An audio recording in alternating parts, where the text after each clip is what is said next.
チャンネル登録、高評価、メンバーシップへの加入よろしくお願いいたします。永遠なる虚無よ、囚われし者の声を聞き届けたまえ。この永劫の孤独を断ち切る呪いを我に与えたまえ。死によって禁じられし栄唱に耳を傾けたまえ。我が魂と異なりし者よ、我が体を動かすがいい。我が魂と異なりし者よ、我が精神を動かすがいい。この苦しみの先を見通す眼を我に授けよ。我が誇り、我が悲しみ、我が鎖よ、力と英知と復讐に変えるため、我が魂と異なりし者よ、我が魔法を犯すがいい。我が魂と異なりし者よ、我が意志となれ。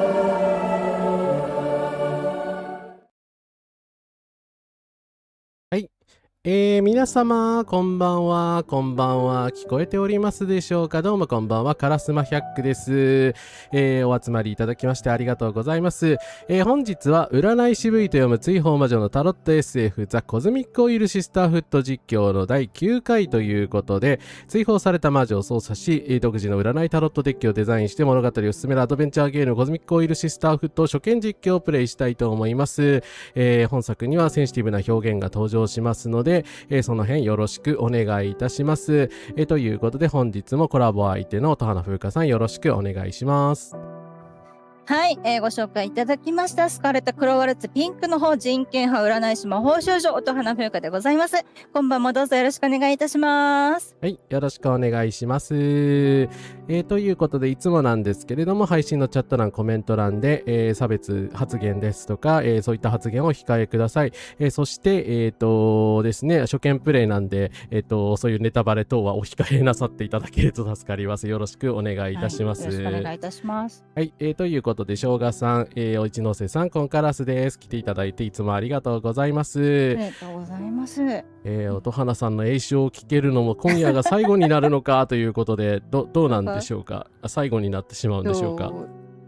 どうなんでしょうね。たどり着けたらいいですけど、すごいボリュームですからね。いや、なんかそうなんですよね。なんかですからねっていうか、そうなんですよね。我々今不安に思っているんですよ。もしかして終わるのかって終わらないのではないだろうかみたいな。そうですね。終わらないループに閉じ込められるのではみたいな。ちょっとまあ終わらなかったら終わらなかったでは、来週金曜日にするとか、まあいろいろ考えております。はい。ということで、土曜日やらないのっていうことなんですけど、615さんここからです。音量大丈夫、ありがとうございます。ありがとうございます。はい、ということで、来週の土曜日は来週の土曜日の話をするんですけど、ちょっと先にですね、お知らせがございます。すずりショップ、カフェ、スカーレッタ・クローワルツをオープンさせていただきました。はい、はい、ということで、店主はですね、音花風花さんであり、何もかも音花風花さんがやっております。はい、ということで、皆さんぜひともですね、概要欄の方からすずりショップ、いろんなグッズを、揃えさせていただきました。デザインをやっていただいているのは一ノ瀬さんです。よろしくお願いいたします。はい、お願いします。ありがとうございます。よろしくお願いします。本当にね、素敵なイラストいただいて、でしかもこれが第1弾というね。そうなんですよ。あまりにも盛りだくさんで、今年の夏はとても暑いっていうところですかね。物理的にはそうですけど。はい。はい、そして来週土曜日の、9時からはですね、パンケークホイップクリームさんとですね、スカーレットでコラボさせていただくことになりました。ということで、そんな、なんでカラスマが、みたいなね、感想の人はぜひ、パンケークホイップクリームさんのチャンネル登録をよろしくお願いいたします。お願いいたします。ホイピーちゃんの占いもすごく、丁寧に、そうですね。誠実なリーディングなさる、素敵な占い師さんなので、ぜひご依頼とかね、考えておられる方。で、それでもジェンダーロールで正規犯とか、なんかそういういろんなものとか、異性愛規範とかに押し込められるのが怖いよっていう方はですね、ぜひ、ホイッピーちゃんはそういうこと絶対しない占い師さんなので、ご依頼とかもね、ご検討いただけたら嬉しいなと思います。はい、尊敬している占い師のお友達です。よろしくお願いいたします。はい、よろしくお願いいたします。っていうか、昨日確か1700じゃなくて1600台だった気がするんですけど、やった少し1700少しだけでもやったぞっていう感じですが、はい、ということで5000登録者目指しているということなので、ぜひ皆さんチャンネル登録ご協力よろしくぜひお願いいたします。お願いします。お願いいたします。はい、ということでですね。はい、すいません、ゲームに戻りますが、はい、ということですいません、いつもながらですね、ちょっと宣伝お知らせがいろいろあったんですけれども、ぜひともですね、概要欄からチェックしていただければとよろしくお願いいたします。お願いいたします。はい、ということでゲーム始めさせていただきます。前回はどこまで行ったんだっけ？あれですよね、やべえ預言者の人を退けたんですよね。でもなんか終盤で襲いかかってくるかもしれないみたいな不吉なフラグを立てて、残り8サイクルという、ちょっと大丈夫なのかという大ピンチな状況ではあるんですけど。そうですね。やっぱちょっとね、やっぱこの内容でいろんなマイノリティが出てくるゲームなので、はい、やっぱね、ハッピーエンドが見たい。見たいですね。ですよね。はい。やっぱマイノリティってね、割と悲惨な最後を迎えさせられがちじゃないですか。相棒でもね、ゲイの方出てきますけど、隠してますし、で、それでだから恋人、パートナーさん失っておられるけど、まあだから、表だって言えないから、匿名係の2人しかその事実を知らないっていうような設定があるんですが、あ、そうなんですか。そうだから結局ゲイのキャラクターが悲痛な過去を背負ってるので、早く幸せにしてやれよって相棒の存在意義もはやそこだけだと思うんですけど、今のところね、やっぱちょっと、でやっぱ他のところでもね、やっぱで初期の方から出てるので、もうずっと出てるキャラクターだから、あの当時からゲイのキャラクターを出してるのにこんな扱いなんですねみたいなのがあるのでね。ちなみに相棒って何テレビでしたっけ？テレ朝テレ朝か。かな。同性婚に賛成しろよ。声明を出せ。声明を出せ。声明を出せ。そう、声明を出せ。はい、ということでいつも文句言っているんですけれども、お姉さんっていうかパトリスさんに、そっか。でも協力者も多分間に合わないからもうアピールするしかないですよね多分。もうエネルギーも多分有り余ってるし、だからそうですね、もう学者かおじけづくようなことをしなければ、戦士界隈は大丈夫なんですよ。やっぱダリアさんの戦士の一面側面に入れているので、そうですね。今戦士は盤石の状態、預言者はやばいけど打つ手がない、探検家は完全に我々の、取ってます。新入りも大丈夫なので、あと生産者と学者だけなんですが、生産者の方にはカイヤさんが言ってくれてるんで、そうですね、もう学者を説得するしかないのかもはや。ただ集英者さん、巡礼者さんがそうですね、もう学者からの指示は諦めろって言ってたんですけど、本当にしまくってますからね。でも巡礼者ジャスミン指示ですよね。だからジャスミン指示だからサイプレッサさんは自力だと思うんですよね。いやそうだからその辺で下手すると、でもジャスミンさんに動いちゃうと、はい、危ないのかな。でももうとりあえずもうパトリスさんを向かわせるしかなくないですか、どちらにしろ。そうですね、お姉ちゃんは学者に強いのでそうですね、ということで学者さんの方にしつこく最後まで諦めず行ってもらいますか。そうですね。はい。どうもきりょうさん、ここからです。来ていただいてありがとうございます。ありがとうございます。いやでももしかしたらその巡礼者さんからの妨害があった後はパトリスお姉ちゃんが言ってもダメとかだったらどうしようかな。いやー嫌だなという感じだし、なんだっけ、そうだ、やべえ、コズミックホイールシスターフットのキャラクター一覧を今度こそちゃんと出しておこうと思って出すのをまた忘れてしまった私も振り返りを忘れました。うんねさんだ。そうですね、ウンネさんまで覚えてるんですけど、冒険家の探検家のリーダーさんの名前を覚えてないです。メナカさん、もう抜けるんですよね。キャラがめっちゃくちゃ多いんですよね。でもどうしよう、今やることなくなっちゃったので開始早々、カード作れば進みますけど、カード作ります？カード作ればサイクルが進むので、ねってところではあるんでしょうけど、でもな。ですね。そういえばこのゲーム買いました。ペッパーマンサーさんはノバさんになりました。配信で見た名前がこっちでは選択肢に現れませんでしたということで。やっぱ本当にどれだけ分岐あるのこのゲーム。やっぱり慈悲心なんですかね。慈悲心、これ海のカードなんですけど、これを出した時にカイヤさんって名前が出たんですよね。カイヤさんだったですね。宇宙とかだとノバになるのかな、だったら。なんか超新星だから、その新入りに強いから、そのノバさんをっていう選択肢は必ず出るんじゃないかな。多分、わかんないけど。はい、ということでカードを生成最後にしてみますか。多分これが最後のカードになるかもしれないけど。そうですね。ただそのエイブラマーチャレンジがある可能性があるので、でもそうか、エネルギーコストどのぐらい残しておくか。そうだな。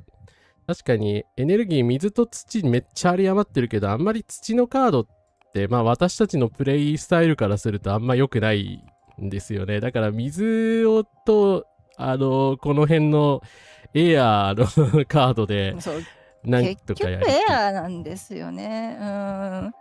でもなんかいるか喜びの大草原これでも使っといた方がいいんじゃないかなっていう気はするんですよね。ジャスミンさんのお師匠さんのやつなんですよね、多分。なんか引退する際に草原を召喚するってどういうことなんだろどういうことなんでしょうね。どういう魔法を使ったんでしょうね。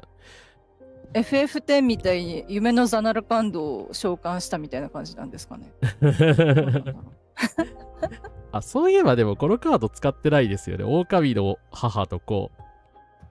そうですね。でもこれもベヒモスか。そうですね。ベヒモスみたいですね。なるほど。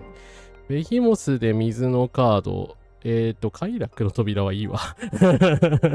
一回作ったし。で、他はみんなこんな感じで火とか土のカードだから、使うとしたら、一番最後のやつって巡礼者さんのやつでしたっけ？そうです。巡礼者の介護者。ですよね。はい。で、この方に感銘を受けたじゃないですけど、敬意を表して巡礼者さんなんですよね、確か。確かそうですね。っていうあれなんだけど、でもだいぶ多分攻撃的ですよ。めっちゃ攻撃的ですね。火だから、あんまり良くない。ゲイテリアンもだって土だから、そうなんだよな。使いどころがないっていうところではありますかね。だから、狼の、強くはないけど、母と子を使って、あと、余っているものって言ったら、でも特殊なやつはもうみんな使っちゃったのか。なんだかんだ言って。そうかな？シンボルは多分使っちゃってるかな。カヒナ3羽ぐらいか。どんなメッセージも届け、どんな逃亡者も借り、どんな送信具も盗むことができる。なんだろうな、こういうの使ってたらなんか特別イベントとかが起こったりする。いやでもカードによって分岐とかもあるのかな。どうなんだろう。さすがにどうなんでしょうね。あと暗黒物質の闇はエアー使っちゃうけど、エアー2つなんで、あと真実の鏡は水2つですね。でも狼と鏡なんか面白いですね。狼って大体嘘とかの象徴っていうか、嘘は狐もそうか。けどなんか狼少年とかのせいで多分嘘つきとかそういうあれがある。あとあと人狼っていうあれとかの流れとか。なるほど。人狼カード。なんかすごい状況になってる。でも大草原これだから、お母さんがいるから、ドラゴンが後ろにいるんだ。木のツタかもしれないけど、でもそうですね。ドラゴンだな。ドラゴンのように見えますね。面白いですね。いや、ほんとなんかいろいろ考えさせられるゲームで、一つ一つのこういうのにもね、いろいろあって面白いんですよね。非常に奥深いですよね。さすがにこれはあれか。子供につけるとちょっと怖いけど。石の仮面ですか？石仮面。その血の定めだ。その血の定め。逆に鏡と一緒にしてしまえばいいのか。こんな感じで。ちょっと怖いけど。なんか、キテレツ相談ダイヤルに持ち込まれそうな案件ですね。もしもし、会員の相談をしたいんですけど。なんか怖い顔が高紙に浮いていて。それは会議かなって言いながら。会議かなみたいな。でもちょうど少し大きさを調整すると収まるんですね。はい。なるほど。呪われたコーヒートーク出張版を使った時も草原と鏡の取り合わせでしたね。ああ、そうですね。そういえばそうだった。うん。そっか。なんかこの2つになんか我々何か思うところがあるんでしょうね。既視感があるっていうそして結局最後困った時になんかこのカードをまた制作することになるというやっぱビシャビシャにしとけばいいかなっていう、そうですね、我々的にそう、はい、感情は大事っていうところで。はい、ということで感情のカードを作ってみました。お、何か来たぞ。来ました。さあどうだ。どうだ。川辺の教訓。大草原は瞑想領域を提供する。狼の母は厳格だが公平。無限な愛をもたらす。鏡は真実に相当せぬものを消失させる。権威、慈悲、健全、正義、対話、平和。あれすっごい優しくないですかこのカード。いや、水だからやっぱ優しいですよね。だいぶびっくりした。まあ権威が気に入らないですけど、そうですね。権威をぶっ壊すものということでね、しておこうかな。そうですね。ただやっぱ親の愛が無償で無限っていうのはあるんですけど、母じゃなくてもね、そうですね。保護者はね全員子供を愛しなさいというところですね。はい、殴ったり突き飛ばしたりしちゃいけないんですよ。しつけじゃないです、それは。はい、その通りです。はい、皆さん署名よろしくお願いいたします。署名をよろしくお願いします。お願いします。はい、ということでですね、狼の最後、カードを作ったら、来たぞ。何か7サイクルになって何かが進んだぞ。よしよしよし。さあどなたでしょう。お姉ちゃんになんか呼んできてもらいましたっけ、そういえば誰か。いや、もらってないですね。違ったかな。じゃあ誰だ。そっか、お姉さんの呼んだやつ、この人か。あなたの心の中には万華鏡がある。それは存在しうるあらゆる道を再定義する。そしてあなたはその道の守り人、コズミックポエマー、ランギマリー。まあ多分私が言ってることと一緒ですよね。占いってもうたくさんの分岐があって、その中のうちの一つを見ているに過ぎないっていう。だからその万華鏡でたくさん見える何かのうちのどれか、そのあらゆる道をだから覗き見ることで定義するっていう。だから結局どんなあらゆる可能性の前にたどり着くにしても、フォルトゥーナさんの準備した扉、カードを越えて先に行くしかないっていうところがね、あるかな。はい、そうですね。子供を愛せなくてもいいですね。どうしても愛せないこともあります。その時に外に助けられない状況は、変えなければなりませんね。はい。そうですね。守るべきものなので、そうですね。自分がどう思うかとかはまた別の問題として、それはちょっと混ざってるけど、そうですね。社会としてはやはり子供を守り育てないといけないので、子供には一切罪がないのでね。やっぱそれは。いやそこ難しいですよね。やっぱで子育ては女の仕事だろっていうやつがまだいるじゃないですか。びっくりするんですけど。はいね。はい、ということでコズミックポエマーランギマリーさんを呼んでみたいと思います。なんかすごい格好がなんかね。すべての魔女に会うフラグが解除されました。すごい。全員に会えたんだ。全員に会えたっていうことですね、おそらく。じゃあすごくいいプレイしてるんじゃないですか、我々。そうですね、協力者の方は全員呼べたっていうことでしょうかね。ことかな。ドラァグっぽくてまた素敵ですね。素敵な方ですね。メイクとかが。いやー、かっこいいなデザインめっちゃかっこいいですよね、どの魔女さんも。本当にかっこいい。はい、魔女はみんな美しいって書いてありましたね。はい、書いてました。美しい。やっぱ魂が美しいって感じですよね、本当に。ね、自分のありたいようにやるっていうのが素敵。あら、素敵な家じゃない？私が送ったコズミックポエムは気に入った？いや、これは素直に肯定しておいた方がいいんじゃないですか。いいポエムでしたよね。なんだ。なんとなくあんまり感想がなかったけど。いつ来ましたっけ？さっきのやつ。さっきのやつ。でも、あれは、私すごい良かったと思う。はい、どうもありがとう。どうもありがとう。それは良かった。じっくり体に染み込ませてみて。そうすれば良さが伝わってくる。そっか。それで、何か要はだってこっちから呼んどいて失礼は失礼ですよね。でもどうやって話をつなげればいいんだろう。どんな目的で来たかっていう感じかな。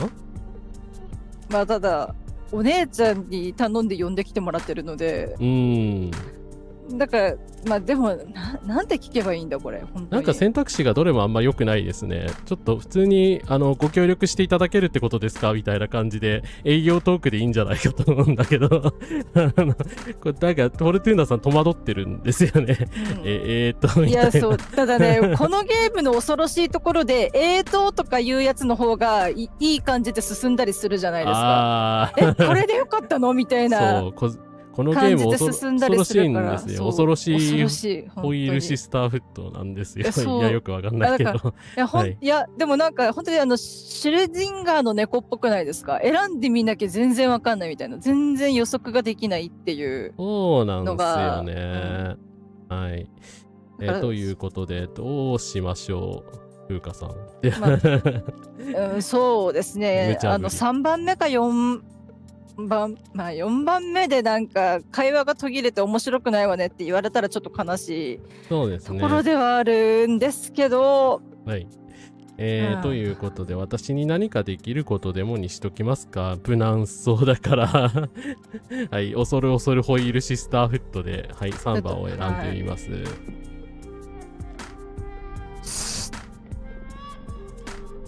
染み込ませて。あなたの心の中には万華鏡がある。もっと染み込ませて。それは存在しうるあらゆる道を再定義する。意識を集中して。どう？これ1番が正解のような気もするけどどうなんだろう。なんか逆に本当になんでしょうね、3番目選んだら本当は聞いてないでしょあなたって言われそうな気もするんですよ。言われるでしょこれ絶対。いいね感じで深いねこれみたいな。白々しすぎる。相づちさし捨てそみたいになるじゃないですか。はいね。そうだよな。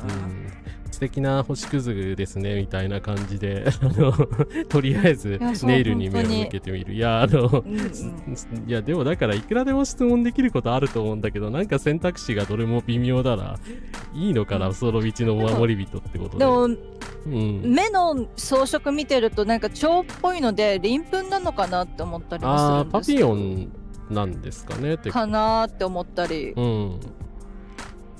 何がモチーフなんですかね。綺麗なんだよな。そうですよね。はい。ね。でもコズミックポエマーなので、割とこの方コズミックっていうそのタイトルに入ってるものを持たせられてるから、何かしらすごく超重要キャラクターの可能性が高い気がするんですよ。でもちろんそれぞれ皆さん大事だと思うんですけど、なんかこの方からしか引き出せないすごい何か選択肢だったりあるのかな。その道の森人でいきますか。そうですね。染み込ませて。多分尋ねてもそう言われるんだろうなと思うけど、まあでもそうですね。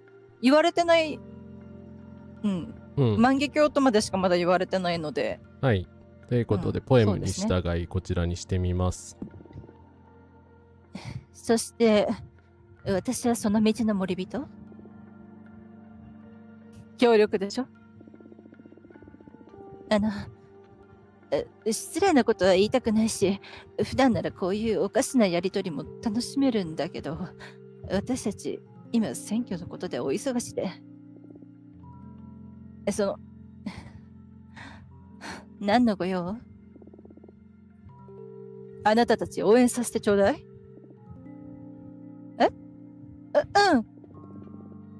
でも、ああなたは私たちの古文に所属してないでしょ？どうして私たちを応援しようと？あなたのチームが好きだから、あなたに力の差についてもらいたいの。ありがとう。私たちの方針のどんなところがいいと思ったの？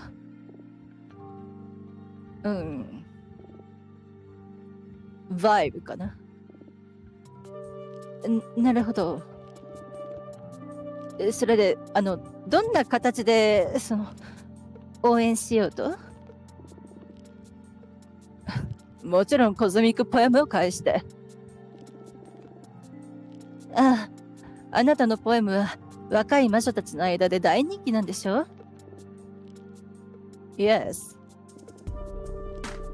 そして、すぐにあらゆる魔女たちの間でも人気になれ、彼女たちの猜疑心を打ち破ることに成功したらね。コズミックポエムは単なる言葉ではなく、思考を生み出す魔法。でもそれは開かれた心にしか働かない。なるほど。だから私には全く響かないのかな。伝統的なアートとは違い、力を発揮するには対象者の同意が必要なの。極めて倫理的とも言えるわね。それはそう。お互いにお互いで了承しないとダメだし。確かにそうですね。だと、占い師が心を閉ざしてるのって、クライアントに同調しすぎると引っ張られてって2人で落ちちゃうからなんですよ。なるほど。職業的な理由っていうことですか。ですね。なので共感性がないならないで、カードが読めないと思うんですよね。その苦しみの一端ぐらいでも分かっとかないとカードが何言いたいかが分かんないとは思うんですけど、高すぎるとそれはそれで危ないので、高くて別にそこを上手に切り離せる方もいるので、高いとなれないよとかないならなれないよというわけでは全然ないんですが、多分フォルトゥーナさんは特にもうなんかライフワークとして占いとずっと一緒に生きておられる方なので、余計に多分心閉ざしておかないとダメというか、なんか割となんかあれですよね、閉じこもりがちですよね、フォルトゥーナさん。そうですね。なんか、そうな気がする。やっぱり秘密も多いし、ね、こういうなんかいろいろエイブラマーのこととか黙ってなきゃいけない場面が多くて、エイダーナとの対立もあり、いろいろありましたけど、やっぱり心を閉ざしてたというか、魔女になってからずっとあんな感じだったのかなという気はしますよね。なんですよね。で、ただね、怖いのが再定義するってフォルトゥーナさんの力をこの方どれだけ知ってるのかなと思って。どうなんでしょう。おかしいなと思って、なんかだいぶフォルトゥーナさんの占いの力のパワーを知ってるのかな。最定義、書き換えちゃうから最定義なので、なんでその言葉を選んだんだろうと思って。バイブなんですかね。バイブやっぱちょっとバイブレーションなんかね DJ みたいな感じでDJ しか知らんクラブなんだろうな。そうだな。いや多分バイブってだからその共感とかそのシンパシーとかその第六感的な意味で使ってると思うんですけど、そうですね、魂の震えって感じだと思うんですよ。魂が震えるみたいな感じだと思うので、そうですね、そうですね、バイブス上がってるって感じだと思うので、ぶち上がりそうぶち上がりそうぶち上がり。やでも確かにそのなんだろうね、こういうクイーンレディー・ガガとかこんなレディー・ガガさんとかこんな感じのねお衣装とか似合いそうだなって思うので、イメージ的にはそういうドラッグを実際参考にしてるし、ね、自分でも実行してますよね。ですごくエンパワーメントしてくださってる洗いの方なので、そうですね、尊敬するね。面白いコンセプトだね。じゃあ私たちの選挙活動に勢いをつけるためのポエムを作ってくれるってこと？ Exactly! イグザクトリその通りか。わかりやすいな。まあ、ジョジョの奇妙な冒険でこのセリフはあるんですけど、使ってくるのが悪いやつなんですよね。ちょっとすいません。今、一瞬すごく戸惑ったんですけど、びっくりした。突然あいつが現れたって感じなんですね。あ、出たよ。エイブラマーチャンスと、あれでしたね。やっぱこういうやりとりがあるからエネルギー集めてこいってことね。ああ、そういうことか。古川さん一応読んでいただいていいですか？はい。各エネルギーを5ユニットずつ、つまり火と水と空気と土を5ユニットずついただければいいわ。っていう。つまり仕事として請け負いってことか。なるほど。そういうタイプか。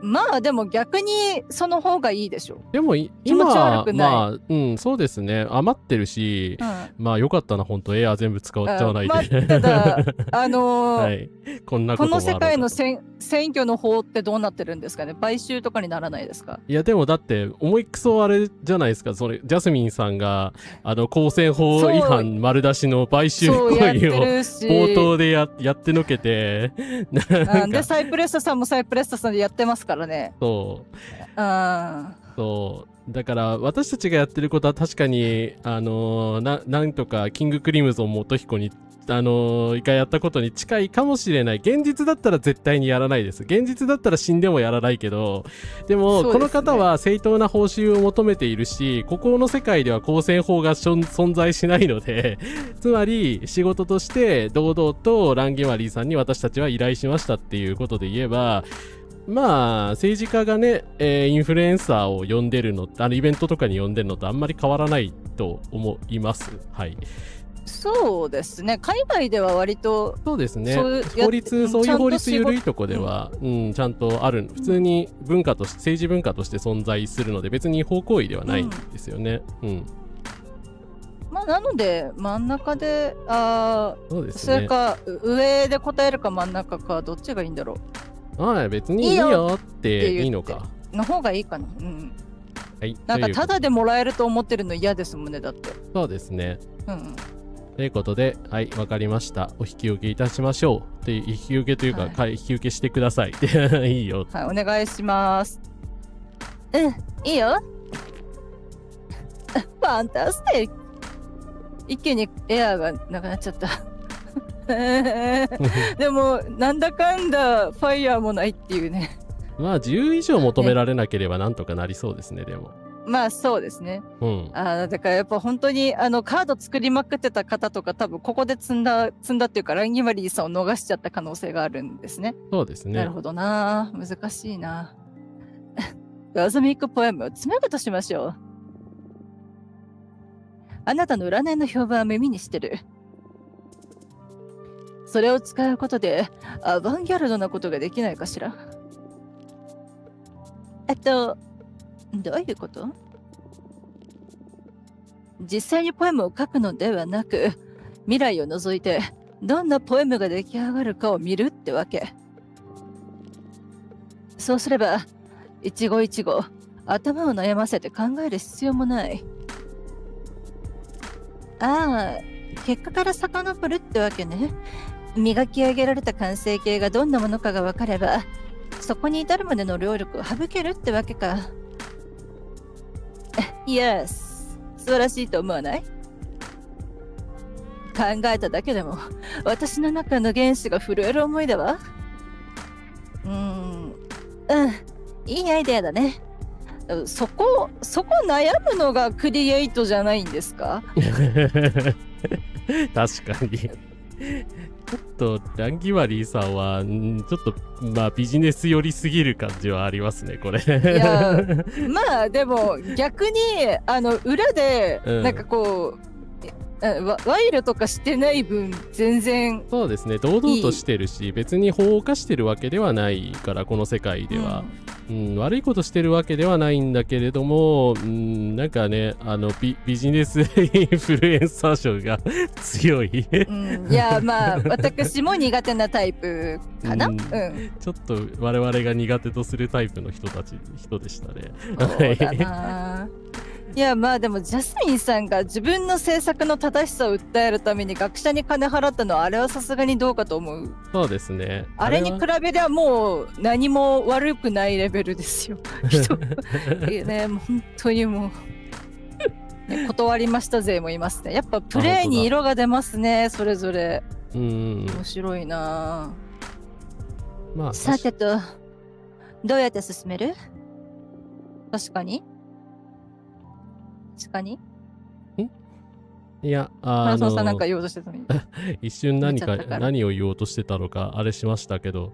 すいません。飛んでしまった。やっぱ、進め方によってやっぱ来訪者変わるんですね。そうですね。我々来訪者呼びまくってたから、結局最後までいけたんでしょうね。ギリギリでしたけど。いや、奇跡的にうまくいってる感じはしますね。はい。ね。コズミックポエムは3つの重要な要素によって構成される。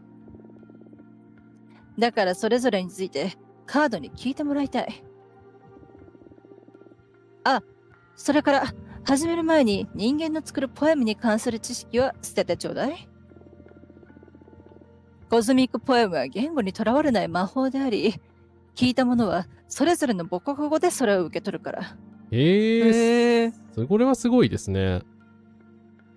なるほどな。だからやっぱ音楽が国境を越えるとなんか似たような感覚なのかも。でも言葉ですらそれを超えられるなら、まあそれは本当に素敵ですよね。いろんな人に届くっていうのは。なるほどな。だから韻とか長さとかそういうくだらないことは忘れていい。これはごまかしの効かない純粋な発想の勝負。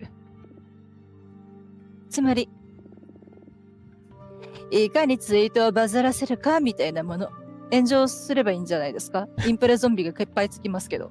もうまあこのゲームが全く悪いわけではないんですけれども、もうツイートという言葉はなくなってしまいました。お亡くなりになってしまいましたね。本当に死にましたよね。いや、なんか自由な表現の自由、そうだな。差別とかのヘイトがその表現の自由に含まれないっていう大前提のもとに成り立ってた表現の自由が お亡くなりになってるので、ね、ヘイトアカウント通報しても問題ないですって言われるからはってなるし、いやさよなら青い鳥ってさよなら帰ってきてツイートって何？あなたはインターネット前の時代から来た魔女なのね。いつ来たの？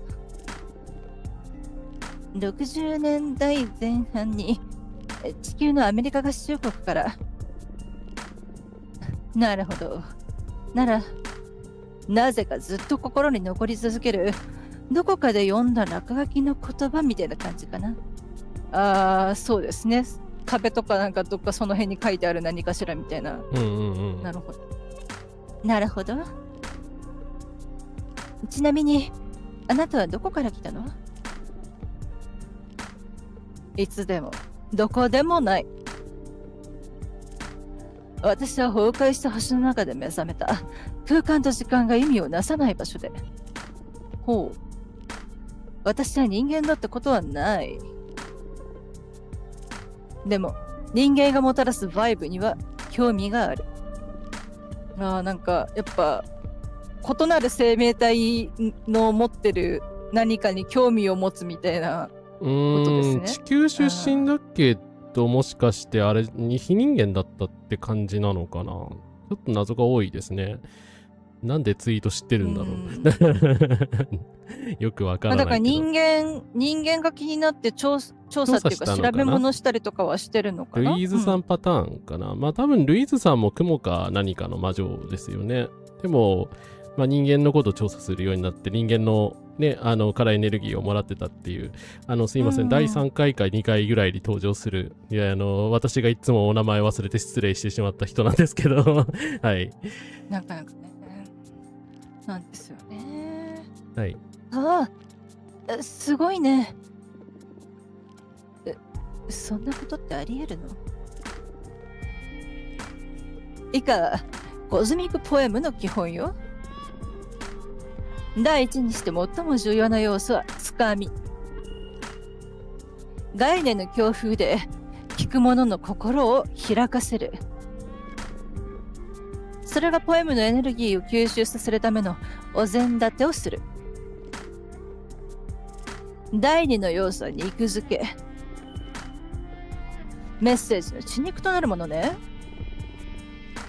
そして第三にして非常に重要な要素が締め。これが全てを正しい場所に結実させ、ポエムを完成させる。あなたの魂の深みに触れることで、コズミックポエムは生み出される。わかるかしら？つかみと肉付けと締めね。了解。魔女たちがあなたの活動をより理解できるようなポエム作りましょう。わかった。じゃあ、私がデッキをシャッフルする間、私たちの活動を支持する動機となったことを頭に浮かべていて。さあ、何が出るか。おー、ここで出るんかい。血まみれの軍隊。白旗が心を開かせるってなんかでも、ゲーム的にはしんどいかもしれないですけど、我々には刺さりますね。そうですね。これこそが世界の心を開くっていうの。すごいなんか、やっぱこのゲームすごいな、刺してきますね。戦争は全ての感覚を歪ませる。旗は挑戦をもたらす。ろうそくの赤い炎はおぞましい事実を知覚させる。刺激されすぎた火のエネルギーは浄化の力を獲得し、死と再生を促す。はい、我々にとって思い出深い血のまみれの軍隊ですね。はい。絶対作ろうって言ってたやつですね。そうですね。戦争反対だからって言って。はい。ということで戦争反対。はい。空が明け、昔に生きた魔女たちが降臨する。月が欠け、その溶けた核が宇宙に流れ出す。あなたは自らの頭に這い上がる炎を受け入れる。これどれが正解だった？でも全部同じだな、ポイントが。ということはなんかもっといい感じの、なんかここで弾けたらいいやつがあるんでしょうけど。いやでも。まあしょうがないっすね。しょうがないですね。もうこれは、逆にだから多分火が強いカードがないから、これが出てきちゃった可能性があるのかな。かもしれないですね。他に火のやつだって崩したでしょ確か。同化時期はあるかな一応。でもじゃあそれが出なかったということはって感じか。でも昔に生きた魔女降臨されたら、でもそしたらエイダーナを無効化できるんですかね。どうなんだろう。エイダーナよりも上の魔女が出てくるので、ただサイプレスさんにとってはエイダーナさんがもうオンリーワンなので、何が何でもエイダーナさんを手放したくないがために覚悟決めてると思うんですよね。昔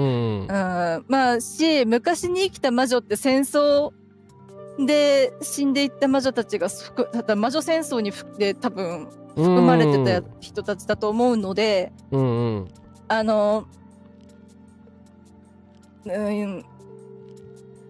降臨しない方がいいんじゃないかな。昔の対立背負ったまんま降りてきて、今せっかく最低期間が保ってくれてるバランスをぶっ壊しに来るかもしれない。確かに。いやエイダーナさんはね、人間のあれをぶっ壊そうとしてましたけど。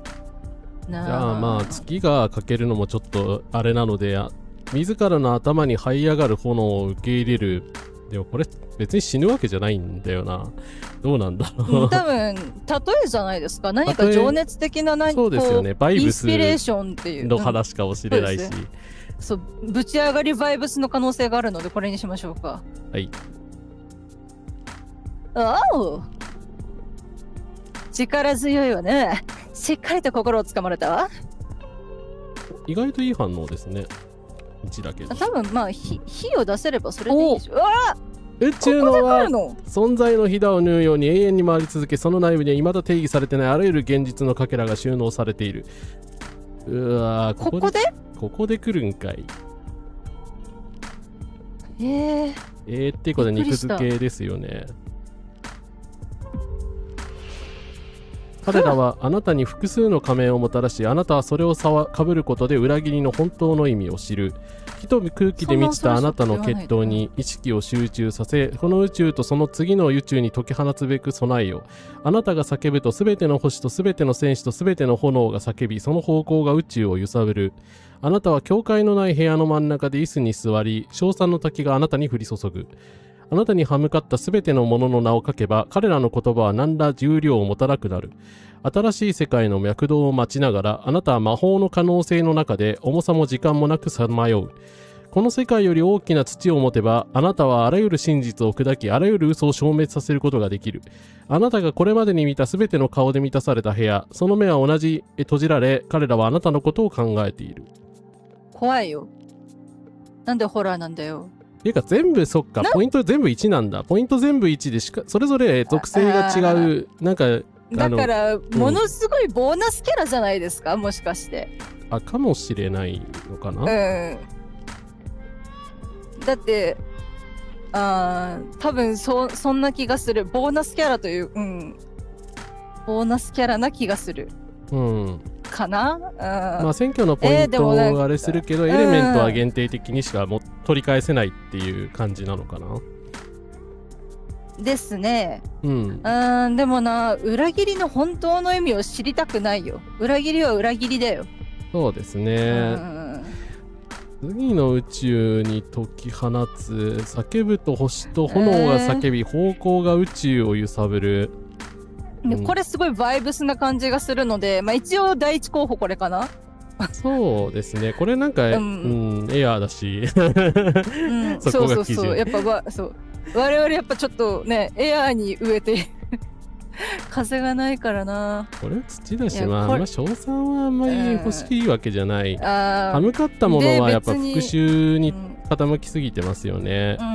新しい世界の脈動を待ちながら、重さも時間もなくさまようもちょっと違う気もするし、悲しいし、真実を砕き噛み砕くならわかるんですけど、多分違うよな。嘘の消滅はいいと思いますよ。まあでも優しい嘘っていうのがあるけど、まあでも基本的にこれは優しい嘘なんだよっていうやつの言ってることに限ってただの言い訳なのであれなんですけどそうですね。ってことはまあこのバイブスに満ち溢れたバイブス、星、戦士、炎。これでもダリアっぽくてよくないですか？そうだからダリアさんっぽいなと思って、やっぱ戦士、やっぱダリアさんを推す人たち、我々はそうなので、の方がいいのかな。やっぱダリアさんをこうぶち上げてくれる、コズミックポエムっていう感じで。はい、ということでコズミックポエムいきます。はい。すごくいろんな意味が含まれているわね。それには。これは私のキャリアの中で最も深いポエムになるかも。しかもそれを実際に自分で書く必要もない。楽しい？それ。ちょっとわかんない。ちょっとレッドストリングスクラブ。フォルトゥーナ聞いてるか？彼女たちの魂を覗くんだ。様々な種類の愛を目撃するバーテンダーは隠された感情に触れることができる。メカジキの酒が真実をもたらす。水のエネルギーの反乱は隠された可能性を解放する。ということでついに出ましたね。レッドストリングス。出ました。我々が作りたかった呪われしコーヒートークです。はい。まさかのね、お酒を提供しますよ。やっぱメカジキが面白すぎるんだよ。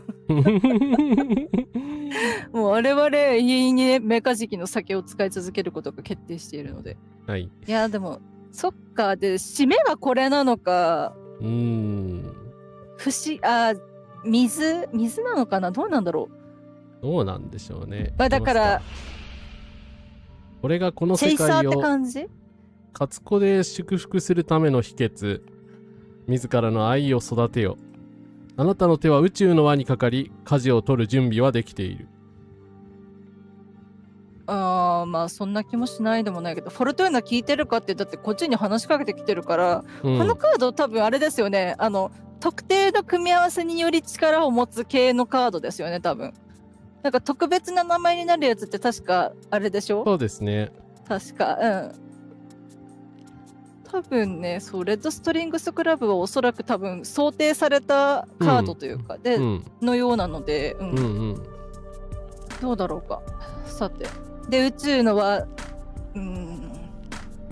まあフォル全トゥーナさ部んに数でをさせるか。同じポイントだけど、愛はなんか多義的すぎるんだよな。なんかこの前もいろいろ揉めましたけど、ちょっと、愛についてはね、トークスペース配信を参照ください。ぜひぜひ。はい。いや、ほんとね、でもね、愛って本当に、やっぱ国旗ですよね。国旗思いっきり読み間違えてた。またやってしまったな。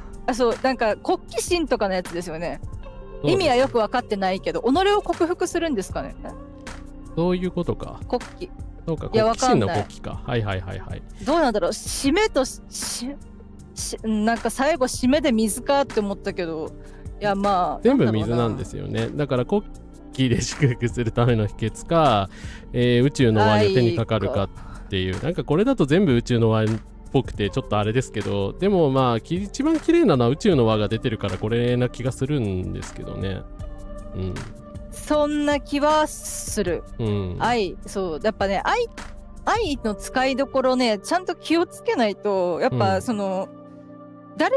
やっぱ愛が誰かを傷つけることがあっちゃダメなんですよね。そうですね。マジで。そう。はい。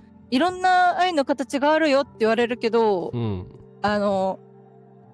えばですよ、好きな方に告白して振られるとか、なんかそんな風に思われてるなんて知らなかった、やめてってなるっていうのは、それで傷つくはね、ちょっと例外なんですよ。でもコミュニケーション取らないとわからないから、そこはもうどうしようもないんですよ。だからそこはしょうがないとしても、それ以外であなたのことを思ってるから、こう私の言うことを聞きなさいだとか、あの人と付き合っちゃいけませんって言って、こういう関係を縛ってくるとかっていうものを愛っていうですかって言って、いろんな人がそれで突っかかってくる、なんでしょうね、揚げ足取りたい方もいらっしゃるし、で実際にもっとなんだろう、やっぱアロマンティックの方とかからすると、なんかこう、自分には恋愛感情がわからないからちょっとなんかこう阻害されてるっていう風に、実際今回はそうやって思わせてしまった、掲げ方をしてしまった。もっと別の表現とか他のなんかいくつかの、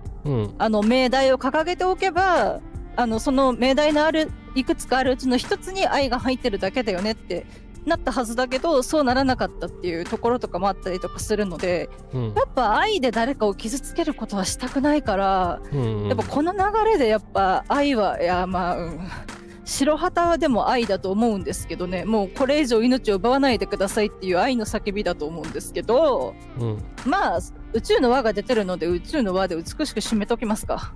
そうですね。はい。ということで宇宙の輪で舵を取る準備はできています。はい。参ったわね。全く革命的な締めだわ。気に入った。フォルトゥーナ、これは最高の出来よ。それじゃあ私が魔法として結合させるわ。なんかワクワクするね。これに関しては私の心は開かれてるよ。準備はいい？あなたは自らの頭に這い上がる炎を受け入れる。あなたが叫ぶと、すべての星とすべての戦士とすべての炎も叫び、その方向が宇宙を揺さぶる。あなたの手は宇宙の輪にかかり、舵を取る準備はできている。でもまとめるといいですね。ちゃんと多分、つながってる。これあれですよね。そう、多分全部つながるように作ってあるんだと思うんですよ。だからとんでもない才能をここでも垣間見えてるわけですよね。そうですとんでもなね。いな。炎と炎、まあでも宇宙とね、うん宇宙の輪でつながってるわけですね。なるほど。いいな。でも本当ダリアさんっぽいし、フォルトゥーナっぽくもあるし、いいしですね。はい。大傑作だわ。あなたも感じる？うん。いや、これは最高でしょ。いや最高ですよ。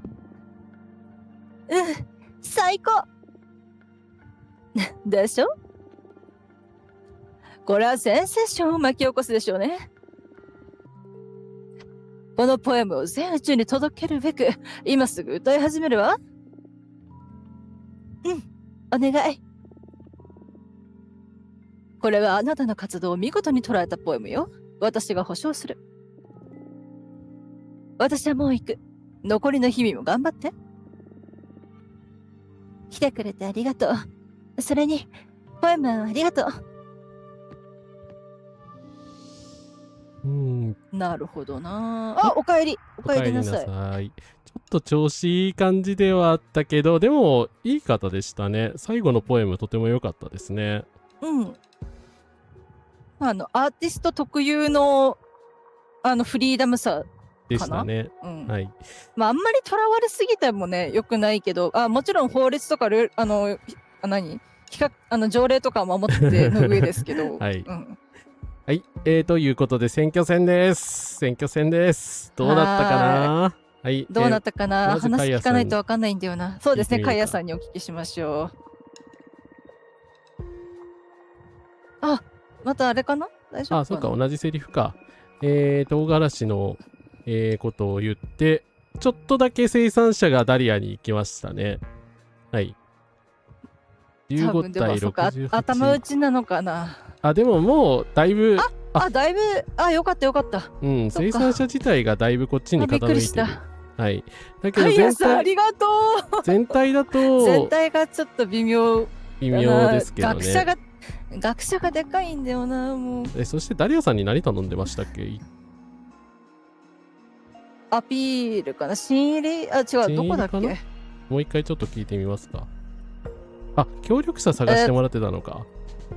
でももうってことですね。協力してくれそうな魔女見つかんなかった。これ以上は難しいかな。まあ全員に出会ってますからね。他の活動に注力するべきだと思う。なるほど。もうないっていうことか。いや、まあでも分かんなかったのでしょうがないですね。もうダリアさん行かせるところがないんですよ。いやー、どうする。最後新入りの 8% 取りますか、2人で。でも生産者もあと 4%、5% か残ってんのか。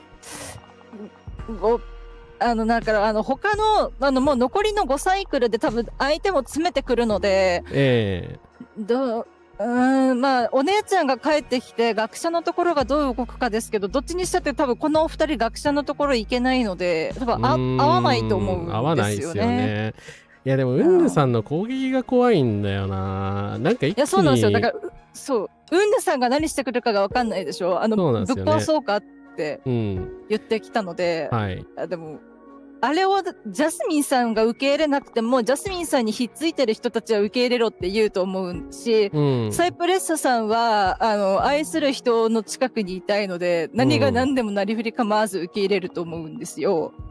もうどうなんだろう。逆にもう預言者に全振りしてあれしますか。ウンヌ以外の預言者を説得。いや無駄かもしんないけど。いやまあでもうちのフォルトゥーナがあなたたちと話すようにって言ったのっていう、なんかフォルトゥーナさんっていう印籠にする。印籠よくないな。印籠よくない。印籠はまああんまりあれですけど。徳川ねえ、あれもあれだよ。ただ新入りはどうなるんだろう。8% だから、なんか最後カイヤさんは最後まで新入りの方々の説得に行ってもらって、もしウンヌさんが仕掛けてきて 50% とかガーンともらったとしても、カイヤさんが帰ってくるタイミングで回復するっていうサイクルだったら残り5サイクルで決着できないですかね。だったらだからダリアさんが新入りで、カイヤさんが生産者ですよね。そうか、その方がいいですね。確かに。おそらく多分ダリアさんは生産者のとこ行ったけど確か、うん、アウェイだったって言ってましたもんね。アウェイでしたって言ってたので、新入りの魔女からはすごく慕われてるので、うんうんうん。まあ、実際受け入れるって言ってるからそりゃそうだろうなっていう話ですけど。そしたら最後ダメ押しに行きますか。新入りのとこに行きますか。そうですね。怖いから。ということで宣伝に行ってもらいましょう。ということで最後まで、生産者ですね。はい。カイヤさんお願いします。お願いします。いいね。いい評判が広まるようにやってみる。もうそれぞれの魔女さんにどんな声を当ててたか全然覚えてない。どうしようかな。いやー、しかし最後まで学者と預言者がちょっと怖いけど、ちょっとそうですね。もうだってやっぱそこから票取れないので、でもやっぱ我々スカーレッタがやっちゃいけないプレーだと思うんです。多分その辺取るってなった時。そうですね。ということでピチッとセーブしつつ、他にはでも来訪者も来てないからあと寝るしかないのか。そうですよね。なんか無駄にカード増やして事故っても困るし。そう、さっきみたいに何かね、多分討論とかがないのかなって思うんですけど。どうなんでしょう。この後あるのかな。でその時に何かねエネルギーコスト使えますよっていうようなことがもしあるのだったら怖いなっていう。そうですね。エネルギー使い切っちゃわない方がいいですよね。ただでさえエアーが貴重なので。結局枯渇してるし、ビシャビシャにしすぎて火が消えてきたっていうね。はい。とんでもない。パトリスの報告書は全部読みましたもんね。そうね。そうだ。預言者はあれだか。ということで寝ますか。やることなくなっちゃったから。そうですね。はい。全然寝てないので寝ましょうか。はい。ちょっと休もうかな。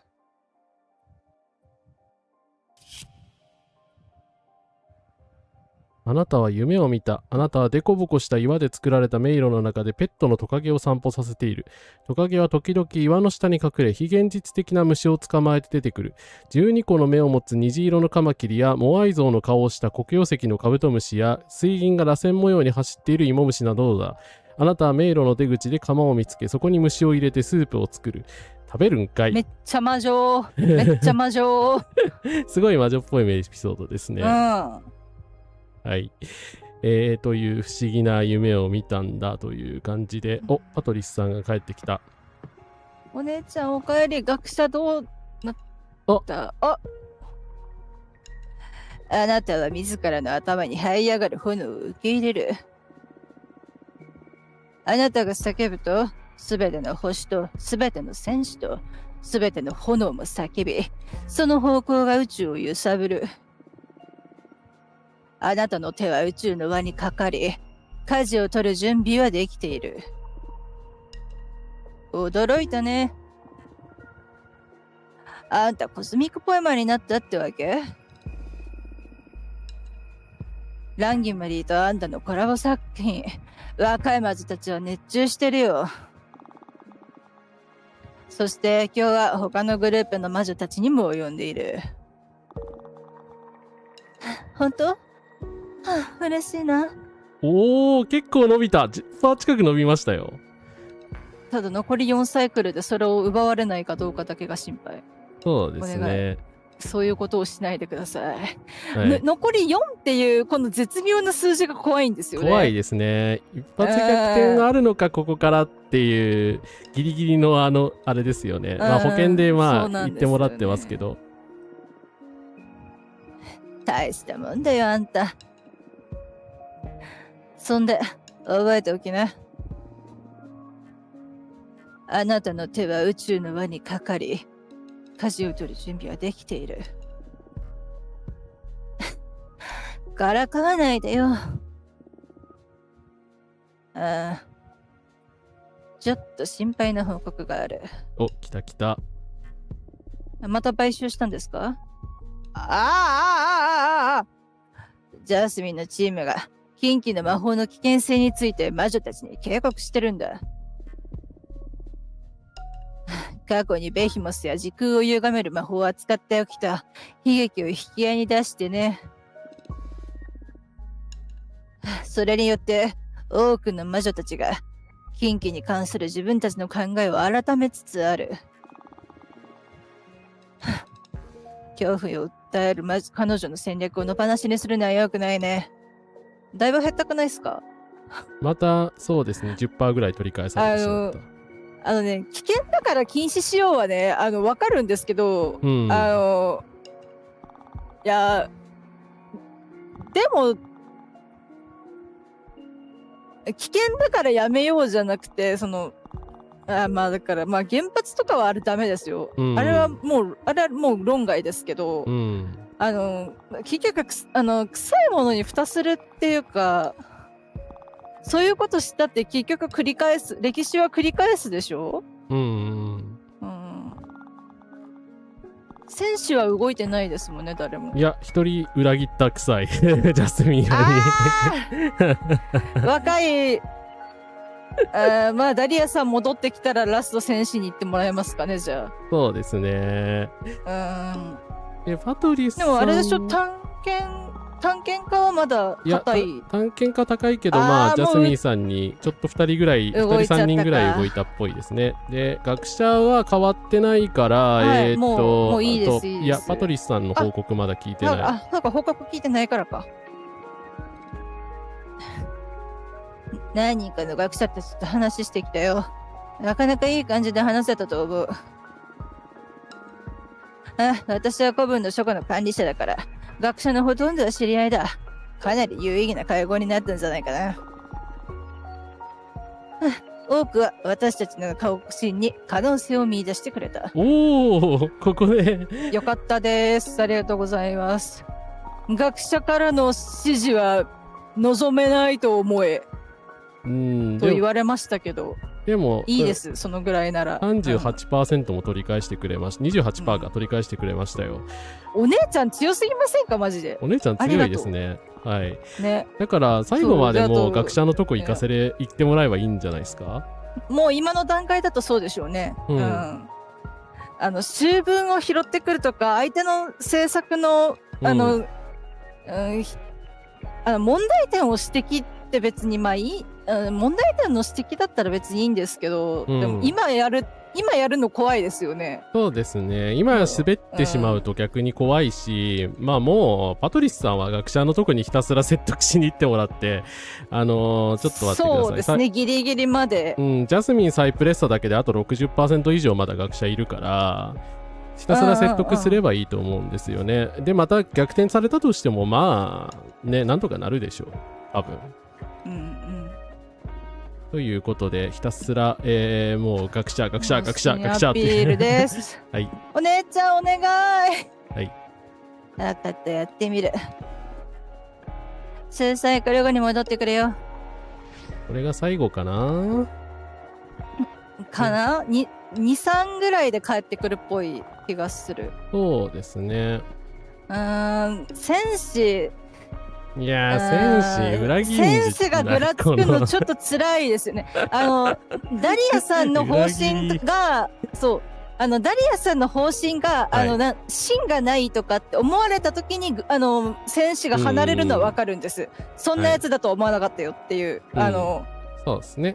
あなたは勇敢だと思ってたのにっていうところだと思うんですけど、今回の近畿の危険性をダリアは分かってないからって離れるのは、分かってるから説明して勉強した上で使えるものは使おうって言ってんだよ。でも原発は使えるなら使おうじゃないんですけど、でもちょっと私がね、危険だけど使い方があるって言われたら原発がやっぱちょっとパッと思い浮かぶんですけど、あれはでも使えるないので、ブルーハーツのチェルノブイリはいい曲なので聴いてください。はい。いやー、戦士の裏切りムーブやめてくださいって感じですけど、まあ。そうなんですよ。もうとりあえず、これ以上裏切ったら、次から戦士層のこと私あれって言いますからね。カインって呼びますからね。あ、ファイカラスマさんには伝わったんですね。あれファイナルファンタジー4ネタですよね。俺は正気に戻った。戻ってないんだよな。皆さんすいません、ファイナルファンタジー4というゲームをやってみてください。はやっい。てみてください。ぜひ。いや、ただねいや、カインはあれもね、戦士でもやっじゃないけぱり、どそう。まあ、竜騎士ですけどね。うんまあでもやっぱね、うんあれもすごく、家父長制的な、まあうん FF は、まあドラクエの方がひどいけどなって、うん。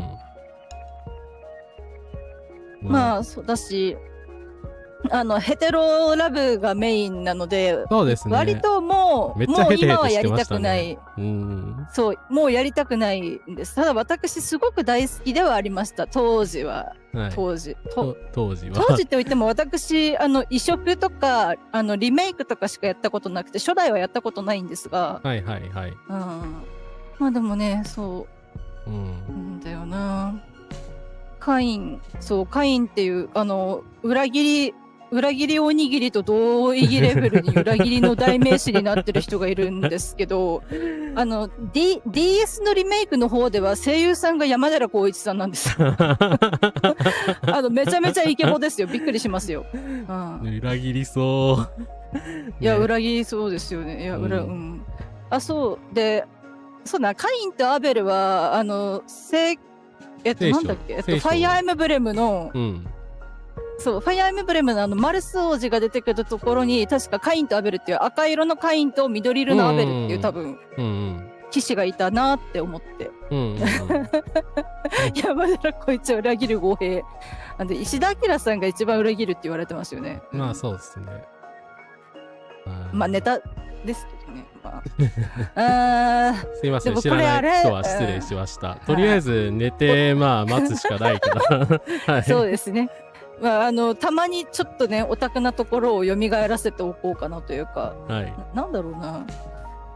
そう、オタクでもこれだけ反戦反差別言ってるので、まあ、だからオタクは霊障系っていうところはやっぱ違いますっていうところのね、表明のためにでもたまにちょっとこういうのはいいのかなと思ったりなどしました。ようやくオタクの人の間でもそういう流れが出てきて嬉しいですね。はい。いや、本当にね、ひまそらさんにという大変なことに目に遭わされましたからね。はい。ということで、皆さんもチャンネルの宣伝よろしくお願いします。お願いいたします。はい。よし、カホは寝て待とう。そうだな。ちょっと休もうかな。なんでまたアランソス出てくんの？しかもカードの読みが違う。選択をしていたあなたはバルコニーから転落し、ピザでできたプールに落ちる。そこから出るには食べて道を作らなければならない。あなたはプールから脱出することに成功するが、ピザがものすごく美味しかったので、再びプールに飛び込むことになる。なんかすごくこれ意味深ですね。意味深長ですね。だって、フォルトゥーナさんといえばやっぱピザじゃないですか。そうですよね。3人の絆の料理ですし、でせっかく脱出するために食べてたけど結局それが美味しかったから元に戻る、なんか元の木阿弥じゃないですけどとか、まあミイラ取りがミイラとか、そんな感じですよね。なんかそうですね。だからフォルトゥーナさんの深層意識になんだろうな、そうですね、ピザが刻まれている可能性がある。はい。なんかそうすごくタロットの悪魔味を感じるんですよ。いなくなれるけどいなくな逃げ出そうと思えば逃げ出せるけど逃げないっていう。結局地獄で快楽にふけっている方がいいっていうのが悪魔のカードの意味なので、聖一はね、なるほど。逃げ出せるけど逃げ出さないっていうところなので、まあでも平和な夢なのは平和ですよ。まあコメディで出てきてるならそれ以外の解釈はないですないんですけど、はい。オチとして秀逸ですよ。さて残り3サイクル。ダリアさんが帰ってきた。はい。早いな。ということで選挙戦の続きを見てみますが、ダリアさんは、もしかして特別イベントですか？どうなんだろう。ダリアさん一人で帰ってきましたね。ちょっと聞いてみますか。はい。っていうか1サイクルで帰って、早いな。帰りましょう。私の受けは最高だった。全体投票がみんなに力を与えることや、自分たちもようやく意見を表明できることを喜んでた。かなりいい感じ。新入さん、お、よかった新入さん全部行きましたね。大事。ありがとうございます。ことは裏切り戦士を説得に行ってもらうくらいしかないか。しかないですね。戦士に声が届くのはダリアさんだけなので。はい。うん、じゃあ、戦士のとこに行ってもらいますか。最後ダメ押しで。行くべきですね。はい。はい。宣伝の時間ね。任せといて。70%取ってるから大丈夫だと思うんだけど、うんぬさんが何もしてこないのが怖くてたまらないですね。なんでイベントが起きないんだね。ていうか、前回の配信、実況で、はい。なんか変な幻覚、幻覚見ましたね。薬か魔法か何かで本当にその精神に異常をきたすというか、のような、あれを精神攻撃を受けたので、あれが一体誰の仕業なのか、っていうところの謎はまだ残ってる。そうなんですよね。だからあと一波ある気がするんですよね。まあ、うんぬさんはもしかしたらデータ的に間に合わないかもしれないから攻撃してこないかもしれないけど、ランダムで攻撃してくる。間に合わんならそれがそれで。あれで嬉しいんですけど、だから、はい、最終サイクルかクリアした瞬間あたりに、この前の精神攻撃の伏線が回収される可能性あるんで、まあ、とりあえずね、回収できるエレメントもないし、とりあえず寝とくしかないか。ひたすら寝る。そうですね。なんか最終回でなんかこのひたすら寝るムーブをすると思わなかったけど。やけど多分エンディングだいぶいろいろなね、話をこう見ていくと思うので、それはそれで多分時間がかかると思う。だってこれだけかけて選挙戦パッと終わるなんてことないでしょ。わかんないけど。ないですね。終わったらゲーム終了、パーンエンディングってことはないと思うんですよね。ですよね。なので寝てしまいますか。はい。次は何が出るんだ？お、ゴッツウィルビーウォッチング。あなたは夢を見た。あなたは探検家対草でできた城の設計を依頼する。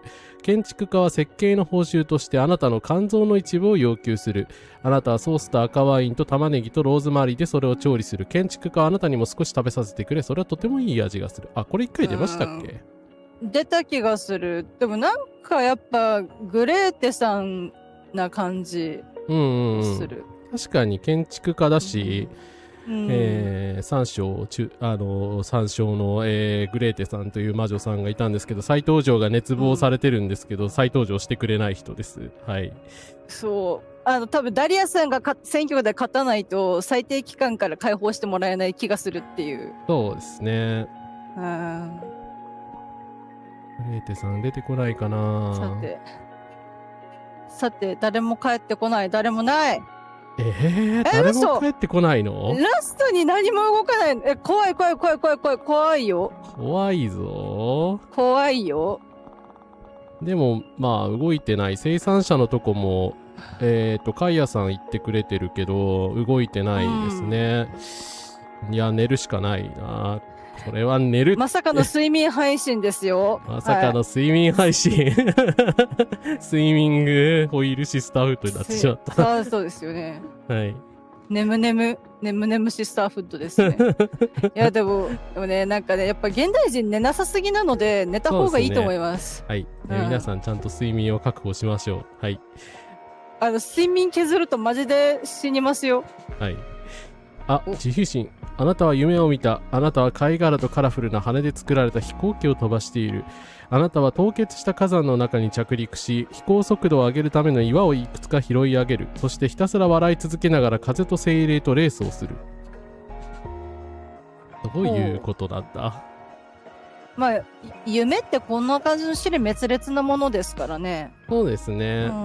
とは思いますけど。そう、おやすみホイールシスターフット睡眠大事。本当睡眠大事ですよ。だって水木しげる先生が言っておられたじゃないですか。そうですね。私はなぜ他の有名漫画家たちは長生きだったのかというと、睡眠を確保していたからであるっていうですね。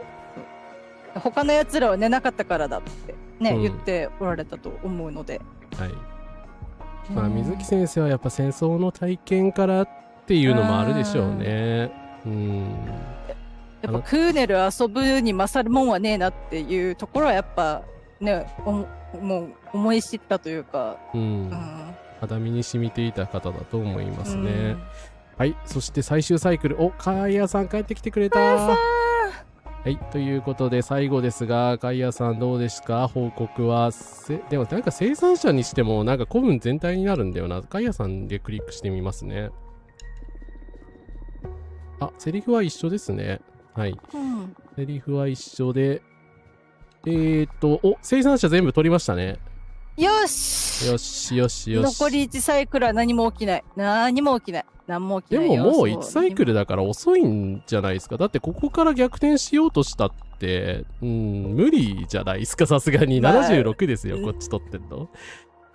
ジんャスミンさん、サイプレッサさん、ウンヌさんの波状攻撃があったとしても50%以下、50%ぐらいまでしか削れない気がするし、全部ジャスミンさんに行けば別だけど、多分無理じゃないかそうだな。な押し切ったのではないだろうかと、楽観的な予測をしておきますそが。うですね。まあゲーム側のシナリオで何か起きない限りは、まあうん。大丈夫。っていうか、カイヤさんも、あれですかね、エネルギー収穫じゃあとかエネルギーで、そうですね。面白いかもしんない。民主義者の名誉挽回、そうですね。生産者全部取れましたからね。ねやったぜ。そうですよ。あんだけ支持低かったのに。はい。やっと、やっぱジャスミンさんは強いですね。生産、同じ界隈の業界の方ですから。うん。エネルギーの収穫ね。楽しそう。たくさん取ってくるよ。はい。ということで、最後はエネルギーを取ってきてくださいという感じで。はい、お願いします。はい。おやすみホイールシスターフットだ。ねむねむですよ。ねみねみですよ。はい。いすやすや。や、でも、あと1ターンで逆転はさすがにないでしょ、多分。これ勝ったのではないでしょうかという感じで、まあ、前向きに寝てみますか。そうですね。そうですね。まあ、働き詰めでしたから、ちゃんと寝て偉い。川辺の教訓。あなたは夢を見た。あなたは5歳で、紅葉した森の中で小動物の骨を集めている。しかし足を踏み間違えて、骨を川に落とし、川を炎上させてしまう。なんか不吉だな。骨が燃えるは、デーモンの骨は燃えるんですよね。けど、そのデーモンの名前を言わないと燃えないでしょ？あ、そうなんですか。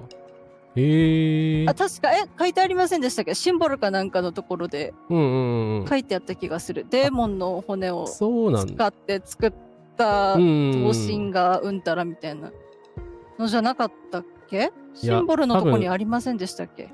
いや、多分私が覚えてないだけ。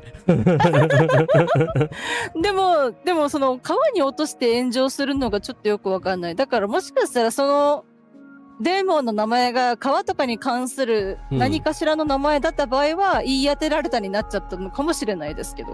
はい。どうなんだろう。ということで、アーカイブ確認の職人はい、さんが、アーカイブは、そうですね。いらっしゃいますが、お願いします。ということで、最後、目を覚まします。残りサイクル、怖いよ。みんな帰ってきた。おかえりみんな。怖いよ。活動期間終了というか、有力候補、トップっていうことで、はい。よし。ここまでだね。やれることはすべてやった。私たちは現在一番人気だ。つまり非常にいい状況であり、これはみんなの頑張りのおかげだ。でも、勝った気になるにはまだ早い。数日後には、古文の魔女が全員宇宙の摂理の行動に集合する。そしてそこで、各チームが古文の未来について討論する。あ、やっぱりね、討論会あるんだ。やっぱここで出るんですね。いや、また、一般の魔女たちにも発言権があり、彼女たちの希望や懸念を表明することができる。だから、どんな展開が生まれてもおかしくない。まあ、その場でね、守る気もない公約を掲げる可能性もある。ね、公約達成率じゃなくてね、公約着手率 100% ってね、言い始めるかもしれないので、あれなんですけど、ちょっと、怖いな。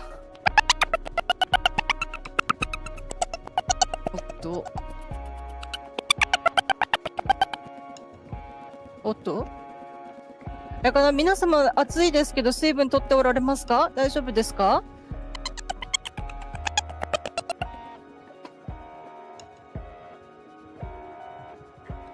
おっとマイクトラブルかな？大丈夫かな？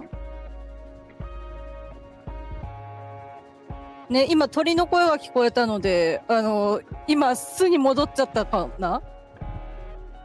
人間化けの術が解けちゃったかな？あれ？ん？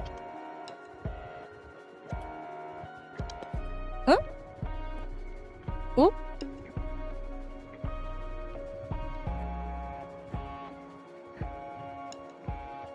ね、鳥、あ、うんぬさんの妨害を受けてるんですか今我々。やばいな。ね、せっかくフクロウっぽい方だったからね、だいたいね、カラスマ100と仲良くしてくださいよ。同じ鳥族でしょって感じだったんですけど。ねえ。でも確かにそうだよな。なんかこう、早回しとかしてる時の音声の声って確かにちょっと鳥っぽいですよね、声。やっぱ、あれ、周波数とかの問題なのかな？どうなんだろう。ペギっぽい、かわいい。ふわさんの顔。あ、もしもし、もしもし、こんばんは。聞こえてますか？はい、もしもし。聞こえてます。すいません。ちょっと多分線抜けちゃったみたいで、申し訳ない。すいません。そうなんですね。マイクトラブルでした。すいませんでした。ちょっと同時に起きてて喉痛くなったんで、ちょっと水を飲もうとして、それでなんかマイクをぶっ倒してしまいました。申し訳ありません。なるほど、なるほど。すいません。大丈夫ですよ。ご心配おかけしました。皆様も水分、皆様も水分取ってくださいね。もう、喉が渇いたと思った時には手遅れらしいので、はい、そう、もっと早い段階でね、こまめに飲んでいくのが大事です。あとね、ちなみにね、コーヒーとかは、水分補給にならないっていう話があったと思うんですけど、あれ嘘らしいので。あ、そうなんだ。まあ、そりゃそうですよね。でも、そりゃそうですよね。水分が入ったもの飲んでるから、水分をちゃんと取ってるっていうのは、そりゃそうだけど、まあ、利尿作用のことであったりだとか、含まれてるミネラル分とかによって、若干の違いはそこにはあるでしょうけど、一応水分補給はできるという話ですね。まあ、だからといってやっぱ砂糖とかが多く使われてるやつ飲んだらそれはそれで悪いので、とは思いますけど。いやー、すんませんでした。ちょっとなんか鳥のさえずる声が聞こえていたようで申し訳ない。そう、びっくりしたんですよ。鳥ちゃんだからなんか実はこっそり飼ってる鳥ちゃんが襲ってきたか、カラスに変身してしまった。もしくはそうなんですよ。カラス人間からカラスに戻っちゃった可能性があるかと思って。めっちゃ面白かった。きのりおさん、ここカラスです。コーヒー二日酔いの脱水にも効くっていう話です。あ、そうなんだ。へえ。ちゃんと飲めばいいんですよ、こまめに。そうですね。はい、皆さんもこまめな水分補給、気をつけてください。はい。ということで、何の話してたっけ？討論会か。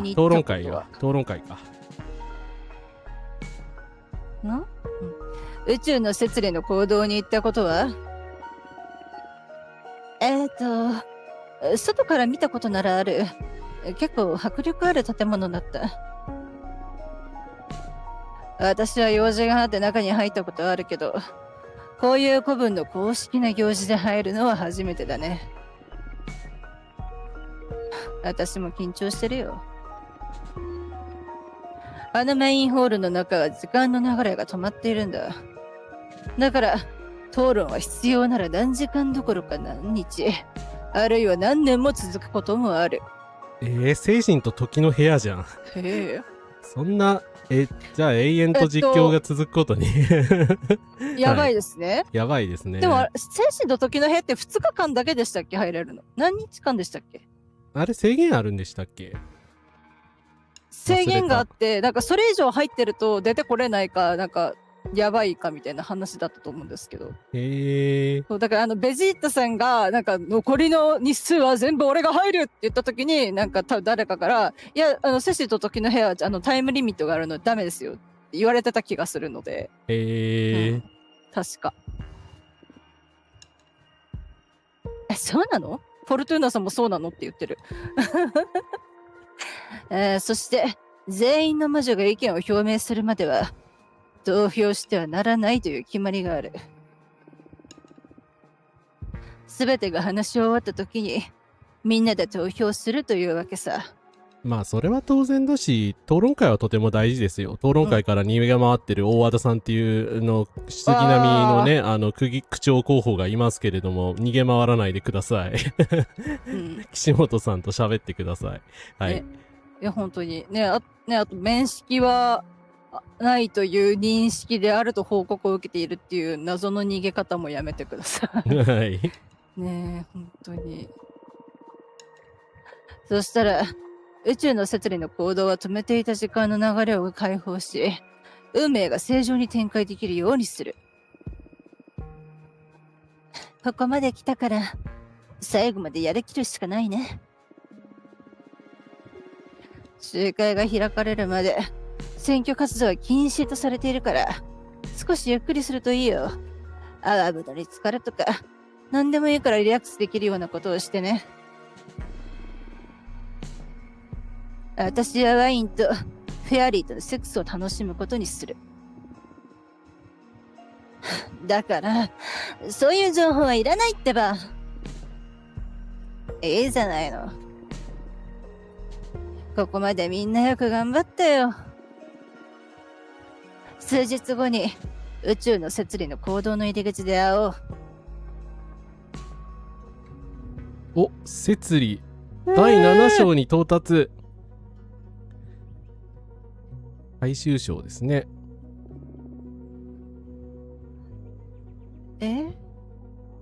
これいつの話だろう？フォルトゥーナさんが古文の終わりを予言しちゃった時かな？なのかな？多分平和だった時の昔の映像ですよね、今。な気がする。そうですね。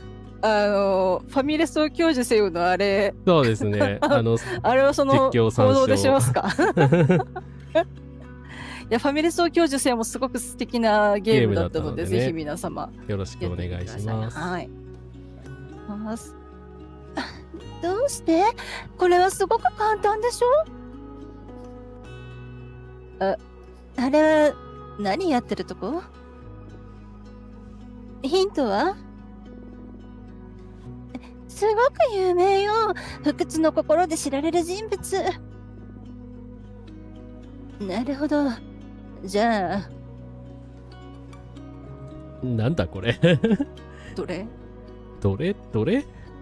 あったかい。これ、あれじゃないですか。投げ縄回してるとこじゃないですか。先が輪っかになってる縄をこう振り回す。ジャスミンさん何やってんだって。カウボーイとかがしてるやつじゃないですか。ジャスミンさん何やってんだと思ってたら、そういうことか。カウボーイの真似っこみたいなことしてるのか。かな？どれなんだろう。結局は誰？知らない。西部劇かな。そんな植民地主義のコンテンツは知らないですね。はい。まあそれはそう。だけど、ジャスミンさんがいた時代にいた人って誰だろう？誰だろう？そっか、実在の人物かってことは。わかんない。どうなんだろう。でも誰選んで何か。でもフォルトゥーナさんだって1960年以降のことはわからないでしょ？そうですね。まあとりあえずなんか本物っぽい、本当に実在人物っぽいワイリー・フォックスにしときますか。しときますか。は？違うわよ。誰それ？誰だよじゃあ。わかった。あった。なんだっけ？有名な地球人の。そうだ。レディー・ババ。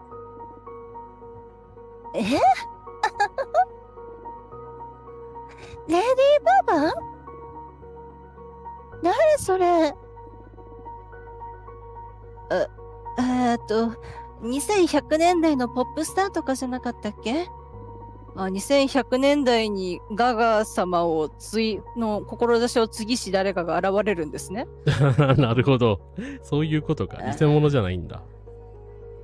いや、わかんない。どうなんだろう。私が知ってる地球の歴史人って言ったら、彼女くらいだから。これダメね。私たちみんな出身となる世界や時代が違いすぎるから。でも、フォルトゥーナならわかるはずよ。もう教えてよ。全然わかんない。エイハブ、全部違うじゃん、じゃあさっきの。全部不正解なんだ。どれ選んでもよかったんですね。ってことは。違いますよね。全部違いました。エイハブという人はいない。エイハブ？そう。白芸に出てくる。そっちか。白芸か。違ったのかしら。これなんて読むんでしたっけ？森。これなんだっけ？森。見てよ。森を構えてるでしょ？わかるわけないじゃん。白芸の登場人物の名前なんて知らないし。知らないの？なんだ。もういいわ。マジックブラウニーもそろそろできたと思うし。紅茶を入れて、おやつの時間にする？そうしよう。ぜひぜひ。でもやっぱ、異文化でも仲良くなれるよっていうのはこれですよね。もうこれ見たら一目瞭然ですよ。住んでるところとか、時代が違うとか、文化が違う。もちろん文化が違う時には若干すれ違いはあるでしょうけど、それでも歩み寄れるし、手を取り合うことできるんですよ。はい。聞いてるかな？モスクを燃やしたりした人たちは本当に。本当にもう腹が立って仕方がない。恥ずかしいですもん。この国が。ね。逆に言うと、そういうね、なんか、何かしらの理由はあるのかもしれないけど、人をね、殺したりとかね、人の家に放火したりするような人は、どこの国、どこの社会に行ってもですね、なかなかね、共存が難しいと思うので、行動を改めていただくか、ね、なんか反省していただくか、でなければ逮捕されていただくかしかないっていうとこですね。ですね。はい。どういう、ちょっとこれ美味しすぎ。食べ過ぎちゃう。紅茶との相性もバッチリね。ガマホットお持ち帰りしたいわ。そう言うと思ってちゃんと包んでおいた。今後の小惑星での生活を生き抜けるようにね。ありがたいことね。フォルトゥーナ。あなた、なんで使い物を持たないの？メッセージを書いた封筒がただ届くだけなんて、味気ないじゃない。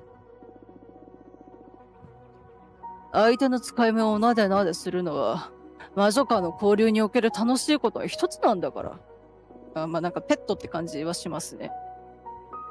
実際そうなんでしょうけど、でも相棒の方が近いのかな？どうなんだろう。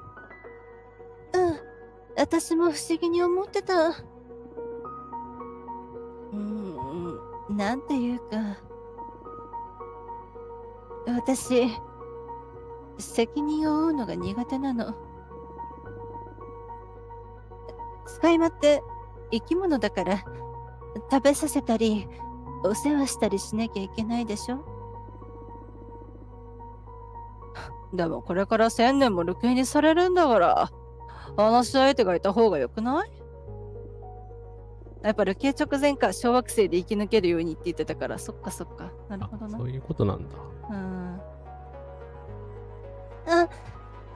この話題が嫌だったらやめてもいいのよ。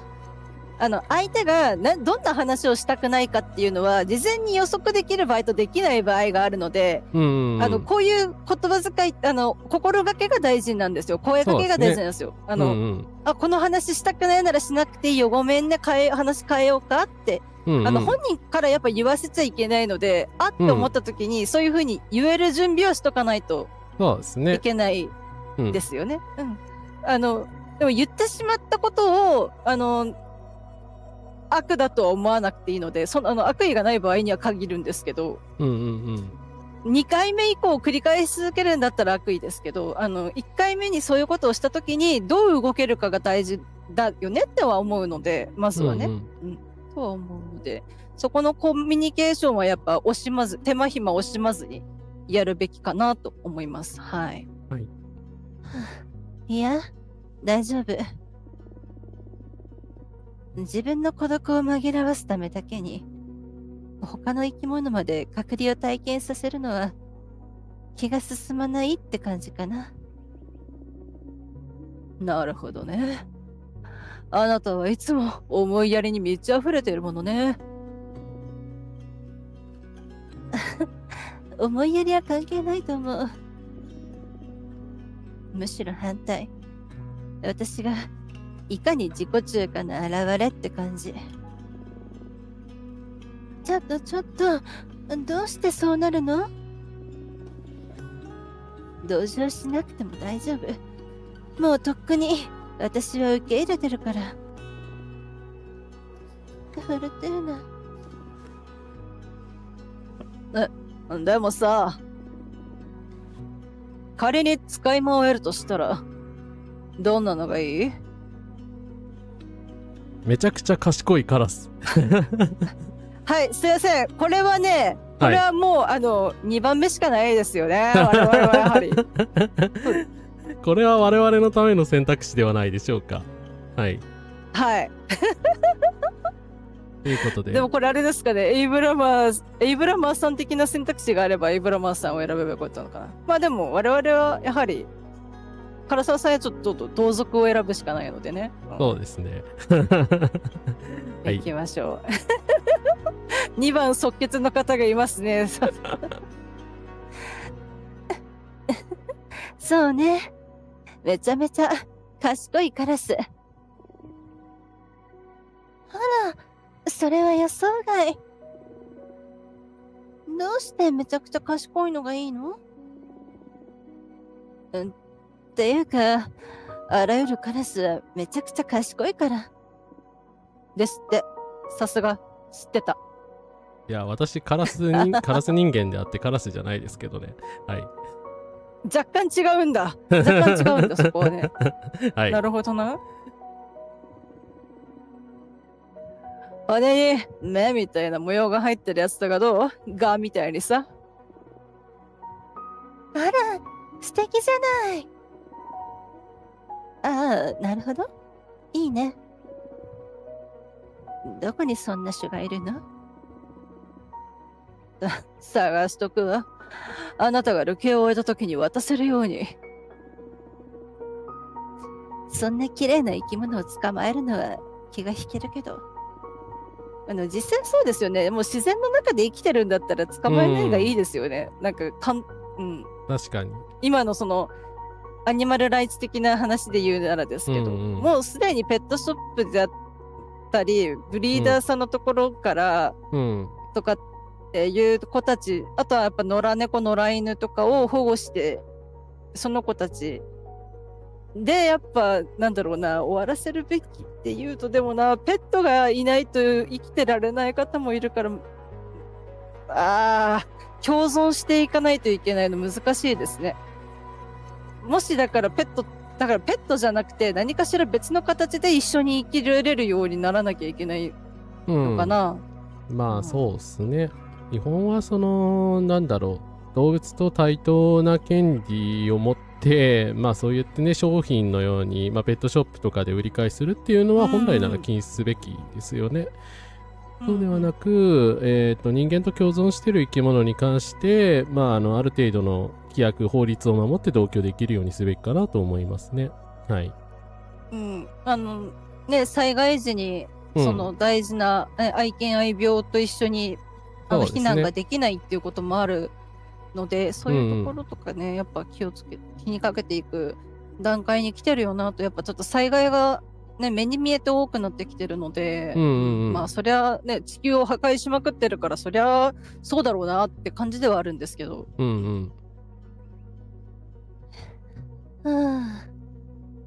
でも約束する。自由になったら使い魔を持つって。よし。ねえ、ブラウニーが聞いてきたよ。そして私はなんだか哲学的な気分になった。やだ。また始まったか。まあ聞いて。考えたことある？どうして女だけが魔女になれるのかって。これすごい大事な問いじゃないです。すげえ大事な問いだな。革新の問いだな。まあ、一番3番目は論外として論外です、この2番目もやっぱちょっとやばいですよね。だから危うすぎるな。そう女の勘とか、なんかその女同士のなんかこう女はわかるとか、なんかそんなでだからね、これってねひどいんですよ。言われるんです。女の方が気がつくんだから、女が気づいてお茶組とかなんかお世話焼いたりするのは、女がそういう風に向いてるって言われるんですよ。ふざけんな、じゃあてめえらが頑張ってねだけだろってなるんですけど私は今までそうやって思ってもそう言い返せなかったんですけど、で一番上も本当は言いたくないけど、現代社会においては確かに特権はある。下駄履いてるからな、これは事実。言いたくはなっちゃう。事実。なんだよな。ただな、魔女になれる理由っていうのが男の存在によるものっていうのはなんかあんまり良い答えにはあんまり思えないな。男性に規定される存在じゃないですよね、別に。だから男がいなくても関係ないはずなので。そうですね。だからやっぱり宇宙は不公平だからなのかな。でもそうなるとなんかと思いますけどね。まあ基本的には公平じゃない。基本的には公平じゃないから社会が公平にしなきゃいけないんだっていう話だったら賛同できますけどね。宇宙が不公平だからといって不公平を肯定するとなったらちょっと違う話になりますけど。まあだから宇宙が不公平なら次の我々の敵は宇宙ということになるので、月に進出しないといけないですね、我々。そうですね。ムーンパレスにちょっと行きますかね、ちょっとね。センター長さんに頼んで、ムーンパレスに行く方法を教えてもらわないと。そうですよね。じゃあ宇宙は不公平だからでよろしいでしょうか。宇宙は不公平だから。鳥は空を飛べるし、魚は水中で生きられる。そういう現実になってるってだけ。でも鳥が空を飛べて魚が水中で呼吸できるってのは自然淘汰を繰り返す中で生物が進化したからでしょ。人間だろうと鹿の民だろうと、女性かノンバイナリーしか魔女になれないことは説明がつかない。ダリアさん、視点が素晴らしい。っていうかでもノンバイナリーはなれるんだ。なれるんだ。これ最初に説明してよ。説明してよ。女性しかなれないと思ってなかったよ。でもこれだと結局アジェンダーの私が阻害される、弾かれるんですよ。ノンバイナリーじゃないので私アジェンダーなので。あとは X ジェンダーとかの方とかフルイドの方とかはじゃあどうなるのっていうところでもある。微妙にな。ノンバイナリーの中に全部含まれてるとされる場合もあるんですけど、まあ今書いたらここたくさん、そういう意味で言ってるような気がする。ダリアさんそもそも地球のあれでないので、まあ多分だからそういうそうだな、自身の性別と言われる性別というかなんというかみたいなことをやっぱそれを多分そういうのを含めて自身が男だと思っていない人ってことですか？うん、あと女だとは思ってない人まあってことなのかな？どうなだからんだろう。男性としての性同一性を持ってないければ女性になれ、女性だから魔女に女性というかね、女性以外でも魔女になれる可能性はあるっていうことですよね。なるほど。それ最初に言えよ。バイナリーウーマンしかなれないと思ってたわ、ずっとこの作品。今までだってバイナリーの魔女しか登場してないから。そう、わかんなかったので、まあそうですよ。で、あと、トランスジェンダー女性は女性なので、ほんと女性しか出てきてないわけ。ただ、カイナさんね、多分バイナリー女性だからで、その辺明言はなかったですけど、フルイドとしては書かれてないので、はい。だからね、ノンバイナリーはなれないのかなってずっと我々疑問だったんですけど、なんかすごい一行で説明されたら、ここでかよっていう。いや、なんか、一番大事なことをこんな終盤に出さないでよって思うけど、でも逆言うとですよ、もっと、この常識というか、女しかなれないって言われてても、ノンバイナリーとか、まあ、あらゆる、グラデーションの中にいる他の、ジェンダーの方々はどうなんだろうっていうふうに考えられる人がどれだけいるかっていうところは気になる。日本にそんなに、日本って言ってくくるのもあんま良くないけど、でも、この国の、男性、女性、その他っていう、クソふざけた性別選択欄を見てると、何人この疑問にたどり着く人がいるんだろうとは思う。ですね。ずっとそれは思ってますけどね。はい。すいません。ちょっと衝撃を受けたので、長く話してしまいましたが、次に行きます。そう、鹿の民も、魔女になれない、女しか魔女になれないけど、騎士としてうんたらかんたらみたいな感じだったですもんね。だからなんか、それで、へーって、ね、なんでなれないのみたいな感じで話してたとこだったので、まさかここでそういう風に繋がってくるとは。はい。ね。確かに。じゃあ、男はとにかく最悪だからってことでいいんじゃない？それはそれでどうかな。でもそっか、ジャスミンさんは余計に男尊女卑の世界で生きてるのか。18世紀とかの、19世紀とかの出身だから、余計にもうどうしようもない社会でしたよね、多分一番。はい。もっと戦もあってた時、領地の土地の奪い合いだったりで、貴族間のそういう政略の駒だったりするわけだろうから。で、イギリスでしょ？だから余計そうですよね。はい。なんであんたたちの惑星ではそこまで男がひどいんだろうね。なんでだろうね。なんでなんでしょうね。それは、それは私たちも聞きたいな。辛いな。ジャスミンは19世紀から来たからね。私の知る限り、女にとっては最悪の時代よ。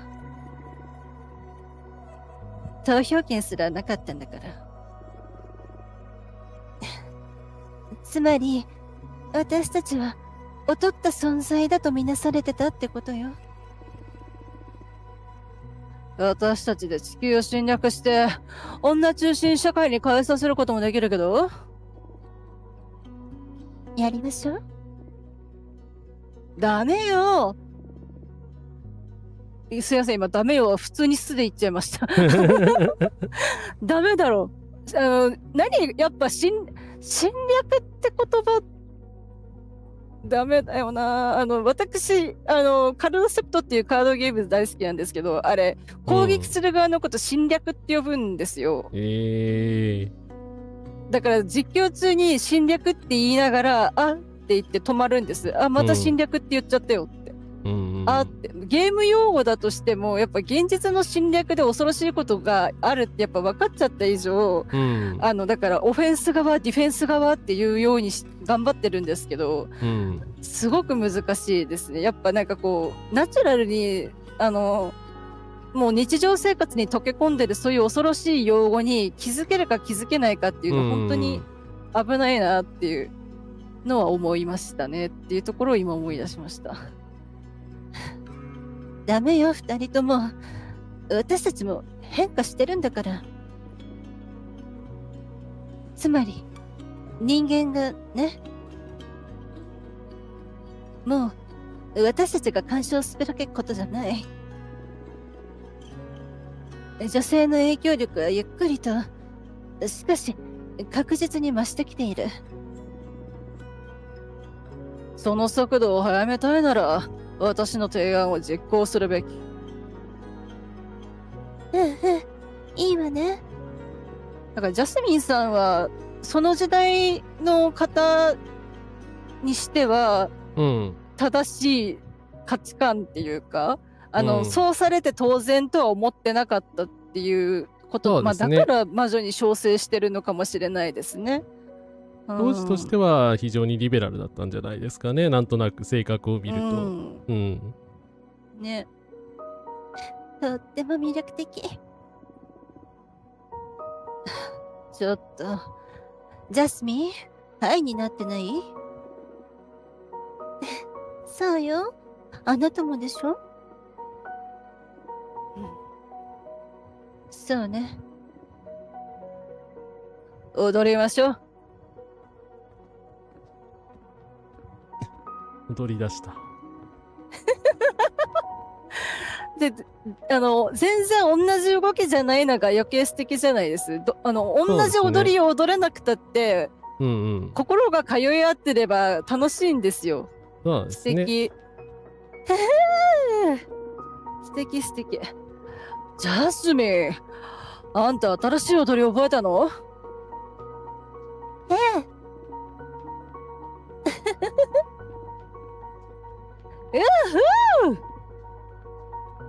音楽かける？音楽ならもうあるわ。植物が歌ってるもの。ああ。そうだね。何の間それは。何の間だったんだ今の。でも、あれ何でしたっけ？マジックブラウニーでしたっけ？なんか、なんとかが焼き上がる頃って言ってたでしょ。マジックブラウニーでしたっけ？なんかそんなこと言ってましたよね。だから、はい。ですよね。多分、魔女の、あれか、だから魔女が育ててるハーブとかの魔法の一環ってことかな？だから食べ物になんか含まれてたんじゃないですか？ってことですよね、多分ね。ですよね。はい。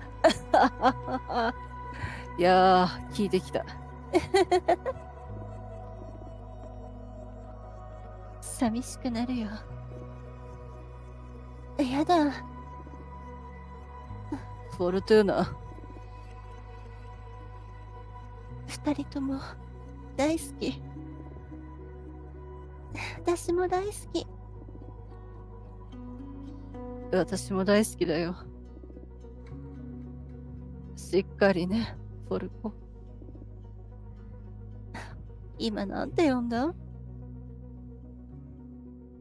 切ないな。ようやく静かになったな。いきなりいろんな人が出入りするようになったからね。いや、まあ、最初からあまり変わってないような気もするけど、入れ替わり立ち替わりいろんな人が来てますからね。ね。私は寂しかったぞ。なんで？私はずっとここにいたじゃない。お前と話す機会が少なかったからだ。つまり二人だけでな。出たわね。出たわね。これは。皆さんお待ちかね、エブラマルートが開く時が来ましたか？でもね、フォルトゥーナさん、正直寂しくはないんですよ。ただ、執着するのはやめて、でもな、フォルトゥーナさんね、執着するのもされるのも怖いんじゃないかなって感じですし、でも、ちょっとからかい混じりにあなたってほんと繊細なのねが一番言いそうかなとは思うんですけど、どれがいいですか？エイブラマールートをお望みの皆様。まあ確かに繊細なのねが一番らしい返しかなという気はしますがちょっとこれで選んでみますか。やっぱなんかすごくいい意味で感傷的ですよね。ちゃんと感情の起伏があるというか、エイブラマーさん。なんか冷血ってわけでもないし、したたかなところもあるけど、なんかこうやって、何かこう思いつくことがあったりとかもするので、面白いな。基本いいやつという基本。あなたって、ほんと繊細なのね。お前を独り占めしようとか、そういう粘着質な存在にはなりたくないが、私が姿を隠している間にここを訪れる魔女たちに正直嫉妬した。どうしたの？なんでそんなに感傷的になってるわけ？終わりが近いからだ。何の終わりが？すぐにお前は私を憎むようになる。なんで？あなたが何をするっていうの？最後の契約を発動する。そして私はお前の不死性を吸収する。お前は人間の世界に戻ることになり、我々は二度と会うことはない。確かに、遅かれ早かれその時が来るとは思っていたけど。これ必ず人間に戻っちゃうんですか？まあ真ん中のように憎むことは以外に何差し出すものなかったですもんね。まあ他に何がありましたっけ？不死性と何かと何かと何かで、でさすがに他のはちょっとダメくないって言って、自分を差し出しとくしかなくないっていう感じで選んだやつだったと思うので。そうですね。回避する道一応聞いてみます？本当は本当は一番上なんでしょうけれど、己の言い出したことに責任を持つっていうところではね。そうですね。そっか、不死性と愛するものと子分の3択だ。だから愛するものだったらそれこそね、ダリアさんとか他の人だったかもしれないし、子分だったら子分そのもの。もう一回パトリスお姉ちゃんを奪われるんじゃないですか。可能性もありましたよね。だからその3択だったらコメントありがとうございます。ありがとうございます。不死性しかなかったっていう。そうですね。で、だから子分だったらお前を陥れたというか、お前ね、子分に恨みがあるだろうっていう感じで出されてるんでしょうけど、やっぱ、自分の良くなるために子分っていうその集団の命を差し出しますっていうのはさすがにやっぱありえないですよね。悪役ムーブが過ぎるし、愛するものっていうのも結局は他人ですからダメだし、不死性なので不死性を奪われることとしては別にってとこですけど、まあでもそうですね、もうちょっとそうだな、お姉ちゃんがここにいるって分かっちゃった以上はちょっと回避したいな回避したいかもしれない。一応回避ルート聞いてみますか？回避できるかどうか。そうですね、一旦聞いてみます。ちょっと感傷的なフォルトゥーナさんを見せときますか。回避する道はないの？ない。私は責任を果たさねばならん。私がそれに抗う方法はないの？私を破壊しようと試みることはできる。だが今のお前に私を消す力はない。お前のデッキの力をもってしても私を排除することはできん。子分のみんなには頼みたくないでしょ。だってもう一回エイブラマーさんを裏切るんでしょ、そしたら。そうですね。だから裏切りたくないでしょ。裏切られて辛い思いをしてたるので。ルートとしてはエイブラマーさんが責任を放棄するしかないですよね。分かっただと受け入れちゃうと思うので。なので、まあだから火の代償により授けられるはずだった何かを失うことにはなるでしょうけど、うん。それでも別にいいですよね。あそこに戻れるんならとは思いますけど。うん。ただエイブラマーさんが責任を放棄したときに、ベヒモスたちに、ベヒモスとしてのその性質として何かしらこう、咎を背負わされる、なんかこう、油断されることはあるのかもしれないですけど、まあ、そうですね。聞いてみますか。あなたが責任を放棄したら、どうなるの？それは起こり得ない。それは私の資質と目的とエンテルヒに反することだからだ。私はエイブラマーではなくなり、宇宙のは私の存在を完全に抹消するだろう。そして私のエネルギーは新しい何かに置き換えられる。生まれ変わるのも悪くないんじゃない？いや、私はエイブラマーだ。私はエイブラマーで居続けたい。そっか。冗談でもそんな可能性は口にするな。頼む、代償を支払ってくれ。うん。ごめん。自分の大切なものを奪う者に抗うのは自然なことだ。私は、お前がどれだけ私を嫌悪しようと、お前を憎むことはないだろう。お前は特別な存在だ、フォルトゥーナ。何が起きようと、私はお前と共に過ごした時間を大切にし続ける。いろいろあるにせよ、私は、あなたと会えてよかったよ。お前は私を憎むかもしれんが、求めていたものは手にできた。お前は明日、この小惑星を離れる。どんな気分だ？うわー。もう、どうなんだろう。嬉しいのかな？嬉しくはないですよね。やっぱりみんなと離れるのは悲しいは悲しいんじゃないですか？だけどなんかで回避結局する方法ないのか。フォルトゥーナさんのはい。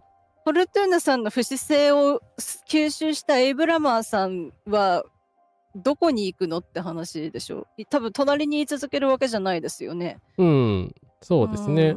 ベヒモスとして宇宙をさまよってしまうのか、わからないですけど、まあ、魔女に危害を加えることはないけど、不死性。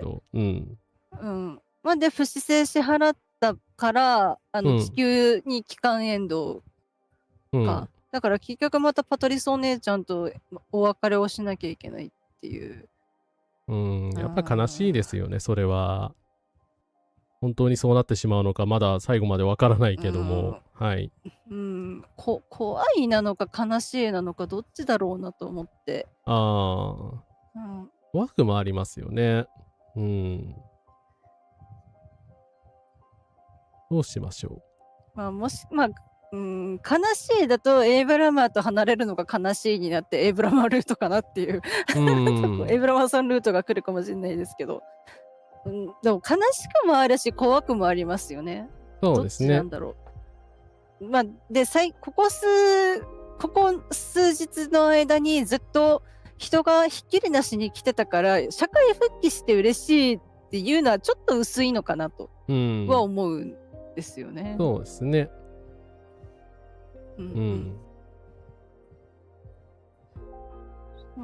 どっちだろうな。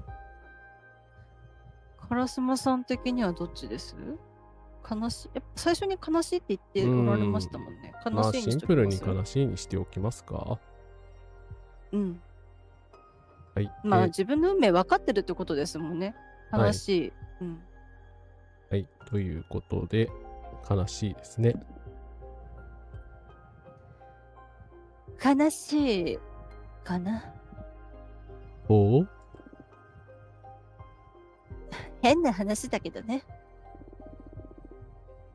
ずっと自由が欲しいと思ってたのに、いざそれが得られるとなると、悲しいっていうか、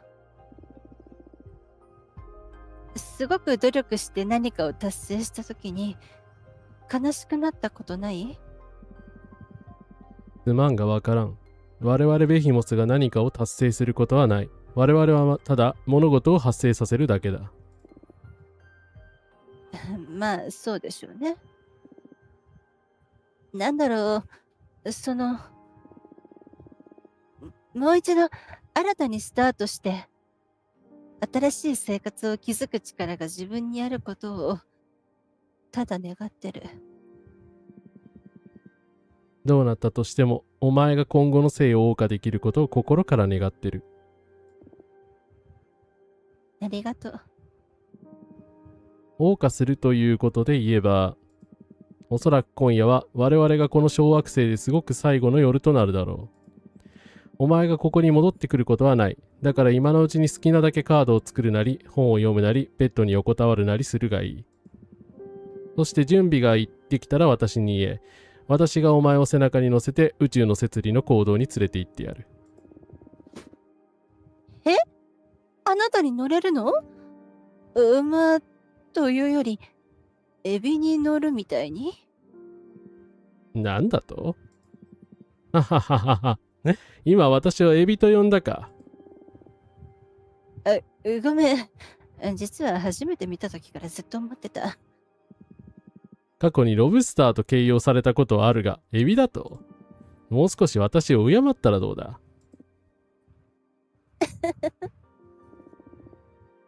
ごめん。あなたは見事なロブスターよ。ふざけた娘だな。とにかくゆっくりしろ。その後に出発だ。了解。おー、エイダーナの仮面が。それエイダーナでしょう。怖っ。あとコメント欄に大変なことが書いてありますね。ウォーキングインソックさん、コンカラスです。はい、さっきスマホでも速報出てました。イランがホルムズ海峡、イスラエルのせいで再封鎖です。はい。イスラエルが悪いです。トランプが悪い。トランプマジなんか最近どうしたんですか？なんだ懲戒菩薩違う。いや、朝令暮改。まあ、朝令暮改なのはいつものことなんですけど、多分もう、イランのこともう責任取れなくなって、もう全部丸投げしたんだと思います。逃げたと思いますね。だから逃げられると思うなよ、アメリカの大統領が。ふざけんなよ、マジで。だからもうイスラエルはおそらくアメリカの言うこと完全に聞かなくなっているので、まあそうなるだろうなと思ってましたけど、思ったより早かったですね。はい。で結局イランはイランで効率のいい稼ぎ方と、あと大義名分得ちゃってるから余計にやり続けられるでしょ。まあだって当然イスラエルは殺戮を繰り返してるわけですから、いくらでもね、大義はあるっていうことですよね。でしょうね。まあ残念ながら残念だけど、でも、もちろんイランがいいことをしてるとは言いませんけど、やっぱイスラエルが悪いよ。マジで。いや、あとアメリカも悪いですよ、もちろん。もう同じぐらいあいつら。で、あいつらをこうなると分かってて止められなかった諸外国、日本含めね。てか、日本は多分同じとみなされてるでしょ？大丈夫？攻撃されるんじゃないですか？思ってるからずっとね、そう言い続けてるし、イスラエルを非難すべきだと、まあ言ってるんですけど、全く話聞かないので、はい。そうなんですよね。ひどいな。しかし、我々は向かわねばなりませんね。宇宙の輪なので。そうなんですよ。はい。なので行きますか、エイダーナのところに。怖いよ。仮面が怖え。だよ。古文の魔女たちへ、宇宙の摂理の行動はあなたたち受け入れる準備ができました。今こそ皆で集う時です運命を決めるために。ということで。はい。やっぱみんなで決めましょう。はい。民の意見を無視する集団は、国はいらないので、そんな国ならいらないので、はい。はい。そうですね。皆さん、国連を大事にしてください。はい。はい、お願いします。ということで、いきますか。はい。おおおこんなグラだったんだ、全体。緊張しているか？うん。なぜだ？大勢の魔女と会うから。自分が他の者にどう思われるかが気になるか？うん。あなたは気にならない？基本的に私は他者が自分をどう思おうが気にならん。多くの宇宙を生きてきて、どんな時も私は大体そんな感じだった。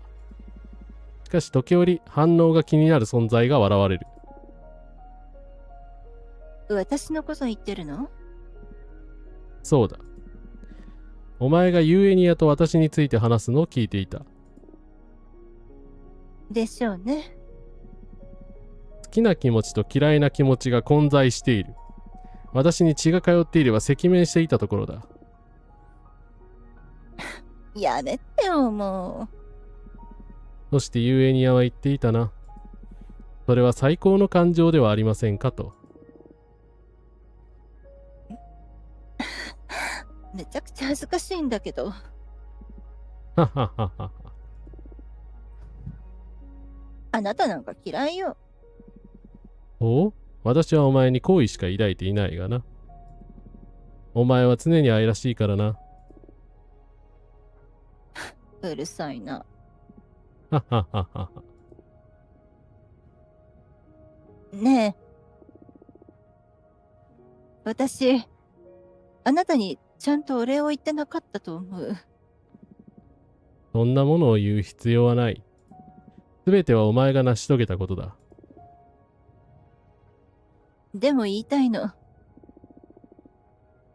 この数ヶ月の間、あなたは本当にたくさんのことをしてくれた。自分を失い、救いようもないほどに壊れていた私は、最後の手段としてあなたを召喚した。そんな私にあなたは、新しいデッキや自由をくれただけじゃない。私を生き返らせてくれたの。私を焚きつけ、私に教え、私を笑わせ、私の話を聞くことで、ありがとう、エイブラマー。本当に、ありがとう。私はあなたが好きだよ。ああ、私もだ。だが私を好むべきではない。お前がそう言ってくれるのは嬉しい。本当に。だが私は親切からお前を助けたわけではないのだ。すぐに私はお前にとって大切なものを奪う。別に構わない。今この時、この場所で、私はあなたのことが好きで、あなたに感謝してる。私は将来、あなたを憎むかもしれない。裏切ることすらあるかもしれない。炎の契約の発動に自分がどう反応するかはわからない。でも、今この瞬間、この星々の中で私は、あなたが好き。ありがとう。見ろ、着いたぞ。宇宙の摂理の行動だ。いよいよね。ガードが導く結末、見届けましょう。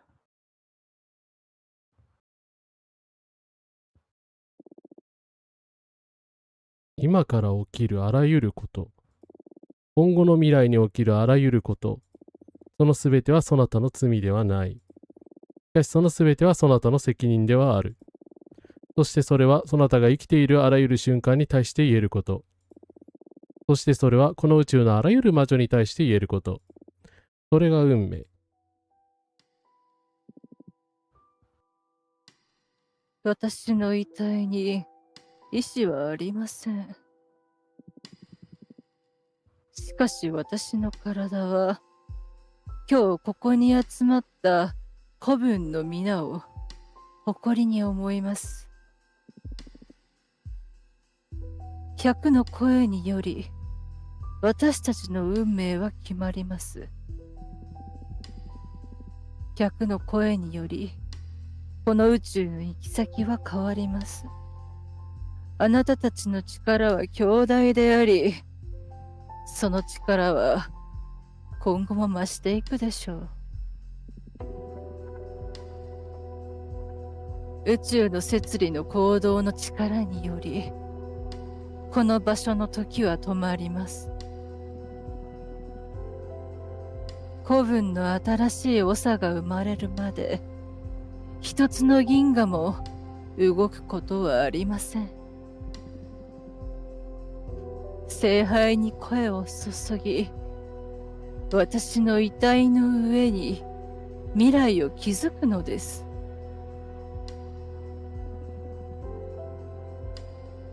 死せぬ遺産の聖杯を囲って立つのは候補者たち。歴史家のサイプレッサー、ダガーカジのダリア、園芸師のジャスミン。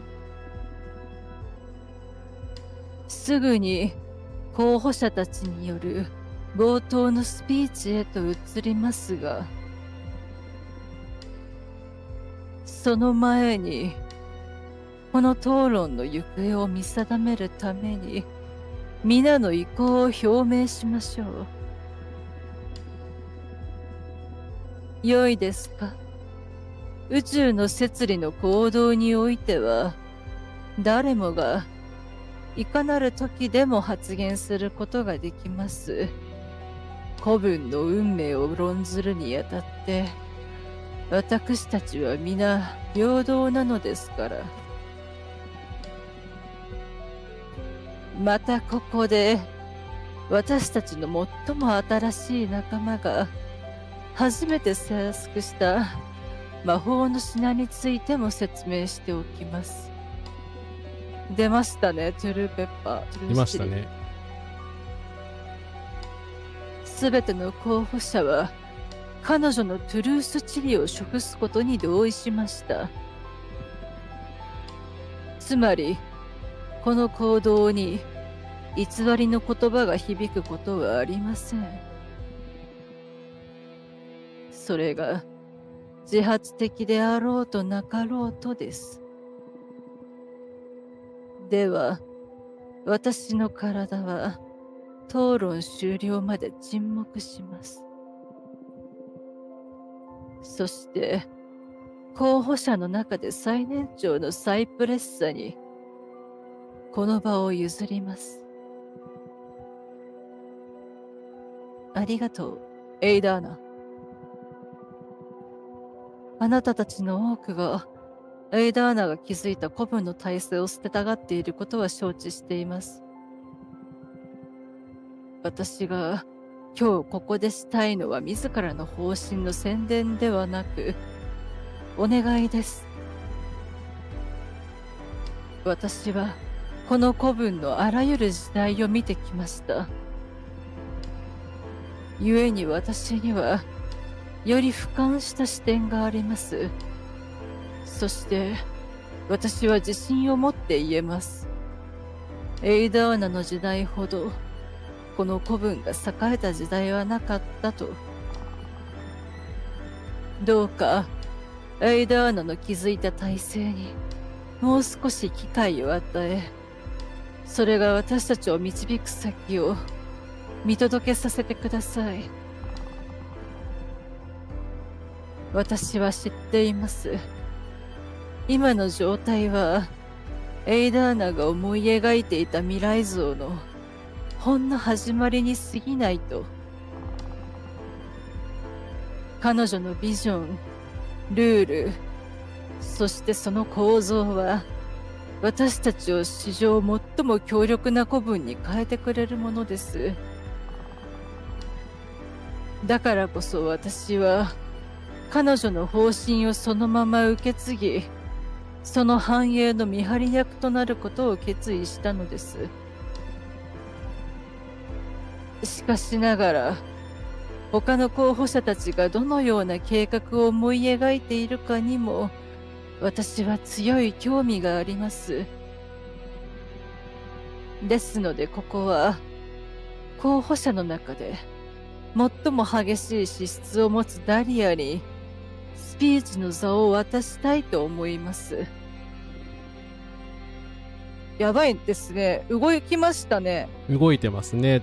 なんかジャスミンさんの方が吸い上げられてますけど、今サイプレッソさんがちょっと小さいですけど 24%、ジャスミン 6%、私たちが 70% ですね。はい、なので、ダリアさん、ここで、だから、相手の修文聞いておいたり、相手の問題点指摘しておいたら、ここでもしかしたら手札が増えたのかな。可能性はあるかな。討論ではそれ、討論ではそれは確かに必要かもしれないけど、修文についてはちょっとどうかと思うけど、やっぱ問題点の批判は、でもな、まさかこうなるとはな。なるほどな。現実でも欲しい、トゥルースチルって。はい。いや、それは欲しいですね。日本の政治家にとりあえず全員食わせましょう。全員食わせましょう。食わせましょうね。みんな、聞いてちょうだい。ダリアに補佐役を頼まれたから、私は状況に応じて彼女に助言する必要がある。話す内容の舵取りも必要になるかもしれないな。しなきゃでしょうね。はい。しなきゃでしょうね。この方が暴走しないように。私には、はっきりとしたビジョンがある。よし、どうやって始めるより提案しようか。ダリアさんが一番上はない。上はない。だから、自信じゃないですかね、多分。逃げは、なんか微妙だな。どっち、まあ多分真ん中か下かのどっちかですよね。そうですね。って感じ。ダリアさんの性質上に。どっちかだと思う。威厳はいらないんですけど、はい、確信はあるでしょ。私が選ばれてあんたらを幸せにするよっていう確信は欲しいけど、やっぱダリアさんといえばエネルギッシュ、この3人の中で一番エネルギッシュだと思うので。そうですね。なので普通にダリアの資質に合わせたのを選んどきますか。かな？はい。ダリア、まずは共同体、絆、団結、助け合い、多様性、魔女は皆平等。いいじゃん。好き。あれあれあれ。これは思ったようにはいかなさそうだな。でも、彼女のエネルギーは聴衆に届いてるみたい。そして、このビジョンの実現のため、不可欠な要素が一つある。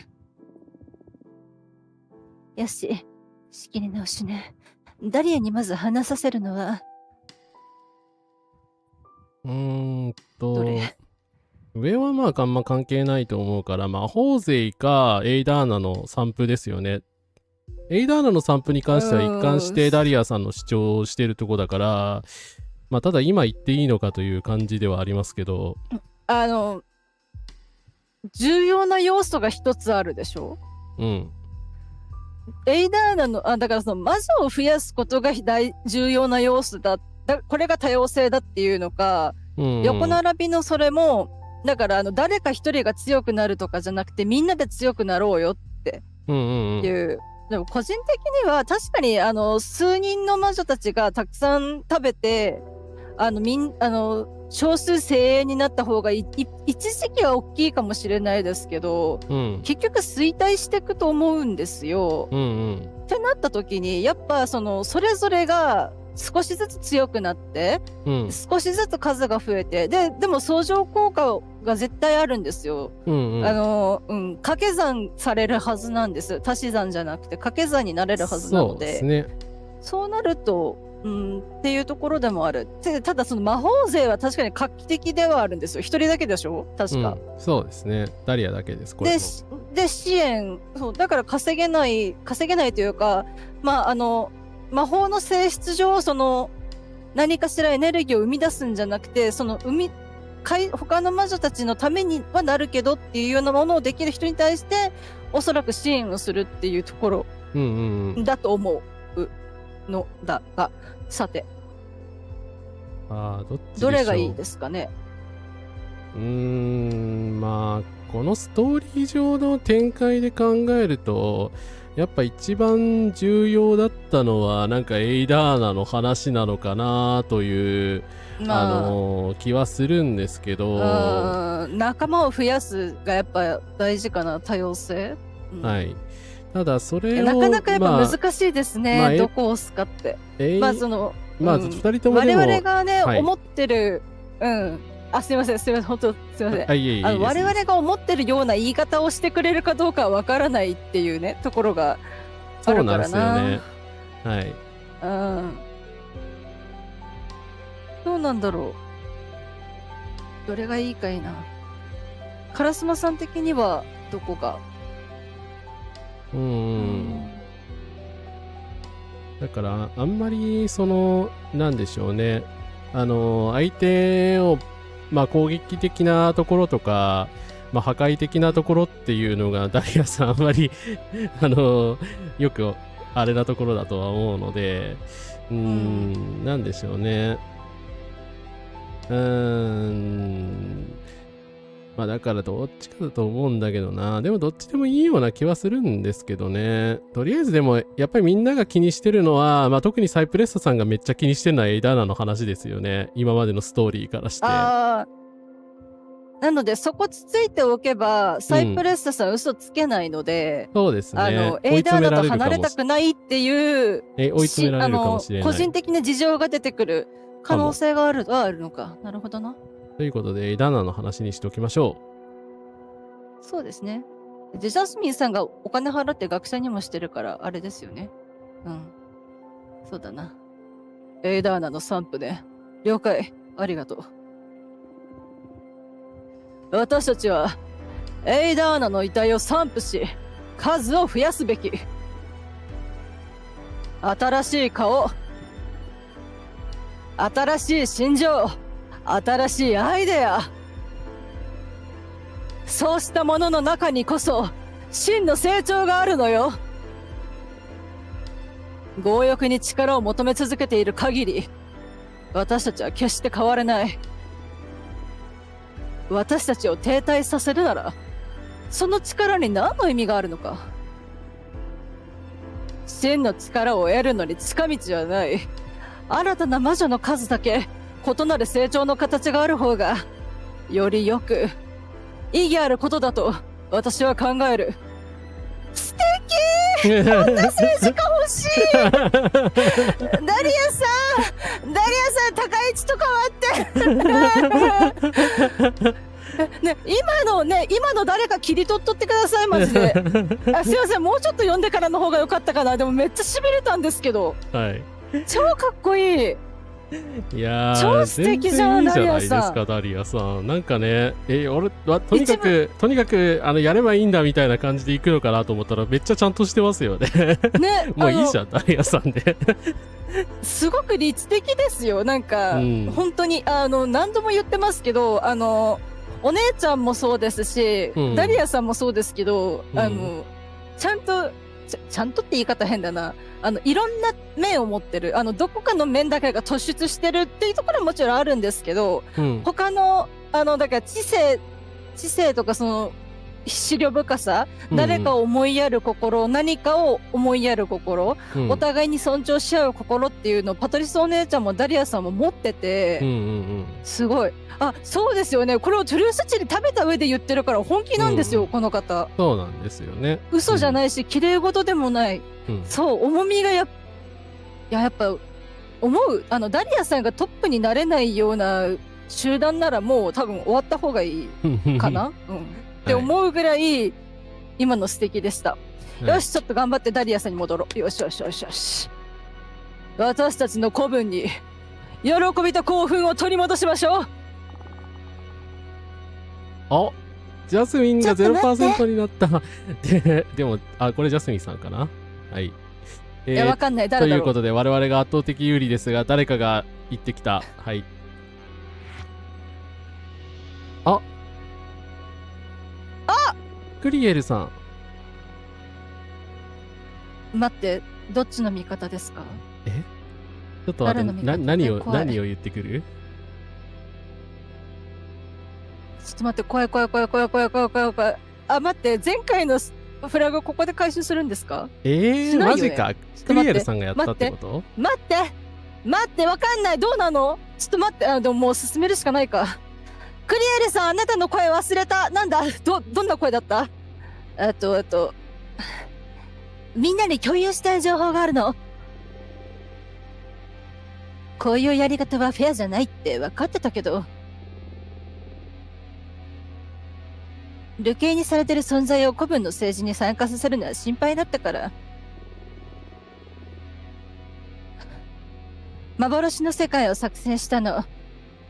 ダリアのチームで預言者をしてるフォルトゥーナの情報を引き出すために。やっぱクリエルさんだったんだ。そして分かったのは、フォルトゥーナには現実を改変する力があるってこと言っちゃったもんね。そうだよね。はい。そうだよね。彼女がやっているのは占いじゃない。彼女は自分で未来を描いているのよ。これは非常に大きな意味を含んでいる。私たちはこの討論を中断し、彼女をどう扱うべきか決めるべきだと思う。裏切ったな、クリエル。辛すぎて、ちょっと待って。この裏切り者めが。あなたに力の使い方に教えたの、フォルトゥーナさんでしょ。何言ってんすか、この人は。いや、ひどいな。だからどっかに買収されてるんじゃないですか。買収っつうか、どっかとつながりがあるんじゃないですか。可能性はあるな。ひどいですね、これは。裏切りだと思います。はい。大技で返しましたね。半分本当で半分間違ってる。だからフォルトゥーナさんは意図してないんですよ。ただカードから見えてきちゃったものがそれになるってだけなので。うん。そうですね。いやー。あの時、あの世界がまさか陥れるものだと私は思ってなくて。いや、私も分かって気づいてなかったですね。私ちょっと純粋で性善説で生きてる魔法少女なので、人を疑うことを知らないので、なんか汚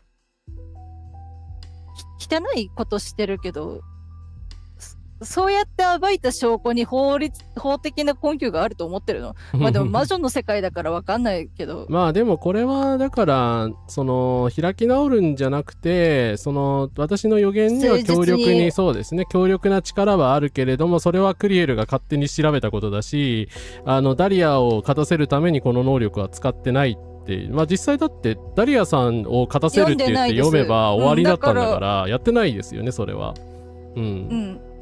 だからそのダリアさんがどう戦えばいいかっていうのは確か教えなかったはずです。教えなかったです。引かないって言ったはずなので。これだけだから散々苦戦して、だからクリエルさんまで読んで話進めてたわけですから、なるほどね。なんでかな。うわっ。はい、今事実 57% まで減りましたね。ヒュー。でしかも 30%、だから15、15がそれぞれの陣営に分かれましたね。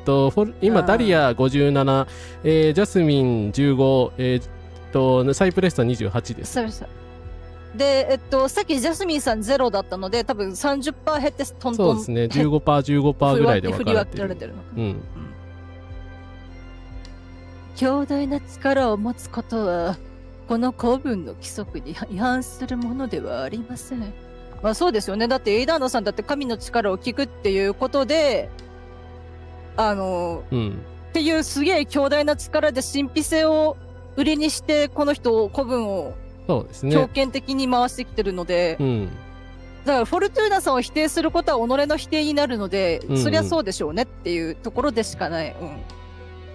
だからクリエルさんは一体自分の力で自分でそう思ったのか、うん。誰かに指図されてそうやったのか、どっちなのかだけ教えてほしいんですけど。そうですね。まあ、いっか。はい。討論は予定通り進めます。でも、この情報が新しい長の選択にどう影響するかは、各々の魔女の判断に委ねられます。票を持って、その考えを表明すればよいのです。なんでエイダーナポイントでこっち上がってんのよくわからないですけど、なんか助けてもらってるだから結局エイダーナさんの意向にまだすがりたい人たちからすると、うん。それだけ強力な力を持ってるフォルトゥーナ万歳ってなりたい層がいるんじゃないですか。なるほど。逆やっぱにフォルトゥーナすごいねって。プラスになった可能性もあるのか。だから、そう、うん。ダリア票じゃなくてフォルトゥーナ票の可能性はあるけど、うん。そうやってやっぱ強力なリーダーに率いてもらいたいって考える人は、斎藤元彦みたいなやべえやつを長に敷かれないので、ちょっと考えてほしいかな。いや、今回はありがたいけどね。ゲームのシステム上はありがたいけどね。はい。うん。どうなんだろう。さあ、票を持って、その考えを表明すればよいのです。でも、これは不公平だよ。他に共有するべき情報はありますか？ありません。でもみんな、よく考えて、この子分の運命を誰に委ねるべきなのかを。だから、どういうつもりでござる？あ、ルイーズさん。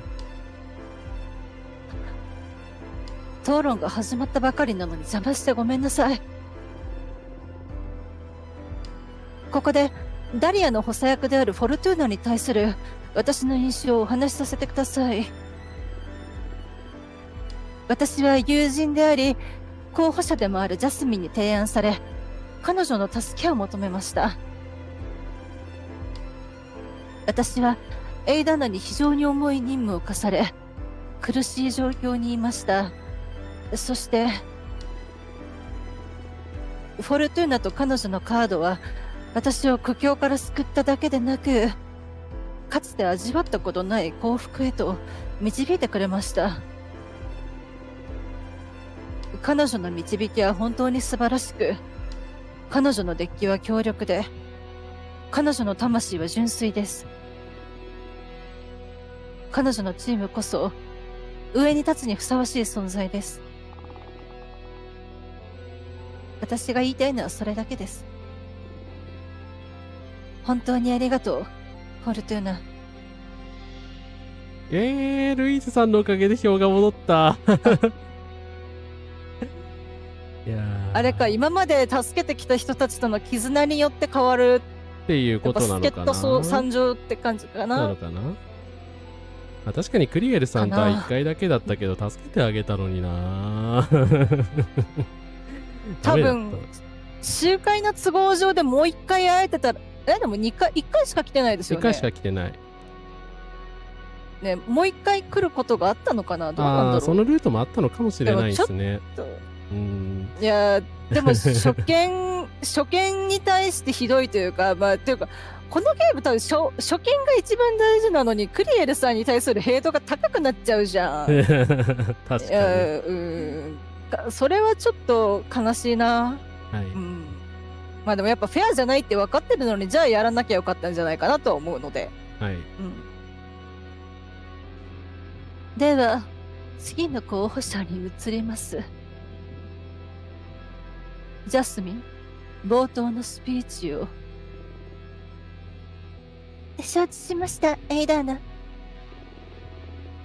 本日は、こうして子分の皆さんと会えて、とても嬉しく思います。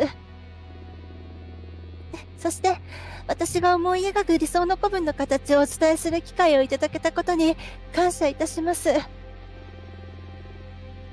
これまでに皆さんから受けた温かい支援に、私はとても感動しています。お金払って学者に研究させたことをだいぶ私根に持ってるんですけど、さすがに。そして、私が提示するイメージに対し、未だ多くの方が疑問を抱かれていることも承知しています。ですが、ここで私が皆さんの前で説明をすることで、古文の未来に対して、私と同じように大きな期待を抱いてくださることを願っています。なんで減ったの？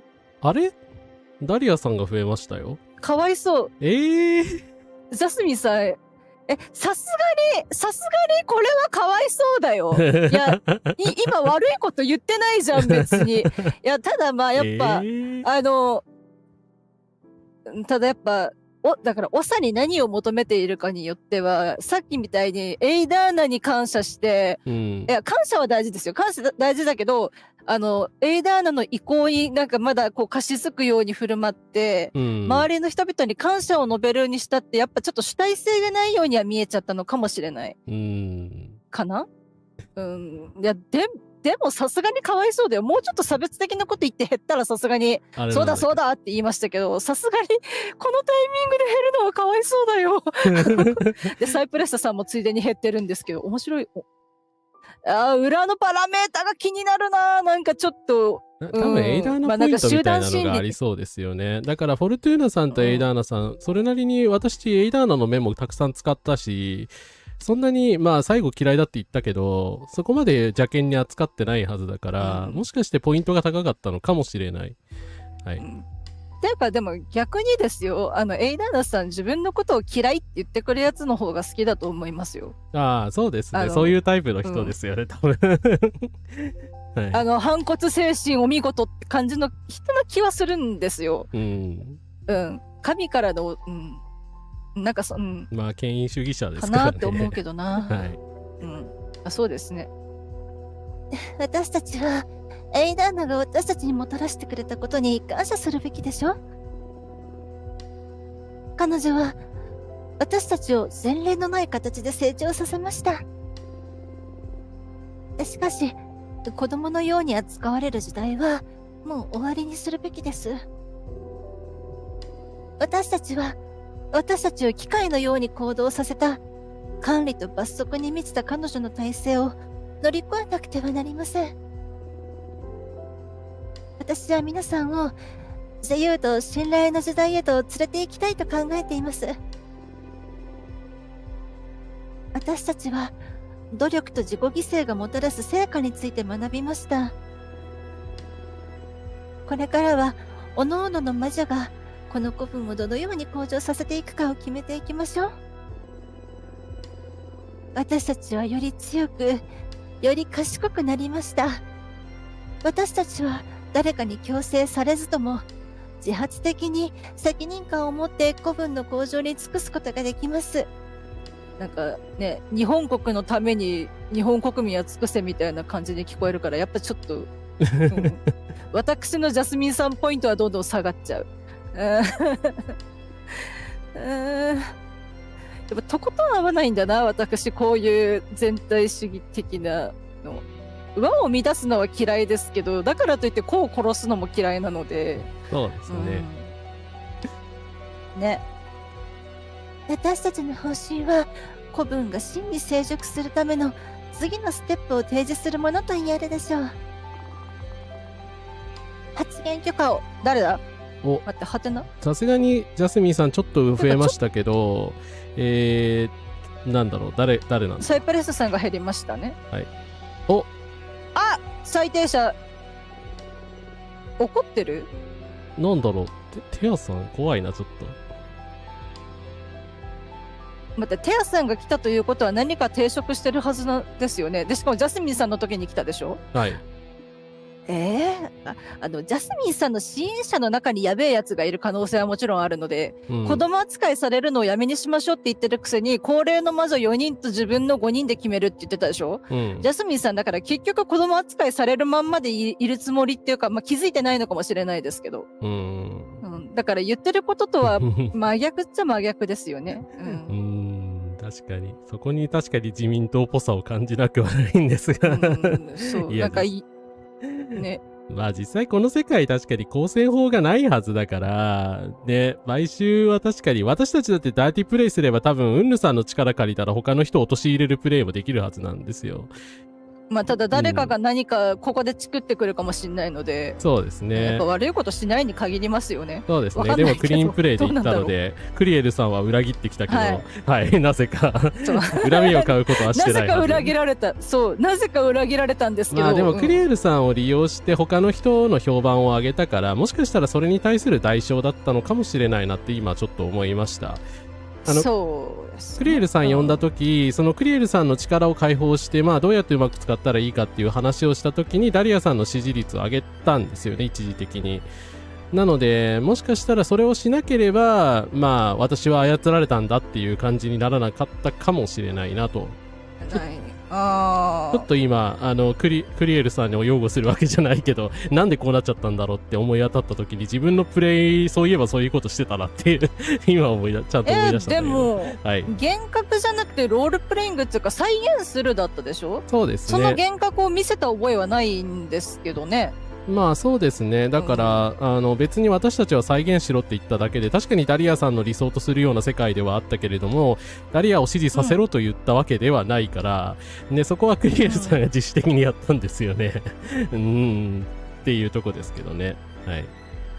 ねえ、なんだろうな。そうですね、逆古文の大に。切な時間をお邪魔してはいあ、ごめんなさい、はい先に読んじゃったのに。そうでクリエルさんにいえ大丈夫ですよ。今ごクリエルさんに本当にご指摘、暴露されて支持してそう、たあったんですけど、逆にそのことを指摘された方がクリエルさんの支持率下がったと思うんですよね。だから、なんか、それはなんでなんだろうなと思ってカードのことよりもそっちのこと言った方が良かったんじゃないかなと一瞬思いましたね。いやだから別に幻覚見せたんじゃなくてテーマパークみたいな感じでその支援者として、もしダリアが長になったらこうなりますっていうバーチャルリアリティを作っただけなので、それを幻覚として見せたわけじゃないから、それが支持率を下がる理由にはならないでしょ。だって支援としてそういうことをしてくれって言っただけなので。そうですね。で幻覚じゃなくてそういうものを見せますって言って再現して周知してたはずなので、別にその騙し討ちしてないんですよ。ただクリエルさんがフォルトゥーナさんにしてきたことは騙し討ちなんですよ、っていうとこですかね。計りごとって言うんですけど、こういうのをねって感じでしたね。はい。さあテアさん、あなたの声も忘れたすいませんでした。どうしよう。いや違うんですよ。いいんですよ。単純に私が忘れてるんです。古文の大切な時間をお邪魔して申し訳なく思います。しかしながらここで最低期間としての懸念を皆様にお伝えしなくてはなりません。皆様もご承知の通り、私たちは最近この古文の一員でありベヒモスと契約を結んだグレーテを逮捕いたしました。そして私たちはグレーテの体と融合していたベヒモスの拘束に成功しました。そしてもう大体読めた。はい。そして複数の強力な制圧魔法を投じた後、そのベヒモスから懸念すべき情報を引き出したのです。最低期間はこの古文の中に他にも禁忌の魔法の使用者がいると信じるに足る証拠をつかんでいます。嘘でしょ？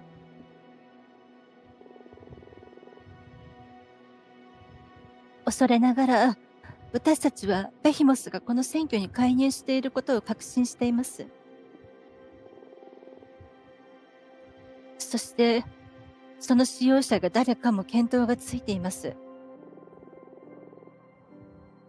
しかしながらここは皆様の良心に託したいと思います。使用者は自ら名乗り出るか、そのものを知る者がここでその名を明かすことで正しい選択をしてください。それがなされなければ、私は容疑者を拘束し、無慈悲な尋問を行わざるを得ません。許容できません。ここは神聖な討論の場。外部の者が阻害して良いものではない。残念ながら他に道はありません。ベヒモスの使い手を他の長にするわけにはいきませんから。次の長？別にフォルトゥーナさん長にならないけど。まあそうだけど、フォルトゥーナルートと同じセリフなのかな。だからフォルトゥーナさんがダリア今回指示に回ってるから、まあ自分で立候補する道もあるっていう話。どっちにしたって長ってことにはなっちゃうのかな。じゃないかな。今動かないと手遅れになる可能性があります。わかりました。古文の魔女たちよ。私たちは魔法条約を遵守せねばなりません。使用者は名乗り出なさい。さもなくば、古文全体が犠牲となります。うわおでパトリスお姉ちゃん絶対言わないでしょ。まあでもこれもうね、告白した時点でダリアさんの当選はないですね。いやー、そうなっちゃうのかな。サイプレッサさんも、待って、サイプレッサさんもジャスミンさんも知らないですよね。言ってないですよね。言ってないですね。サイプレッサ、ジャスミンは知らない。トゥルースチリ食べてるから、うん。で、ダリアさんにも言ってないですよね。言ってないです。多分グレーテさんと、お姉ちゃんと、ユーエニアさんにしか言ってないはずなんですよ。そうですね。で、そうだな。だからグレーテさんについてた、エスカリボルグみたいな感じの名前の人と、エスカリボルグ。あれ、ゲイタリアン。ゲイテリアン。はい。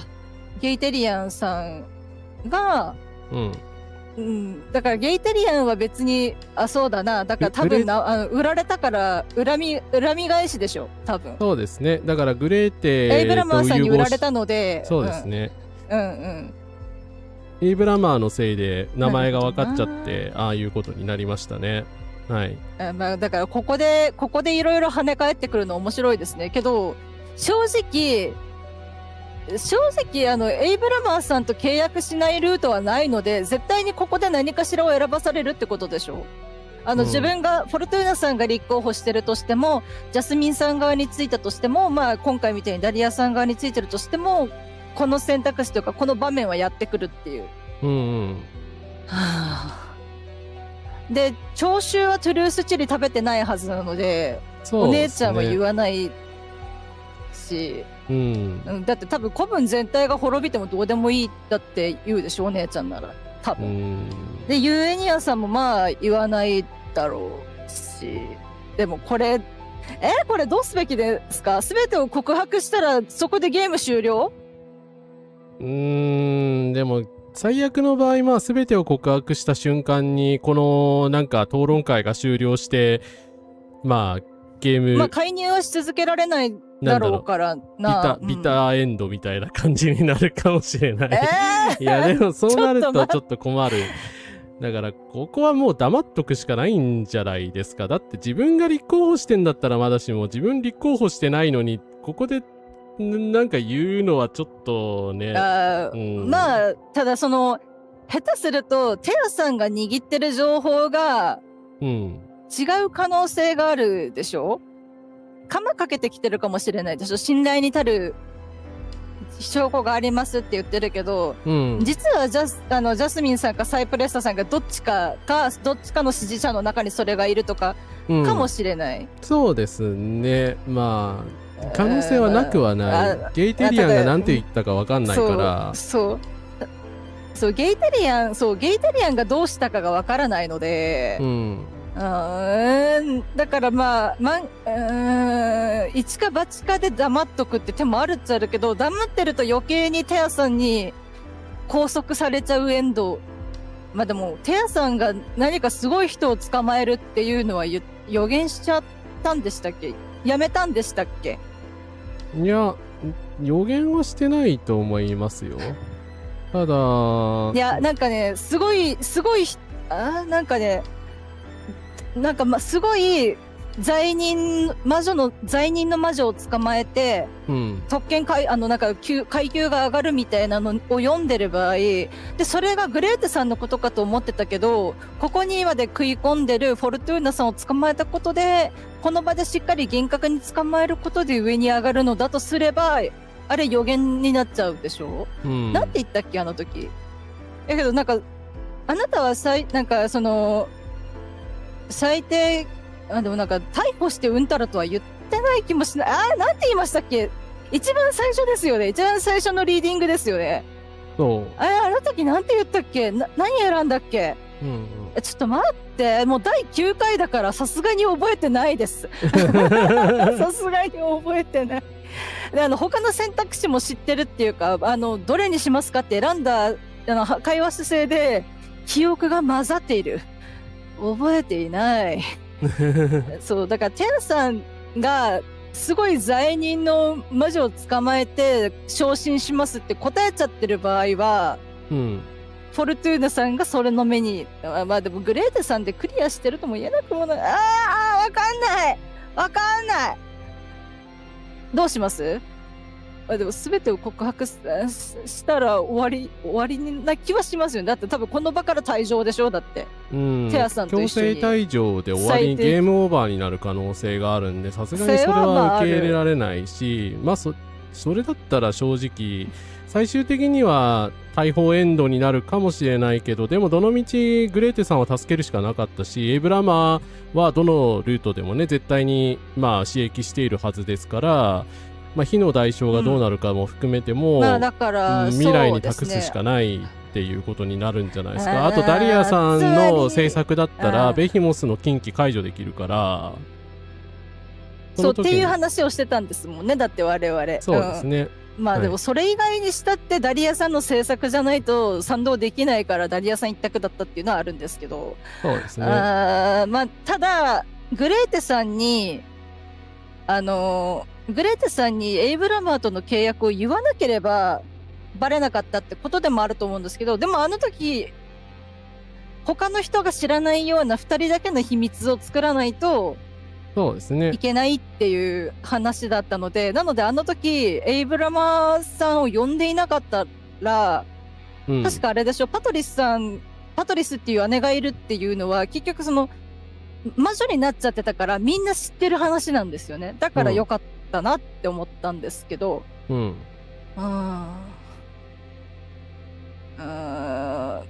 まあでも黙っとくしかないかな。そうですね。はい。まあちょっとどうなるか分かりませんが、沈黙しておきます。ここではゲームオーバーしたくないんで。はい。まあ沈黙も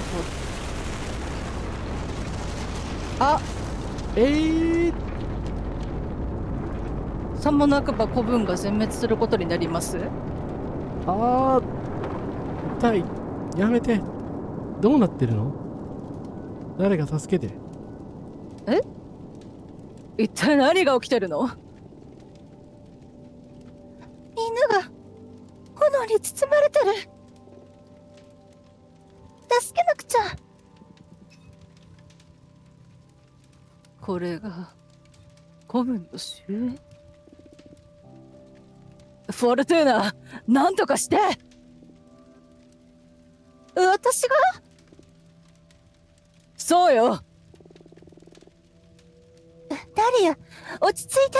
フォルトゥーナに何ができるというの？ダリアの直感は正しい。いつだって少し考えを求めさせて。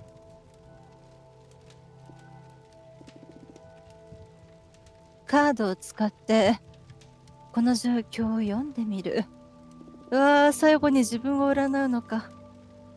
なるほどな。それに伴うパラドックスは理解してる。このリーディングによってはフォルトゥーナさん今までに築き上げてきた絆を失うんですね。そうだよね。過去も変わるから。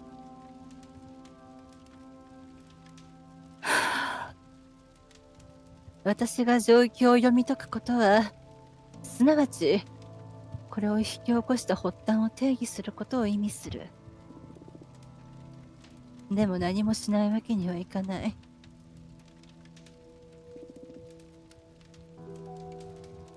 みんな、古文のことを考えて。古文に対する自分の気持ちを私のデッキに送って。破壊行為、誰が破壊してるのか。ここで川辺の教訓、最後に作ったカード。大草原は瞑想の領域を提供する。狼の母は厳格だが公平。狼の母は無限の愛をもたらす。鏡は真実に相当しないものを消失させる。だからこの古文が真実に相当しないんじゃないですか。知らんけど。ちょっと待って。ただね、その無限の愛でしょ。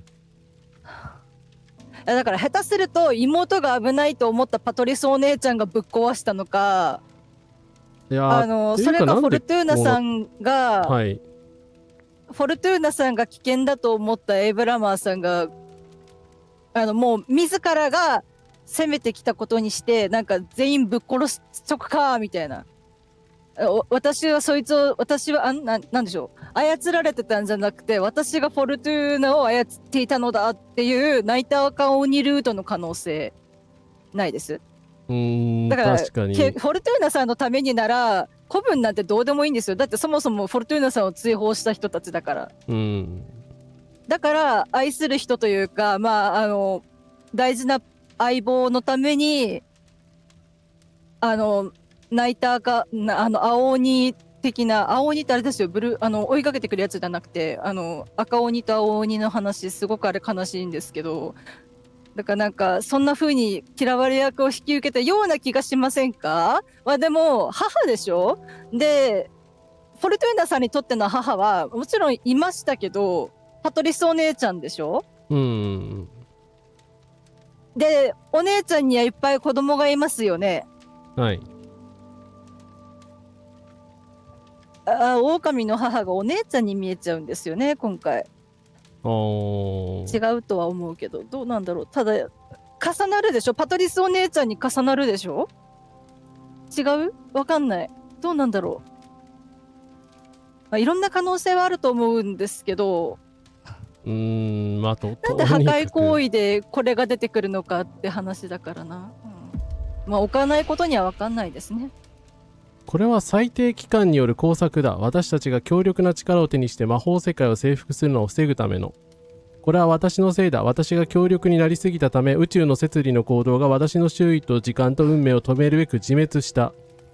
エイブラマーは私の自分を追放した子分に復讐するために私を利用した。エイブラマーさんが犯人だということもできるわけか。まあ、まあつまりまあでもあれでしょ、原始の魔女と思い合ってたんですよね、確かエイブラマーさん。そうですね。でも離れ離れにされちゃったんでしょ。確か。そうです。ただこの選択肢自体は多分エイブラマーさんからの最後の愛な気がしちゃうんですよ。そのことを思い出させてくれてありがとうと、あの時の苦しみを、苦しみすら愛おしいってあるじゃないですか。痛みこそが生きている証みたいな。悲しいですけどね。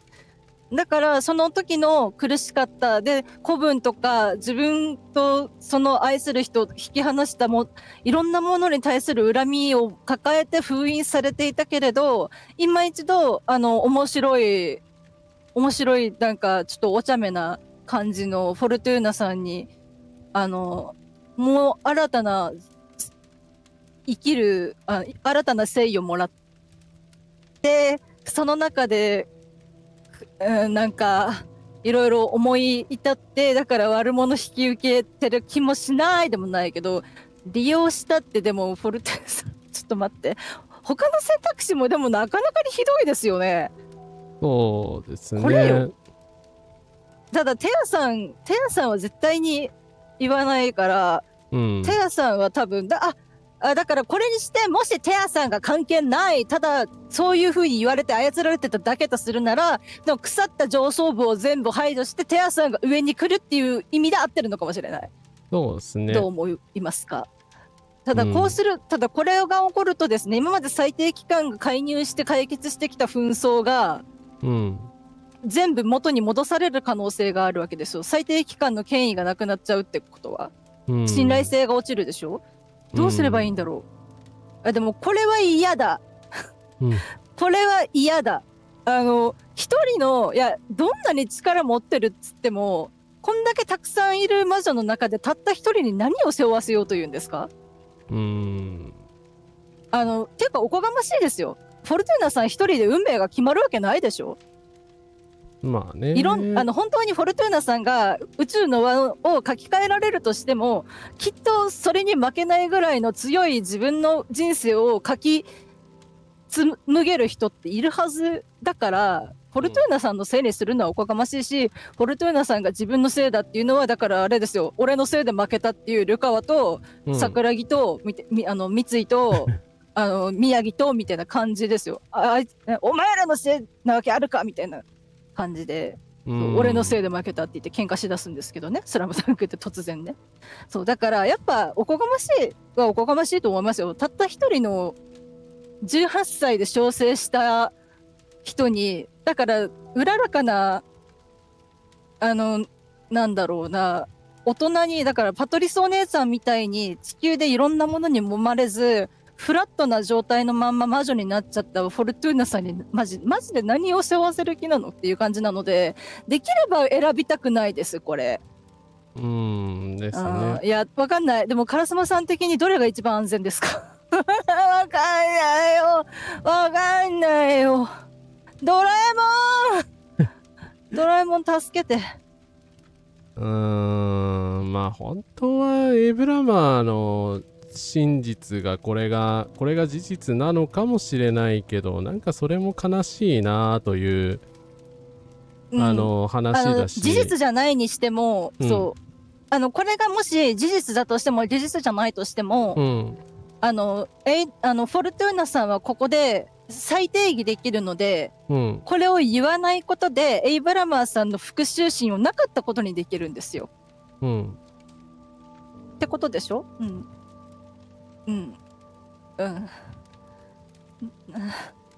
どうすればいいんだろう。だから最低期間による工作であるっていうことにするしかないのか、そう考えると。ですよね。エイブラマーさんもフォルトゥーナさんもかばうんだったら、まあ最低期間に悪者になってもらうしかないんじゃないですか、多分。どれを捨てるかって話だと思うし、今足りてないエネルギーがいっぱいもらえる。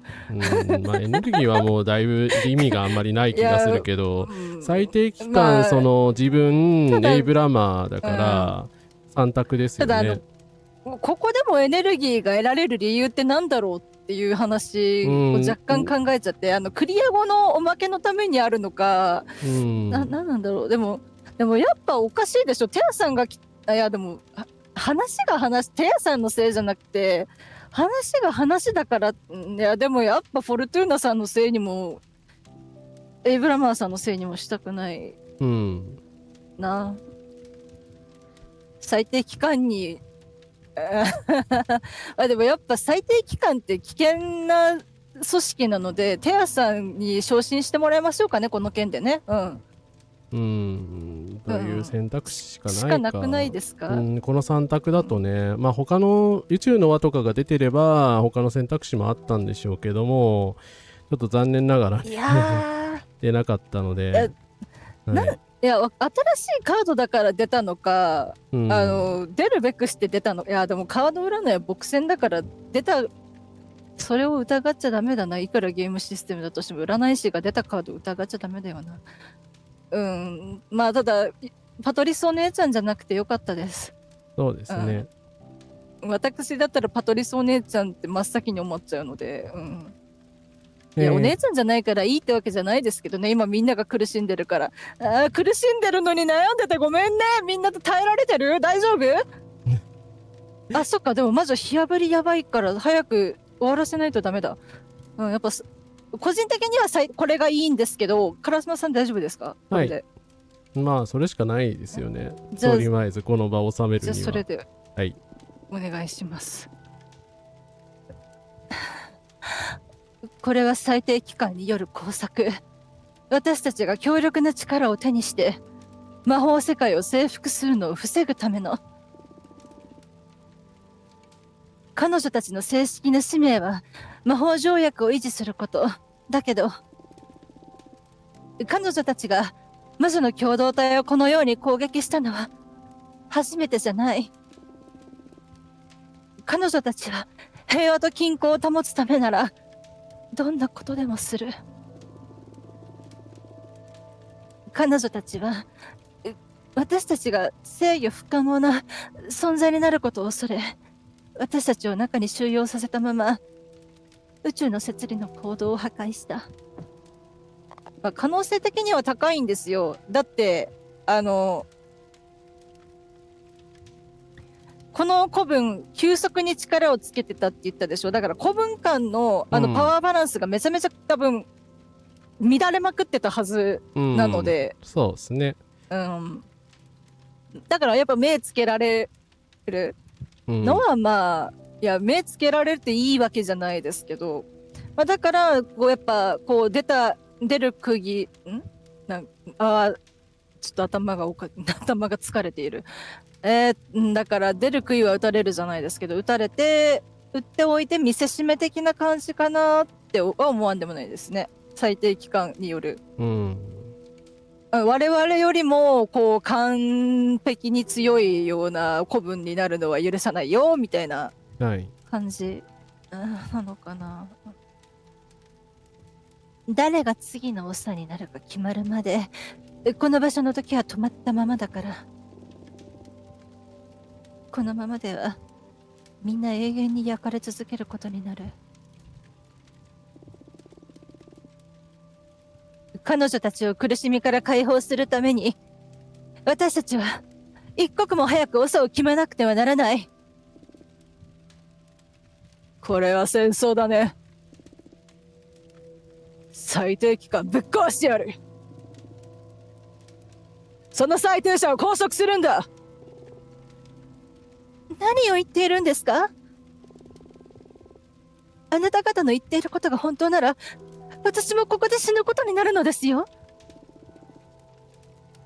確かに。じゃあもっと上の連中の策略ってことか。そいつらを突き止めないと。落ち着いてなリア。今やるべきことは仲間の救出よ。もう耐えられない。もう耐えられない。誰か私を殺して、ここから出して。よし、みんな私に投票して、私が長であることを頭に描くのよ。そしてこの炎を消し去るの。ちょっと待ってよ。これは大事な問題なんだから、そんな簡単に決めるわけにはいかないわ。急ぐ必要はあるけど、ちゃんと考えないと。じゃあどうするの？回りくどい討論は中止にして、みんなに直接要点を伝えましょう。いいね、乗った。この際様式なんてどうでもいい。通常ならありえないことですが、今は通常な状況ではありませんからね。直接的な語りかけに賛成します。それじゃ始めるわ。時間がないから率直に話すわね。みんな私を長に選ぶべきよ。その理由はとても単純。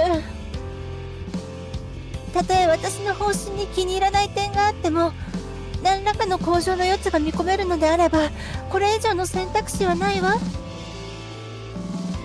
ダリアの方針は完全に非現実的でナイーブなものよ。彼女の理想論に踊らされちゃダメ。カリスマジャコブンは運営できないのだから。ちょっと黙って、まだ話してるんだから。そしてサイプレッサだと、時間がないからはっきり言うけど、彼女はそもそも選択肢にないでしょ。ひどいこと言うわね。若き魔女よ、あなたの言葉は欺瞞で満ちている。どうか理解して、私を選ぶことが最も賢明な選択肢だということを。そうすれば、みんなでこの地獄を止めることができる。私にはちっとも理解できないけどね。何なの今の訴えは。みんなの恐怖につけ込んで勝利をかっさらおうとしてるだけじゃない。いや、これジャスミンさんに味方すいやるとありでもそうじゃなえないでしょ。いですか。いやだって私に投票して100%になったんですよ。あの時に決めておけばもうみんな解放されてるんですよ。そうですよね。だからダリアさんの言う通りです。確かにダリアの言う通りだな。今は非常事態なだけに、保守的な考えを正当化しやすい状況だとは思う。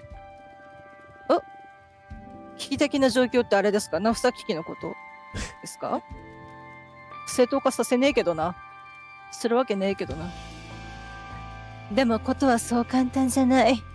これは今後1000年の未来を決めるかもしれないんだから。私たちは恐怖に煽られて投票するべきじゃない。今、私たちに必要なのは、希望か？希望って言いたいけどな。私はでも全部好き。強さも希望も志も全部大好き。だけど、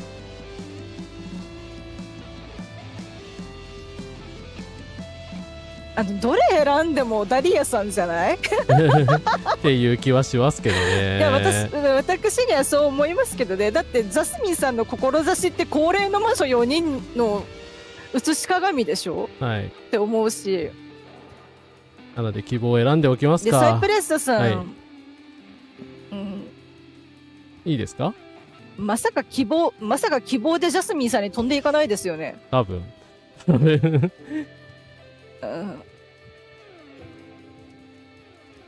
はい、選択しますね。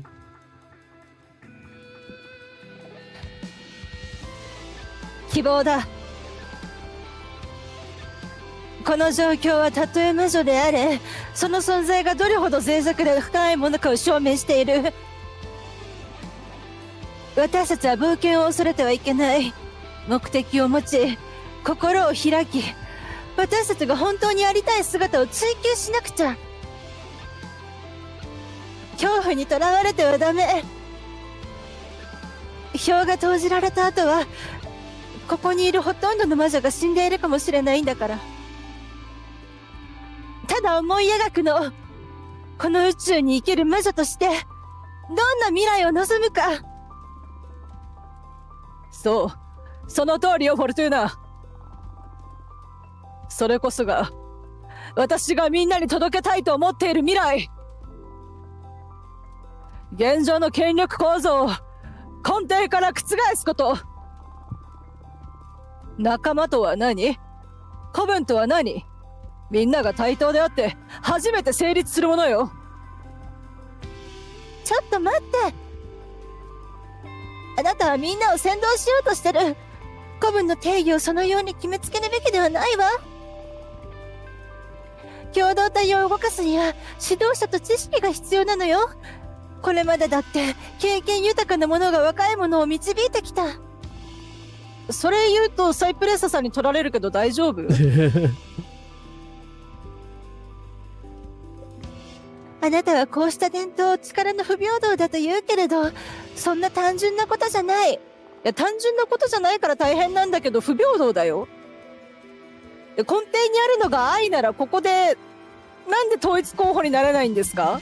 ねえ。もうなんか愛っていう言葉を奪わないでほしいな。あなたの愛はちょっと神様的な愛なのよ、ジャスミンさん。はい。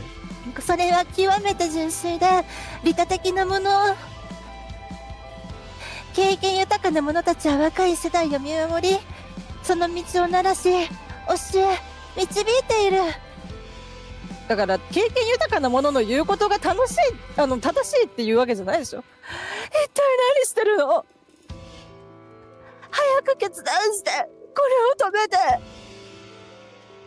口論なんて後でやってよ。それはそうだよね。本当にそう思う。このままじゃどうも拉致が開かないわね。むしろ結論から遠ざかってる気がする。あ、そうだ。私たちは友達でしょ？何言ってくる気？ねえ、怖いやだやだやだやだやだ。ジャスミンさん嫌いになりたくないからもうちょっと言葉考えてお願いだから本当に。きっとどこかで同意できるはずよ。早く仲間を苦しみから救ってあげないと。でずるくない？やっぱこの人したたかですね。いや別にそれが悪いわけじゃないけど怖いよ。この状況で言うことではない。言うのは簡単だけど、みんなそう簡単に自分の考えは捨てられない。そしてそれは自分が権力を手にしたいからじゃない。みんな本当にこの子分を心から大事に思っていて、その未来を不確定なものに委ねたくないと思っているから。こういうアプローチはどうかな？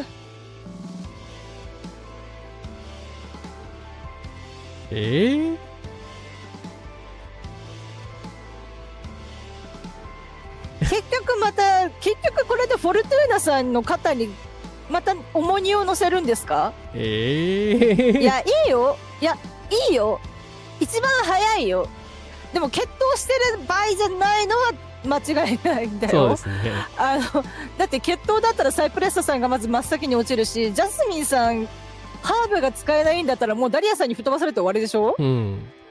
でもそれが本当に正しいですかってなるし、うん、じゃあ自分以外だったら誰を長にしたいか。だからもうこれも結局バラバラに、正直多分、メタ読みするなら自分以外だったら誰を長にしたいかで全員フォルトゥーナって言うんですよ。そうですね。ですけど、それともフォルトゥーナさん責任取りますか？あなたが予言して引き寄せてしまった古文の崩壊、あなたが責任取りますか？どうしたいですか、フォルトゥーナさん。カラスマさんに委ねます。困るなこれは。委ねないでくださいっていうね。さすがに重いぜっていう。カイバー、それはさすがに重いぜ。で結局ここでのんきに会話できてるのって、はい、ここだけなんか守護の魔法かなんかが貼ってあってからでしょ。そうなんですよね。そりゃあね、みんなを救うためにって言ってここで議論してるの見てたら永遠に苦しいから、そりゃどんどん嫌われていくわけでしょ。で誰を長にしたいかで何票だから終わりっていうのも多分すっきりしないので、だったらヘイトを全部自分が変えるようにするのは一番下ですよね。そうですね。カードを引くしかないんじゃないですか。これカードのゲームだし。はい。そうですね。引きましょうか。ゴブリンさん、コンカラスです。魔女たちの未来はいかに。はい。カードを引いて決めましょう。はい。最終話なので。はい。私がカードを引いて誰が長になるかを確認する。待ったあなた自分で未来を書いてるって告白しなかった？私たちが勝者になるより書けるわけだから、これはフェアじゃないよ。正しいですね。私もダリアに同意。これはいいやり方とは思えない。あなたの力には複雑なものが絡みすぎる。分かってて言ってるんだよ。分かってて責任取るって言ってんだよ。で、またあなたもそして流刑にするんでしょ？はいはいはいはい。そうでしょ？もうなんか辛い。はあ、この選挙が終わったらすぐに、その力の対処を決める必要があるわね。うん。わかった。私は答えを早く出したかっただけだから。あ、通らないのこれ。通らないんですね。ってことは、自分以外の長に話をするしかないか。ないか、デュエルはちょっとね、うん。決闘罪に当たるので、はい遊戯王以外ではダメですからね。はいはあ、それぞれが自分以外だったら誰を長にしたいか言うってのは構わないけど、それに何の意味があるの？いや、みんなを助けるんだよ。私たちは選挙区活動期間を通してお互いのマイナス要素を探し続けていたから。探してないです。うちは一切うちは一切探してないです。はい。視点を変えてお互いのいい部分を見てみようよ。いいね。私そういうの好きよ。意味があるとは思えませんが、この停滞を打ち破れるのであれば何でもしましょう。そう？でもあなたの答えは簡単よね。私を押すでしょ？あなたの方針に一番近いのが私なんだから。そうなるでしょうね。あなたの方針が特別良いとは思いませんが。古文の伝統ということを考えたときに、他の候補よりはまだあなたの方が信頼できるというだけです。あんまり嬉しくない言われ方だけど、いずれにせよ、これで私に一票ってことね。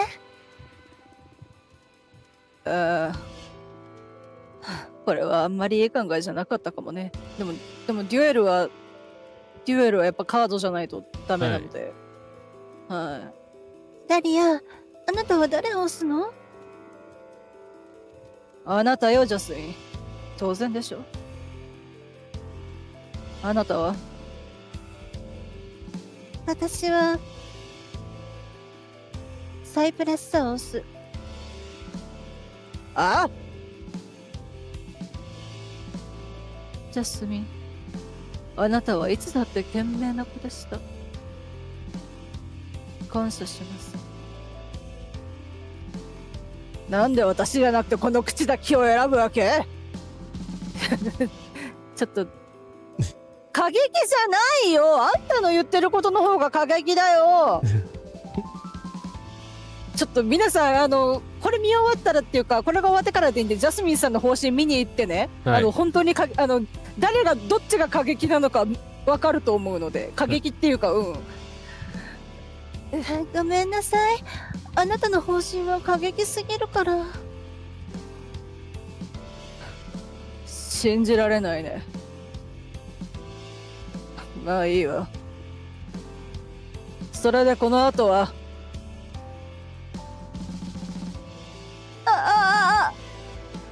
もう耐えられない。誰が長になろうともうどうでもいいわ。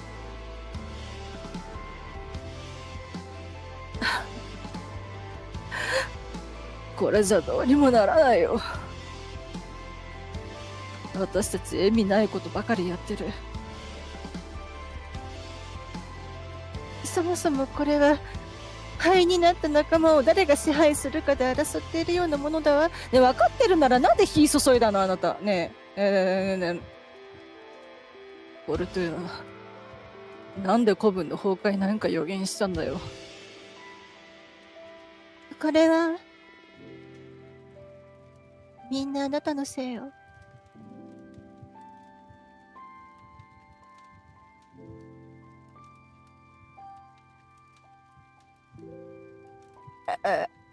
ひどい。分かってて避けようとしなかったくせに何言ってんだろう。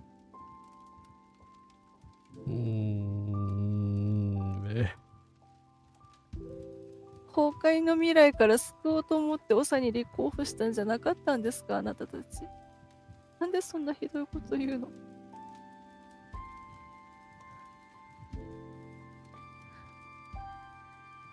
それは、その通りだよ。私が古文が崩壊する未来を書いたんだから。その時は自分がやってることが単なる占いではないって知らなかったけど、私が引き起こしたことに変わりはない。どうしてよ、フォルトゥーナ。どうしてこんなことを。私たちの古文に問題がなかったわけじゃない。でも、存続させる価値はあった。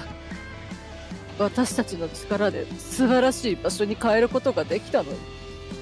なんで責められてるんですか？じゃあ、まあ自白しなかったからですか？はい、そうですか。そうですか、そうですか。自白しなかった。でも自白したもしなくてもこうなっどうなったんでしょうね。やっぱり選択肢はあの時間違ったのかな。いや、まあでも見るべきはこれじゃないですか。なんかやっぱなんだかんだ俺だ俺だ俺だ俺だって言ってみんな言ってるくせにいざ大きなことが起こると誰かに責任をなすりつけるっていう日本の政治でよく見る光景ですよ。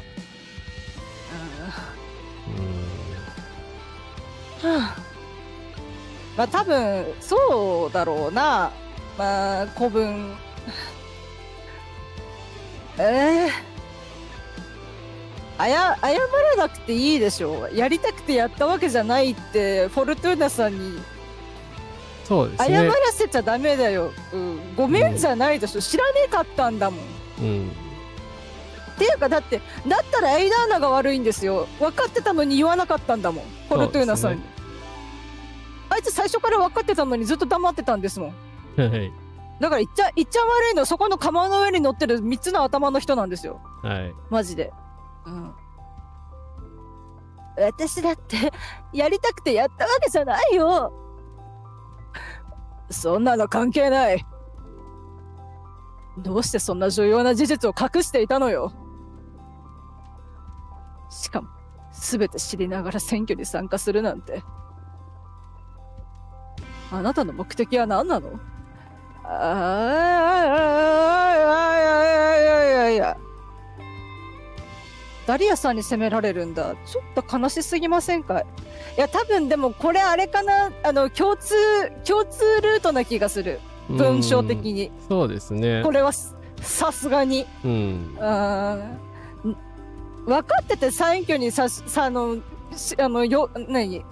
入れたのはあなたじゃない、ダリアさん。さすがにちょっと選挙活動が始まってからでした？バラしたのっていうか打ち明けたの。いやだって打ち明けてないでしょ、ダリアさんには。だからそれは確かになんで私に黙っていたのかっていう言いたくなるのは気持ちは分かりますけどね。事実を変える力があるってやつですよ。事実を変える力があるってことは言ってないですよね、ダリアさんには。あれ言ってないですっけ？言ってないです。言ってない。言ってないし、知ってるのはメナカさんとまあなんかユエニアさんは確か知ってましたかね、半ば。あれユーエニアさんは知ってたし、知らないです。クリエルさんは自分の騙して暴いたでしょ。でお姉ちゃんは言いました、ね、お姉ちゃんはまあなんとなくそうですね、知ってたっていう感じですけど、ダリアさんとジャスミンさんは知らない。私たちは言ってないから。だから彼女たちが知らないでなんで言ってくれなかったのってなるのは仕方がないという、やっぱ仕方がないですね。ダリアさん知らないんだ、覚えてない。もう誰に言って誰に言ってないか分かんない。まあそっか、ちょっとすいません、整理しましょうか。だからベヒモスとかの秘密について知ってんのはグレーテさんとお姉さんは確か知ってたっけ。まあどっちも。そうです。パトリスお姉ちゃんにはあと当然エイダーナ、エイダーナですよね。はい。そうですね。で、あと、ユーエニアさんも知ってる。ユーエニアさんはまあ当然知ってますね。はい。その辺ぐらいじゃないですね。だけですかね。で、さらに、なんだろう、未来の秘密について知ってるのはメナカさん。あとさっきの邪魔してきたクリエルさんと、あたりは知ってますね。はい。そう、キャラクターめちゃくちゃ多いんですけど、そしてジャスミンさんとダリアさんは親友ポジションだけど、ベヒモスの秘密ももちろん知らないし、予言の秘密も知らないんですよ。一度も言ってないから。ああ、マジか。はい、言った気でいた。言ってません。ベヒモス、エイブラマーさんのことは隠してたつもりだったんですけど、はい、マジか。はい、あら、だとまあでも、これも結局そんな力を持ってるフォルトゥーナさんを陣営に入れたことで自分の票が削られると思っちゃって怒ってるっていう風になっちゃうのかな。多分まあ同じ共通ルートだとは思うけれども、うん、悲しいな。だからどこかでダリアさんにはやっぱりこの事実を言っておくべきだったかなという気はしますけれども、まあ今更どうしようもないですね。言えるタイミングありました？ない。選択肢でもない。そんな選択肢なかったですもんね。うん。うん、少なくとも我々は通ってないので。別ルートだったらあるかもしれないけど、私たちの通ったルートでは少なくともないですね。うん。だからクリエルさんだけがさっき暴露してったから、そこでまあ、はっていう話になったとは思うけど、それ以前は聞いてなかったはず。やっぱエイダーナさんが悪いじゃん。そうですね。隠してなかったらエイダーナは何もかも全部知ってたのに、全部秘密にしてたわけですから、はい。エイダーナさんが悪い。いや、それは本当にそう思いますよ。マジで。はい。だからもうこの現実を修復するしかないですよね、こうなったら。でも、その選挙に参加した目的ですか？いや、違うよな。でももうこの選択肢見る限り選挙に参加した目的じゃないですよね。なんかね。なんで選挙にも参加したの？目的は何なのって。まあその選挙からこの今現在に至るまでのフォルトゥーナさんの目的を問われてるのか。そうですね。まあ、分からないっちゃ分からないですけど、まあでも分からないが正直な答えですけど、この状況をどうにかしない限りはクリアできないので、まあちょっとそうですね。みんな死んでしまうので、はい。現実を修復するしか。なかったことにしないといけないから、そうですね。現実を修復するしかないか。それしかないですね。はい。私はこの現実を修復したい。そしてその力もある。たとえ私たちの知っているものすべてが灰になってしまったとしても、私はそれを再建し、より良い未来を目指したい。自分があたかも英雄みたいに語るのをやめてもらえるかしら。あなたは私たちを破滅させたのよ。いや、下でしょ。分かってるけどさっていう。だってしょうがないじゃないですか、こうなったらもはや。いやだってだから、破滅の予言が悪いのであって、はい、その後のフォルトゥーナさん悪くない、そもそも悪くないんだから、エイダーナさんが悪いじゃん。なのになんで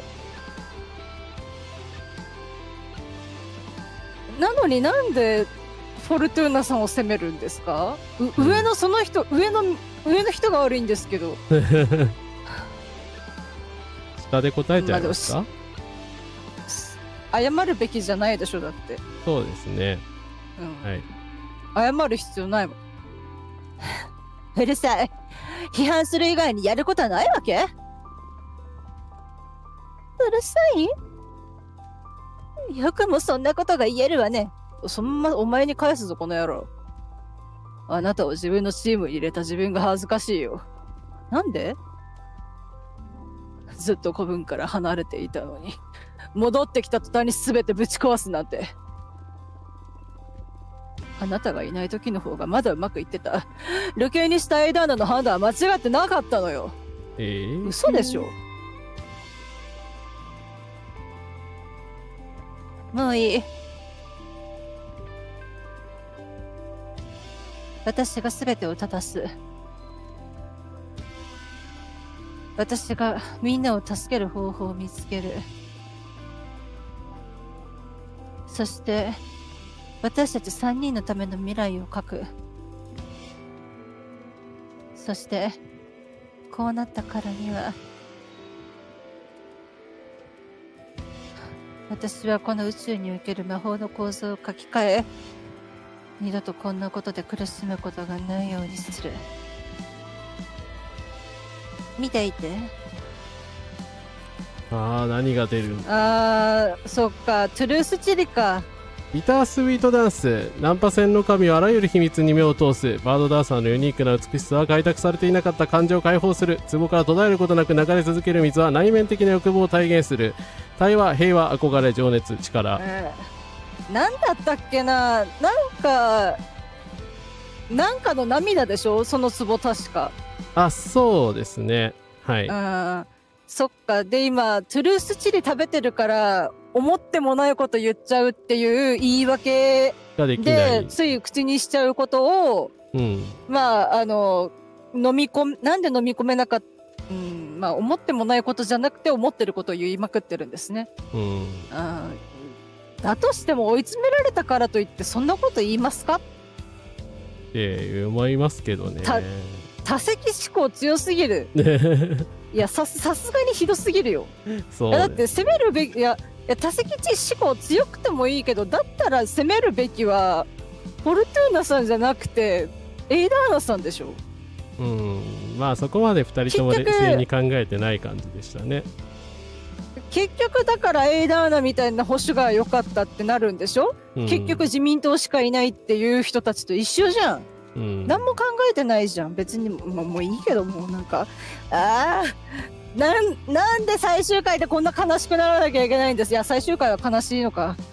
まあいいや。よし、古文で。まあでも水のカードが出たのでいいんじゃないですか。必死に交渉した結果、私たちはジーラの水銀を用い、翡翠の巨像の滝でみんなを蘇生することになる。この世界の向こうにもう一つの世界が存在し、古文はそこで生き続ける。彼女たちはより高度な次元において私たちを待つことになる。はい。これは多分ブラックホールとかの関係で示唆されていたところだと思うんですけど。でもな、私たちってじゃあ誰のことですか。もうさすがにもう私たち3人の未来を書くって言ってたけど、もうちょっともう一人、もうこうなるとアマテラスみたいに山の岩戸に引きこもりたいですけどね。でもジーラさんを正直これ、いやだから正直これが多分あれでしょ、フラグだった可能性があるでしょ。そうですね。ジーラさんはそこで助けてなかった、助けたことでマイナスにしかならなかったんですけど、多分ジーラさん助けてなかったらこの選択肢出てないので。出てない。そう。ジーラさんだから交渉しないといけないんですよね、確か。だからジーラさんの、はい。ジーラさんに今後はその古文がどうなるって言いましたっけ。あんまりひどいことは言ってないと思うんですけど。言ってないと思います。古文と独立して何か最終的に独立することになるよというような話はした。なんか交渉っていうか、なんかこうちゃんと対話ができますよみたいなことを言ったんでしたかね。そうですそうです。まあこれが一番じゃないんですか。そうですね。魔女として生き返るので。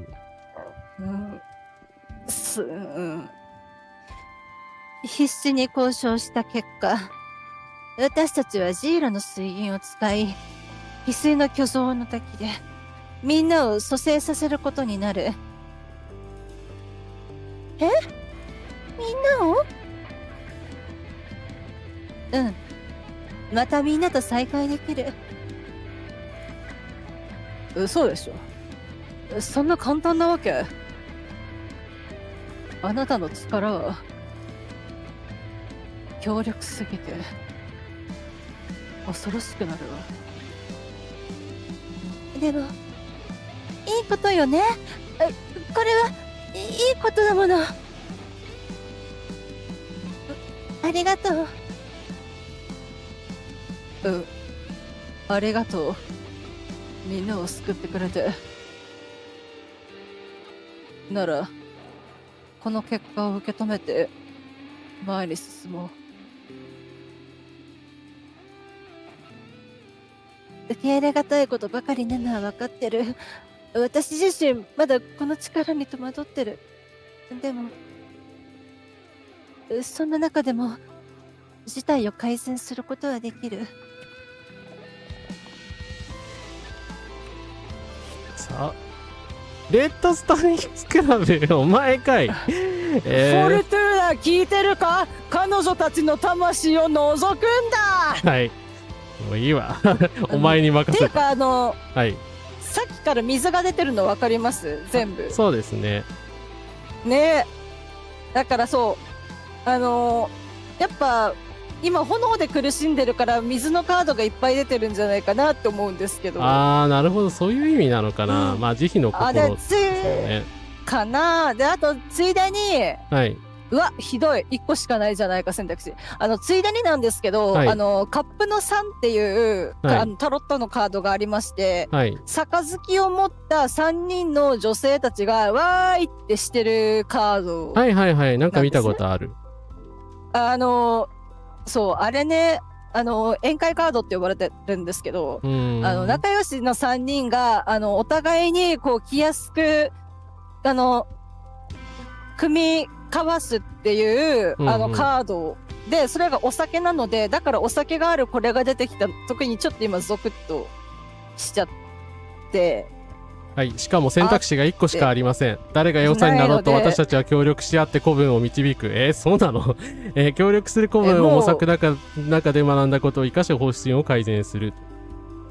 いや申し訳ないけど、フォルトゥーナさんはちょっと、でもフォルトゥーナさんはどの道、と一緒に地球に帰るんじゃないですか。隔離させるとこ、はい、そっか。はい。私たちの未来、まあそうですね。うん。はい。まあいっか。まあいっかっつうかもうこれしか選べませんからね。誰がオッサンになろうと、私たちは協力し合って古文を導く。理想の古文を模索する中で学んだことを生かし、方針を改善しながら。まあ、素敵じゃない。私たちの間にも、まだ希望はあるってことね。なんかさっき散々言われた後だからちょっとやっぱ辛いな。トゥルースチリだから本当に思ってるんだろうけどさ。辛いのじゃないの、フォルトゥーナ。あなたのその力も捨てたもんじゃないね。本気だろうけど、だからこそ嫌だ。怖いわ。いや、だから、償いも何もあなた悪くないんですって。この流れでが悪いと思っちゃってるから、なんかこういう会話になっちゃうんですね。だからやっぱ物語見ててこういうことって往々にしてありませんか？お前悪くないのになんでお前自分のせいでって言ってんだよってなる時があって、あれ良くないと思う。だから責任の所在を曖昧にして、とりあえず誰かを謝らせてこう気分良くして問題を先延ばしにするみたいな、あれが嫌いなんですよ。だからフォルトゥーナさんが責任感じてるのはわかるんですけど、全部エイダーナってやつの仕業なんですよ。オノレゴルゴムやっぱちょっとブラック RX 呼ばないといけないですね。これだけのことを引き起こした後じゃ大した償いにはならないかもしれないけど、今からでもできることをして私たちが胸を張れるような未来を作ろう。そうね。それじゃ最後、宇宙。黄金の難民。黄金は宇宙の起源を調べる場所を提供する。新鮮な花が入れられた黄金の壺は家に幸福をもたらす。オパールのリサ、すべての元素のエネルギーをアルカナに注ぎ込む。鈴なりさん、ここからです。今までの積み重ねた円から出てきたものですね。確かにこれはユエニアのカードですね。はい。いやこれで難民出すんですね。そうですね。バルタン星人思い出しませんか？ああ、そうですね。宇宙の難民。いや、まあ、そうですね。母性が滅びたことで、うん。定住の地を探して宇宙船でさまよい続けてるっていうのが初代バルタン星人の設定なんですけど、はい。だから、まあ、ここが別に古文の拠点じゃないので、うん。帰る場所を失ったわけじゃないけど、このままだからどこかに保護されるのかなみたいな。ただ最低期間の陰謀であるっていう風に定義しちゃったので、最低期間の再建から始めないといけないんですけど、だから結局こっちで言うなら国連が汚職したって国連が軍を持って率いてなんかやっちゃったみたいな感じの話でしょ。最初の魔女であるグロリアが高次元存在に昇華し、女神として悪しき心を持つ魔女たちに正義の裁きを下す。私たちは死後に女神となり、理想から理想となる形の宇宙を作り上げることとなる。私たちは最後の魔女となり、私たちの死とともに魔女が絶滅する。私たちのエッセンスは宇宙に帰り、有限生命体の意識革命を促す。この宇宙は健全な意志を持った存在となり、誰かを苦しめたり搾取したりする魔法は全て消失させる。これいいっすね。この世界はコンピューター上のシミュレーションに過ぎない。しかしユーザーがその世界を閉じた後も私たちはそのユーザーの頭の中で生き続け、その思考の中で新たな古文が作り続けられる。私たちはベヒモスの魔力を自らのものとする。あらゆる魔女は現実を思うがままに改変できるようになり、全てが実現可能なフラクタルな世界の扉が開く。それはちょっと嫌だな。そうですね。これ最低期間を滅ぼすみたいな力なのかな、グロリアによって。まあ今回悪いことしてるのが最低期間の上層部だったり、ってことには なるんだろうから、ただこれだと、はい、これで女神と悪魔の恋になっちゃうんですね。エイブラマーさんからすると。まあでも女神として復活するとかでなんかコミュニケーションが取れるなら全然いいと思うんですけど、てかだから逆に今聞きたいんですけど、最初の魔女であるグロリアは一体じゃあどこにいるんですか？今どこにいるんでしょうね。じゃあこの宇宙のどこかには存在してるってことか。あれかな、宇宙に巻かれたのかな。かもしれないですね。どうだったっけな。なんか言ってた気もしないでもないんですけど、まあでも正直やっぱちょっとグロリアさんがだいぶエイブラマーさんのメンタルが心配なので、グロリアさんいいなって思わんでもないんですけど、最後の魔女となりっていうのもこれもこれでまあなんかハリウッドはこれしそう。そうですね。っていうのと、あとどうかな、2つ目の選択肢見せてもらっていいですか？そうこれはなんか窓マギっぽくて私のトラウマをガシガシ殴ってくるんですけど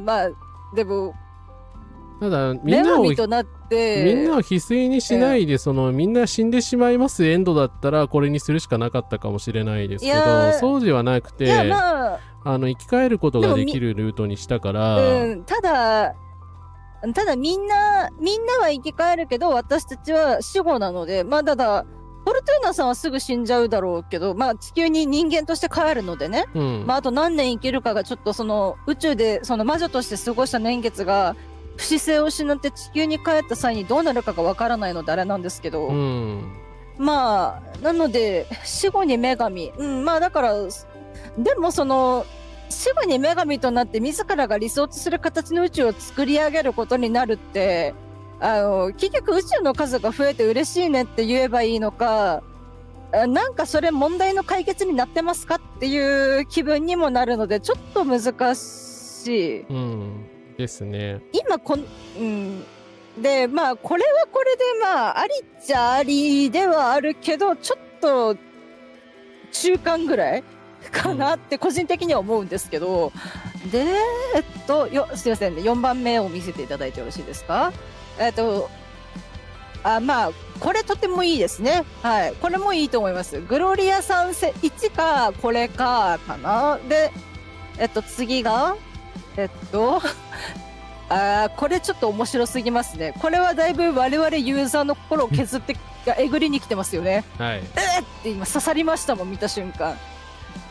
いや、これは二次創作したくなる作品だなと思って。で、これはこれで、ベヒモスっていう、まあ、わかんないですよ。ベヒモスが悪の存在であるって勝手に魔女側が言ってるだけなので、ベヒモスの権利を侵害していることになるでしょ、し、現実を思うままに改変できる奴らが戦ってたって、だからザ・ワールドのディオが無双するみたいな、秒じゃないみたいな、止められるのが秒だけじゃないみたいな感じになっちゃって、わけわかんないことになるでしょ。だから全てが実現可能っていうのって矛盾をはらみすぎてるので、はい。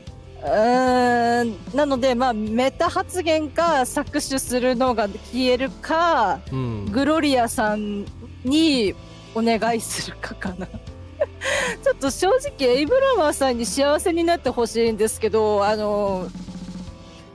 二度と会えないので、フォルトゥーナさんがね、だからフォルトゥーナさんはこれ以上、まあわかんないです。この後どうなるかがわかんないですけど、契約は履行されるはずなので、まあ、グロリアさんを拝んでみたい、顔を見てみたいのはある。見れるかわかんないですけど。どれがいいんだろう。でもこれいいですね。誰かを苦しめたり、搾取したりするものを全て消失させる。これドラえもんに出してもらいたい道具ですね。これしかないんじゃないですか？だって他の選択肢なんかめちゃくちゃでしょ、どれも。はい。まあ、グロリアさん以外やばいと、これ以外なかなか、あれですよね。まあでも結局グロリアさん、グロリアさんを見たいっていうだけの欲望で言ってるので、そうだな。だから普通に考えるなら確かにそう。そもそも正義の裁きを下される魔女が誰なのかもわかんないし、危険すぎますよね、これ。まあそうか、正義のそのラインっていうか、そっか。はい。それは危険ですね。そうだな。グロリアさんに変なことさせたくないので、じゃあやっぱ、健全な宇宙になりましょう。はい。つまりこれでサイプレッサさんの方針がもう使えなくなるんですよ。そうですね。まあもうゼロだから関係ないけど、有限生命体から。やべ、押しちゃった。ね。はい、そうですね。有限生命体からうんたらって言ってて、まあその宇宙の摂理はこうだって言ってたけれども、まあ搾取する魔法を消すっていう今、ちょっとごめんなさい、押しちゃったけど、選択肢になったので、まあ、彼女の方針は意味なくなったってことですね。そうですね。搾取するような嫌な魔法は消えてなくなる。素晴らしいじゃない。いいと思う。健全で意志を持つ宇宙の中に生きるってことになんとなく不気味さを感じなくもないけど。まあ、これはいいことなんだよね。そうよ。何せ悪い魔法を消去してくれるんだから。これは、私のユートピアどころの話じゃないね。夢がある話よね。フォルトゥーナの力があれば、真の女神の誕生だって可能かも。ということはあれか、さっきのグロリアさんルート選んでたら、真の女神が誕生してたの。を生んじゃってたんですね。なるほどね。だといいけどね。以上だよ。私ができることはした。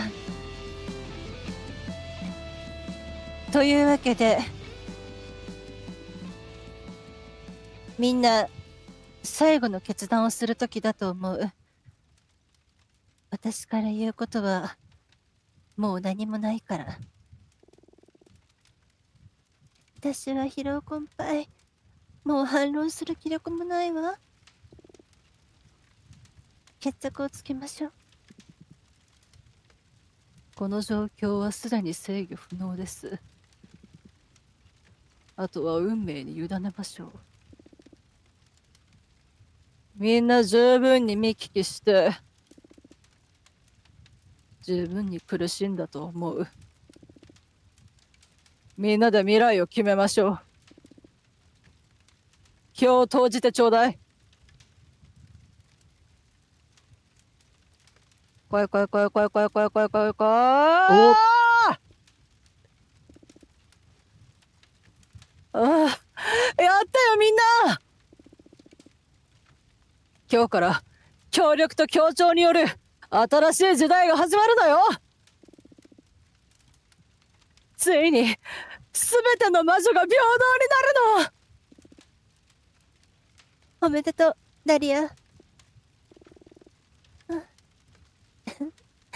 そもそも私に勝ち目はなかったんでしょ？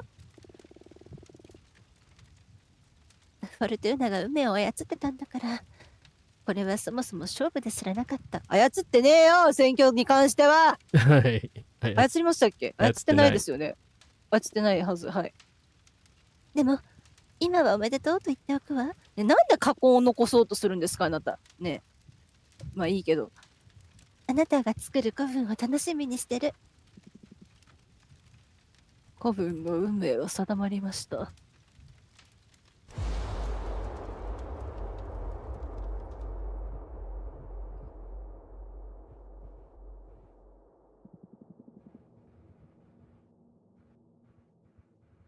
サイプレッサさんの前でしなきゃダメ？それ。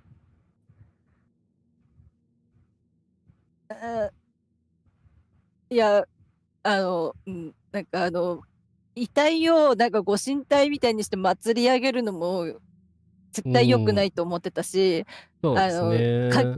今あるみんなで食べて少数精鋭で強くなりましょうっていうジャスミンさんの提案も私は嫌だったんですけど、だからダリアさんの言う通りにすべきだ、散布が正しいというか、だから大地から生まれたものは大地に、空で生まれたものは海で生まれたものは海に、そして宇宙で魔女となったからには宇宙に帰るっていうのってすごくなんだろうな、循環するというか、それがなんとなくやっぱり命にとってなんか美しいと思うんですけど、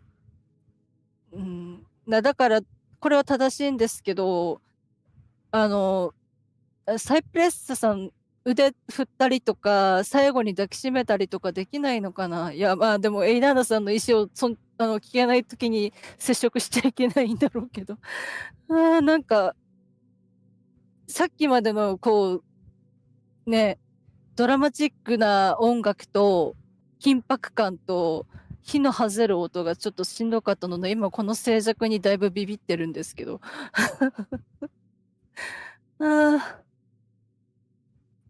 では、新たな長の意志に従い、私の遺体を宇宙に散布なさい。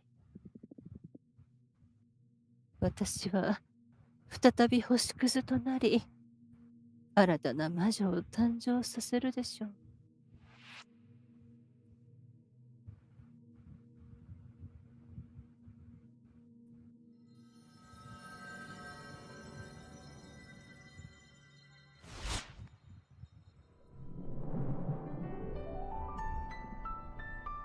待って待って。何あれ？何なの？みんな私の背後に隠れて。ははは、失礼。危害を加えるつもりはない。ずっと会話に参加する機会を伺っていたのだが、皆があまりに緊迫した様子だったのでな。助けてほしかったな、エイブラマーさん。あなたの整理しなかったよね。はい。まあ、しょうがないんだろうけど。怖かったんじゃないですか？もし、だから、最低期間のことも、自分のことも守りたいってなったら、だからまた私を裏切るのかもしれないという恐怖抱いてたでしょ、エイブラマーさん。まあ確かにエイブラマーの側からすると接触に出てはいけなかったですよね。しかも疑われてる状況だったしっていう。だし、でそうなるとやっぱフォルトゥーナさんを守るためにフォルトゥーナさんがだとしても目の前でフォルトゥーナさんが自分を裏切る姿を見なきゃいけないってなったら苦しいんじゃないかなって思うので、まあだから本当にでもフォルトゥーナさんの命に多分危険が迫ればさすがに多分契約者を守らないといけないので、出てきたとは思うんですけど、なんか、まあでも、逆にやっぱエイブラマーさんなしで、まあもちろんカードはエイブラマーさんのおかげで手に入れましたけれど、エイブラマーさんの力なしで、この古文の魔女たちの力だけでこれを切り抜けたっていうのが大事なんじゃないかなと思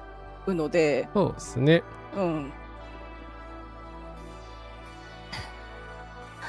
心配しないで、みんな。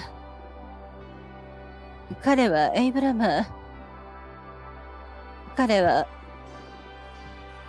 私が自由を取り戻すために召喚したベヒモス。なんですって？こいつに悩まされてるの？力を貸そうか？私がやっつけてもいいよ。それダリアさんやっちゃいそうだから面白い。心配するな。私はすぐにいなくなる。フォルトゥーナ、代償を払う時だ。代償？一体何の話？私は自由を得るために私の不死性を捧げたの。じゃもう宇宙では生きられないってこと？どうするのよ。私は地球に戻って運が良ければあと60年くらい生きて死ぬことになる。回避する道はない。覚悟を決めろ、フォルトゥーナ。嫌なんだけど。ここでも待って、ここでも選ばなきゃいけないの。いや、でもなんか人生は決断の連続って言うけど、なんか今日の配信だけで私人生50回ぐらい生き直した気がするぐらい疲れてるんですけど。嘘でしょ。いや、まあ、とりあえず、なんだろうな、ねちっこいこと言っておきますか？他の、拒否するは裏切りでしょう。だって、無理やり、エイブラマーさんに無理やり自分から取らせなきゃいけないっていう。多分無理やり取ろうと思えば取れるけれども、意思を尊重してくれてるんでしょう。だって。そうですね。まあだから上か真ん中かですね。他に方法はないならっていうのは遠回しに他に方法はないんですかって言ってるのと一緒ではある。けどまあさっきうじうじするなみたいなこと言われてたから認めた方が好かれるのか、やっぱり他の解決策ないの？まあでも真ん中かな。やっぱとりあえず聞きますか。はい。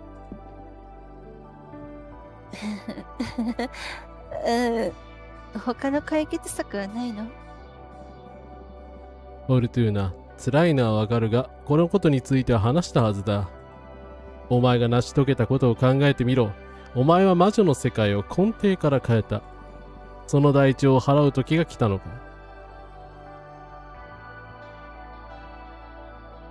しまったな。余計ひどい選択肢出てきた。憎む選択肢はないとしても。ない。で、やっぱテアさんが持ってきたのって、結局フォルトゥーナさんを追求する証拠ですよね、となると。まあ、サイプレッサさんが何も言わないけど、まあ、サイプレッサさんじゃないだろうからな。やっぱり代償は大きすぎるってことは言った方がいいのかな。いやいや正直、代償でもたった一人の命を代償にするっておかしいっては思う。いやスタンリーパラブルとか書いてめっちゃ面白いんですけど、お願いでもまあ憎むはないので真ん中か下かですね。まあもちろん宇宙の断りを変えてしまったので、たった一人の命で償えるわけがないっていう言い方と、命は命だから、せっかく魔女になりたくて召喚できた、自分の痛い姿になれた人から、それを奪うっていう代償っていう見方をするかっていうところですね。まあ、人権的な見方をするか、ちょっと打算的な見方をするかですけど、泣き落としにするか、普通に泣くかって感じですかね。真ん中が泣き落としで、下が普通に泣くって感じな気がしますけど。まあでも、一度不死性得ちゃったら怖いですよね、多分。我々はいつか絶対死ぬって分かってるから、あれだけど、一度不死性を持っちゃってから、それを失うってことは、やっぱ、で、結局、もう、ここには帰ってこれないので、やっぱね、地球でまあ運よく60年生きるけど、まあコミュニティはガラッと様変わりしてる中でどうやって生きていくんでしょうねっていう話かな。やっぱり大きすぎる代償だということを言っていきますか、最後に。そうですね、カラスマさんが、エイブラマーさんの気持ちはカラスマさんが一番わかると思うので。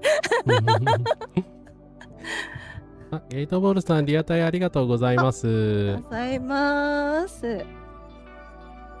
や、そうですね。やっぱり、この代償は、大きすぎるよ。簡単なことではないと伝えたはずだ。分かってくれ。私も好きでやっているわけではない。お前は自分が思っているよりも強い存在だ。自分が乗り越えてきたことを考えてみろ。否定すればするほど痛みは増すぞ。さあ、魂を開くのだ。胸を張って契約の履行を見届けよ。すべてはお前が選んだことであり、私はお前を誇りに思う。さあ、我々の契約を完了させよう。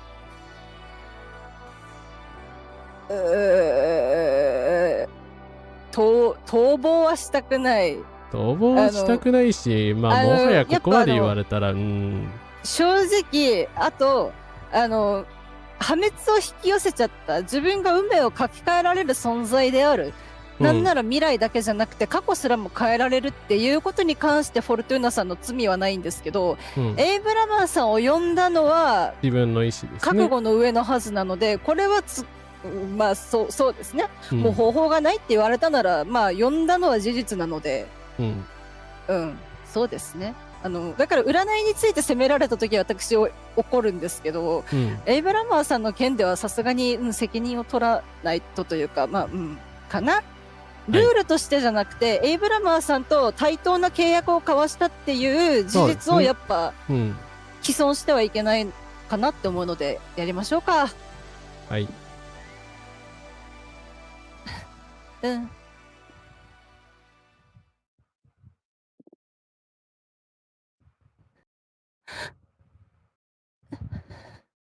わかった。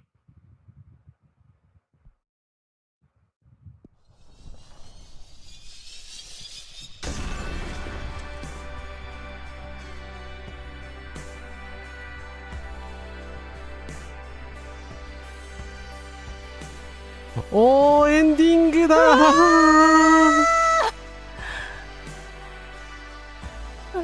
ちょっと待って、これはとんでもないゲームですよ。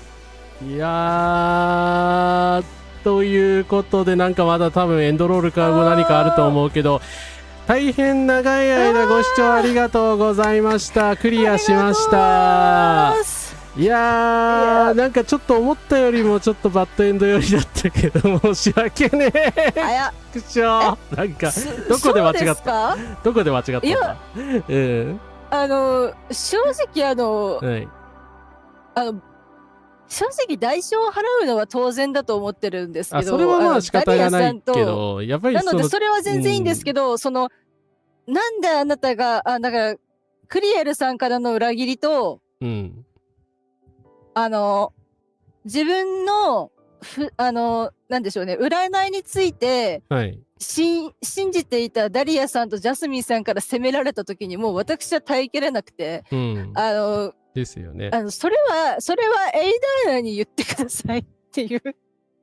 なんであそこで古文崩壊が発動しちゃったんだろう。やっぱり私が黙ってたせいなのかな。いやでも多分ね、あれさすがに多分あれ避けられない。ただあの場で何かが起こるいや多分ね、あの場で何かが起こるんだとは思うんですよ。まあそうですけど、やっぱ古文が崩壊しながらなんか会話しなきゃいけなくなっちゃったんで、とんでもない感じになっちゃいましたよね。まあそういう展開だったのかもしれないけど。いやでもね、多分、どうなんだろうな。避ける方法はあったのかもしれないけど、ちょっと今回は避けられませんでした。ただ一応仲間の命はみんな救って、死者は出なかったはず。いや、死者はみんな死んでるけど、死んでるけど、まあ、ドラゴンボールで生き返る的な展開にしたので。大丈夫だドラゴンボールで生き切るっていうね、野沢雅子さんの、はい。野沢雅子さんの名言じゃねえな、孫悟空っていうやべえやつの、名言ですけど。ね、名言がありますけど、はい。まあでもな、いやでもな、そうだな。まあ多分でも結局あの場で自白して、フォルトゥーナさんが惨めな目に遭うってなったら、多分パトリスお姉ちゃんとかエイブラマーさんが動いてた可能性があるので、結局あれの原因が変わった可能性はある。まあ、そうですね。ノミネさんお疲れ様でした。預言者の方黙ってても告白しても起きますということで、やっぱり避けられないんだ、あの選択肢出た時点で。まあだからやっぱ、古文の崩壊を、ああいうなんか次の長が決まるっていうタイミングで起こすっていうのが多分大事っていうか。そうなんですね。そう、結局、大事っていうか、なんかトップになる誰かがいない状態で全然進めない。っていうのがやっぱりしんどいんじゃないかなって思うんですけど、あれ、カラスムさんなんか止まってません？なんで画面の中いるんですか？カラスムさんが画面の中にいるんですけど、どういうことですか？ここにいますけど。キョロキョロしてる仲間だ。仲間がいますね。そして、仲間がいますね。フォルトゥーナ、しばらくぶりね、元気にしてた？会いに行きたいから都合の良い時教えて、すぐに飛んでいくから。ジャスミンさんすごいな。太いな。だいぶやばい状態になったと思うけど、普通に友情と思ってたんだ。だいぶしんどかったけど、まあ、そうですね。まあでも相互に、どっちももう長く生きすぎてますからね。で、あとそっか、ダリアさんって有限生命体との交流を一切断つって言ってたんですけど、フォルトゥーナさんの助言で、共存するに変えたんですよ。そうですね。だから交流できるんだ。人間になって戻っても。なるほどな。そうですね。このジャスミンさんが気軽に来てくれる、まあ、長でもないから、もう彼女普通にフリーの魔女だと思うんですけど、まあ、自由に来てくれるようになったのはダリアさんのおかげかなと思うし、まあ、ダリアさんも元気で頑張ってるのかな。まあ、呼んでみましょうか。来た。二人とも。フォルトゥーナ、元気にしてた？まあ、ずいぶん年老いちゃって。いきなりそれ？何言ってんの？素敵な見た目じゃない。知識と威厳のオーラを放ってて。ドローになってないよ。ごめん。確かに、すごく老いたね。あなたたちはちっとも変わってないのね。なんだか妙な感じ。まあ、見た目のことはこの際忘れましょう。ね。あなたが触れた。まあいいんですけどね、別に。なんか、ジャスミンさんね、弱い人じゃない。だからやっぱ、搾取される1900年代のイギリスで、やはりジャスミンさんは生きるのがすごくしんどかったんだろうなとは思います。そうですね。だからこそ魔女になって、あそこで本来の自分でいられるようになってたくましくなって、だからやっぱこの地球で苦しんでなった分、なんかこう、自分を受け入れてくれてありがとうっていう感じの、だから古文に尽くしたいよね、みたいなところ。人間という、地球の人間という汚いもんを見すぎたせいで、魔女になった時にみんながみんな美しく見えちゃったのかもしれない。そうですね。そこはあるかもしれない。とは思います。で、やっぱちょっと年若いまんまになってるんだったら、やっぱその辺の、感情の情緒であったり価値観とかはやっぱあんまり成長しづらい可能性はまああるっちゃありますよね。パトリスさんみたいに年老いてから魔女になっておられる方の方がもしかするとまあやっぱ限りある命で重ねた人生と、限りのない人生で重ねた年数ってやっぱちょっと違うのかもしれない、なんて思ったりはするかな。今までどうしてた？話を聞かせてよ。そんなに話すことはないのよ。旅ができないのが辛いね。ドームだからね、多分。あれでしょ？ドームでしょ？そうですね。ドームの背景ですね。宇宙中を動き回れてたのに、今じゃこうしたドーム都市に閉じ込められてるわけだから。でも、街の外は人間の体にとって過酷すぎるからね。リーズさんとかたまに会いに来てくださるんですかね、じゃあ。どうなんでしょうね。でもそうか、でも、パートナーさんが、ね、生きておられるか、生きてるだろうな、さすがに。最近はボードゲームにハマってるの。オタク気質の老女のグループに参加してるんだけど、なかなか楽しいのよ。あなたたちは？でも、宇宙の話は聞きたくないでしょ？そんなことないよ。もう折り合いはつけたからね。教えて。今はどんな感じなの？やっぱお互いにやっぱこう聞きたくないことならでしょとかってやっぱ思いやれる関係だから、本当に仲良しは仲良しっていうか、ちゃんと思い合ってるんだな。そうね。あなたが予言したように、疫病が蔓延して、私たちの古墳だけでなく、宇宙全体が大きな損害を受けたの。でも、私の努力のおかげでみんな解決できた。薬草とか作ったのかな。ほんとよ。ジャスミンは今じゃ宇宙中で英雄視されてるんだから。英雄みたいなこと言わないでって言った人が英雄扱いされてるんですね。で、それで悪くないんですね。ちょっと、嫌みたくなっちゃう。時系列は数十年経ってるんだろうけど、我々からすると数十分前だからさ。確かに。そこで我々の認知ギャップが発生してますよね。そうですよ。だからジャスミンさんと3人からすると60年かけて関係修復してるから、もう過去のことだからまあいいよって感じで完全に折り合いがついてるんだけど、我々からすると30分前まで修羅場っていたという。そうしかも全然責任のないことでど詰めされる、嫌な攻め方されるっていう苦しみでしたよね。まあそうなんだよな。まあでもそれでも3人でいるってことが答えなんでしょうね。そうですね。まあね。だから悪くない感じ。すごいじゃない。ダリアはどんな感じなの？絶好調よ。討論会の参加などに古文を再建するのは簡単じゃなかったけど。確かにダリアはとてもうまくやっているわ。古文のためだけじゃなく、宇宙全体の社会のためにね。やっぱ多分そのスケールの大きいことをさせようとしたら確かに、ダリアさんがやっぱり適してるかなと思う。ね、みんなで生きようっていう対等な関係性を築こうって思える人じゃないと、人種差別とか国籍差別とかするでしょ、日本の人たちみたい、日本のひどいレーシストたちみたいにね、全員が全員そうじゃないけどでまたちょっとジャスミンさんなんかやっぱ差別的な、まあでも、しょうがないんだろうな。戦士の魔女としては皮肉なことかもしれないけど、彼女の方針は全宇宙に前例のない水準の平和をもたらしたのよ。戦士だからそういうことができるんじゃないの？戦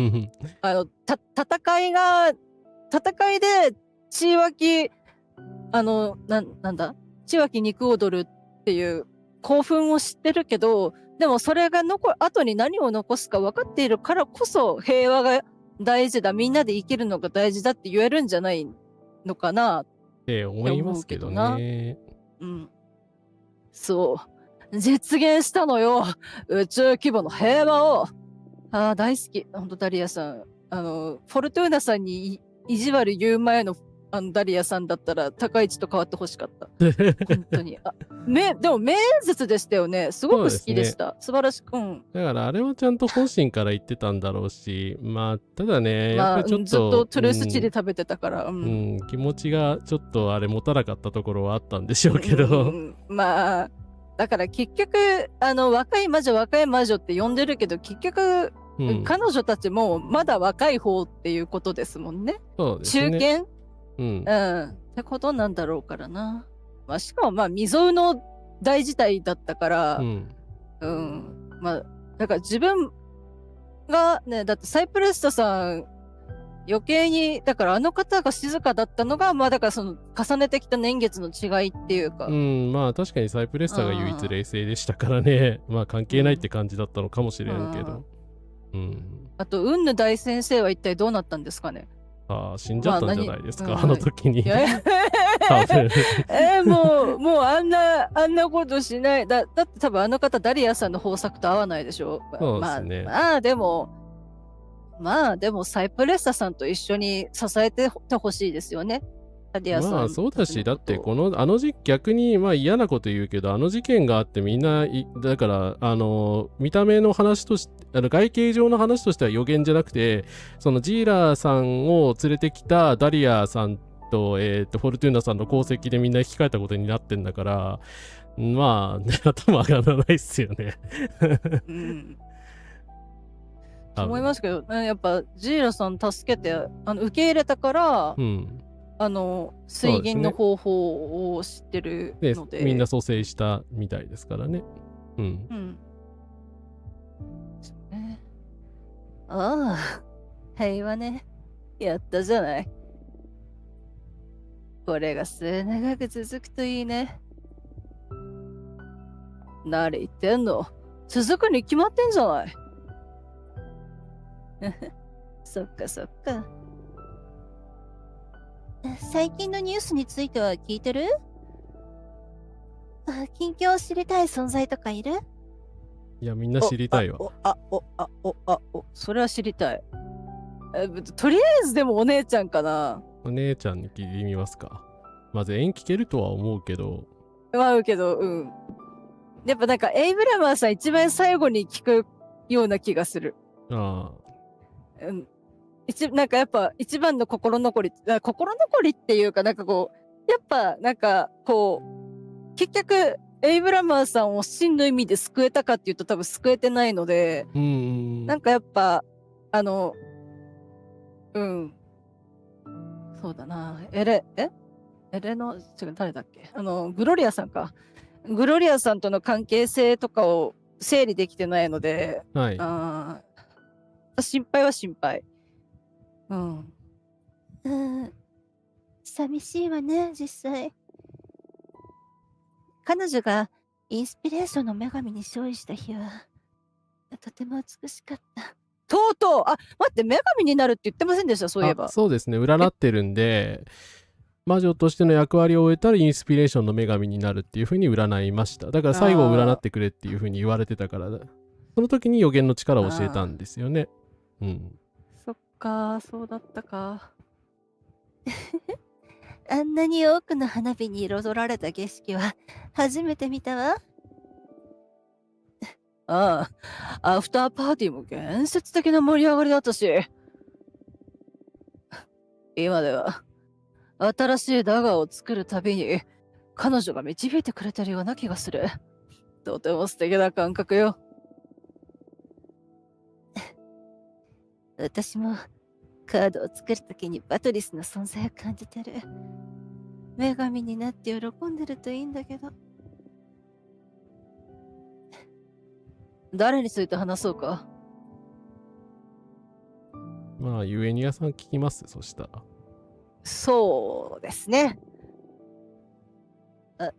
ねえ、ユエニアとはもう会ってないの？たまに手紙でやりとりはしてるよ。でも、彼女が独立してからは会ってない。工房を別の領域に移して、今は宇宙の輪とその過鉄性に関する加担性男性かな。加担性か。男性に関する本を書いてる。担当の担だな、そうだな。彼女がその大仕事に取り組もうと思ったのはきっとあなたの影響が大きいのでしょうね。私を苦しみから解放するためにやってるんだと思う。私の力をもっとうまくコントロールして物事を修復する術はないか知るためにね。破綻性とは金属などの固体がハンマーなどで叩くときに割れたりひび割れることなく元の形状に戻る力。なるほど。ほう。水銀そうですね。みたいな。水いや銀。まあ、違うけど、金属も違うけど水銀ですよね。うん、はいですよね。うん。私はそんなことしてもらいたくないんだけど、彼女の時間の無駄だから。そんなことはない、多分。うんう。ん。ユエニアさん、すごく慈愛に満ちた方だったので、うんうんうん。そうですね。やっぱ、で、結局、エイブラマーさんとの契約を焚きつけたような状態に形になっちゃったわけじゃないですか。はい。だからやっぱ、フォルトゥーナは悪くないし、エイブラマーも悪くない。でも契約が必要なことももちろん仕方がないから悪くない。うん。だったら、その時に、だから、弟子を救えなかったのは、やっぱ死の責任っていうのは、やっぱユエニアさんからすると当然の帰結なのだろうな。うん。で女神になると次元が変わっちゃうから会いに来れないとかなのかな。かもしんないですね。まあ、一緒に生きればいいのに、みんなで生きればいいよ。コーヒートークみたいにね。って思いますけど、個人的には。そうっすけどね。ねえ。でも、情熱に突き動かされる魔女を止めることは誰にもできないからね。そうね。近況を知りたい存在いる？サイプレッサは幸せにやってるって聞いたわ。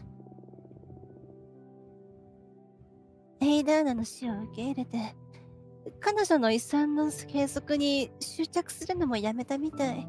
ああ。占った通りになったんですね。うん。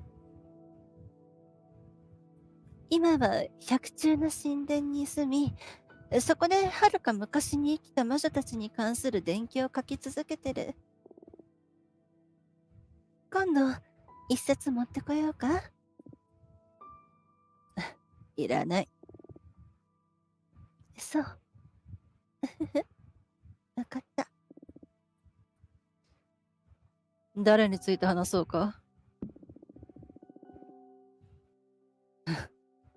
あなたが魔女とベヒモスが平和に共存すると書いたことで、エイブラマは大きな恩恵を受けてるよ。友達もたくさん作ってるしね。あなたが嫉妬するからそのことは伝えるなと言われたんだけど。嫉妬しないよ。嫉妬するから言うなっていうのは、嫉妬してほしいから言えって言ってるんですよ。そうですね。絶対そう。正直グレーテさんが釈放されててほしいんですけど、どうなってんのかな。まあ、最低期間があれだからな、まあ、なってるんだろうけど、本当はグレーテさんの話も聞きたいんですけどね。はい。ルイーズさんのことも聞きたいし。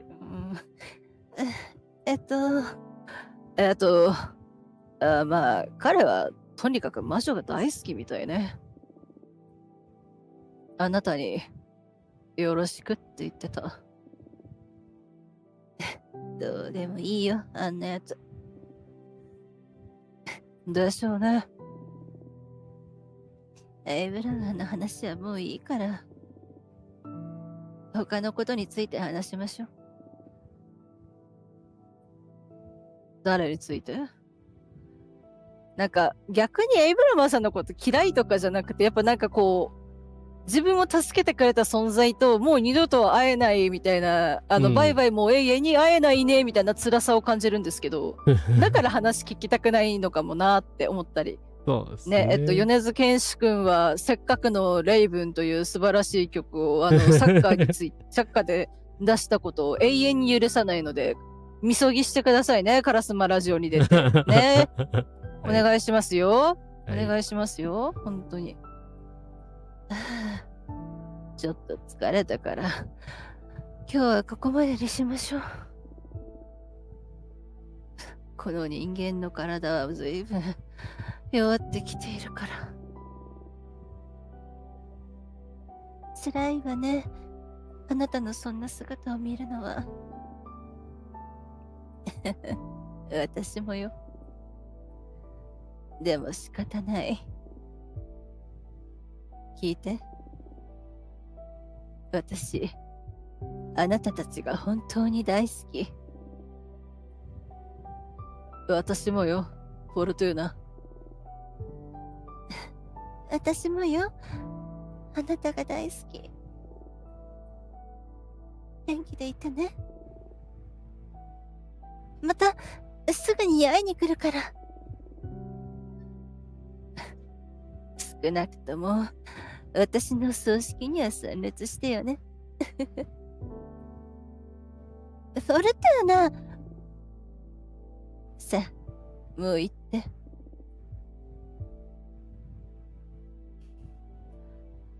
来世で、また会いましょう。さようなら。おいおいおいおいおいおい。なんか浮いてる。なんか来ちゃったよ。あなたは自分の運命に満足していますか？ぶしつけな質問をお許しください。しかしあなたの心には迷いがあるようにも感じます。なぜ運命の書き手たるあなたがそのように意気消沈しているのです？もう一枚カードを引いてみてはどうですか？第一行目、カルト集団のあれによくありそうで怖かった、今。誰なんだ、まあしかもこれ、エイダーナじゃないのかな。エイダーナ消滅したよね。だって、あの仮面だってそう、招いてみますか。サイプレッサさん？わかんないですけど。はい。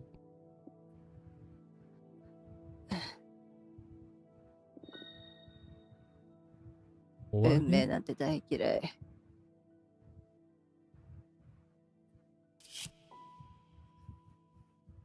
Gods will be watching。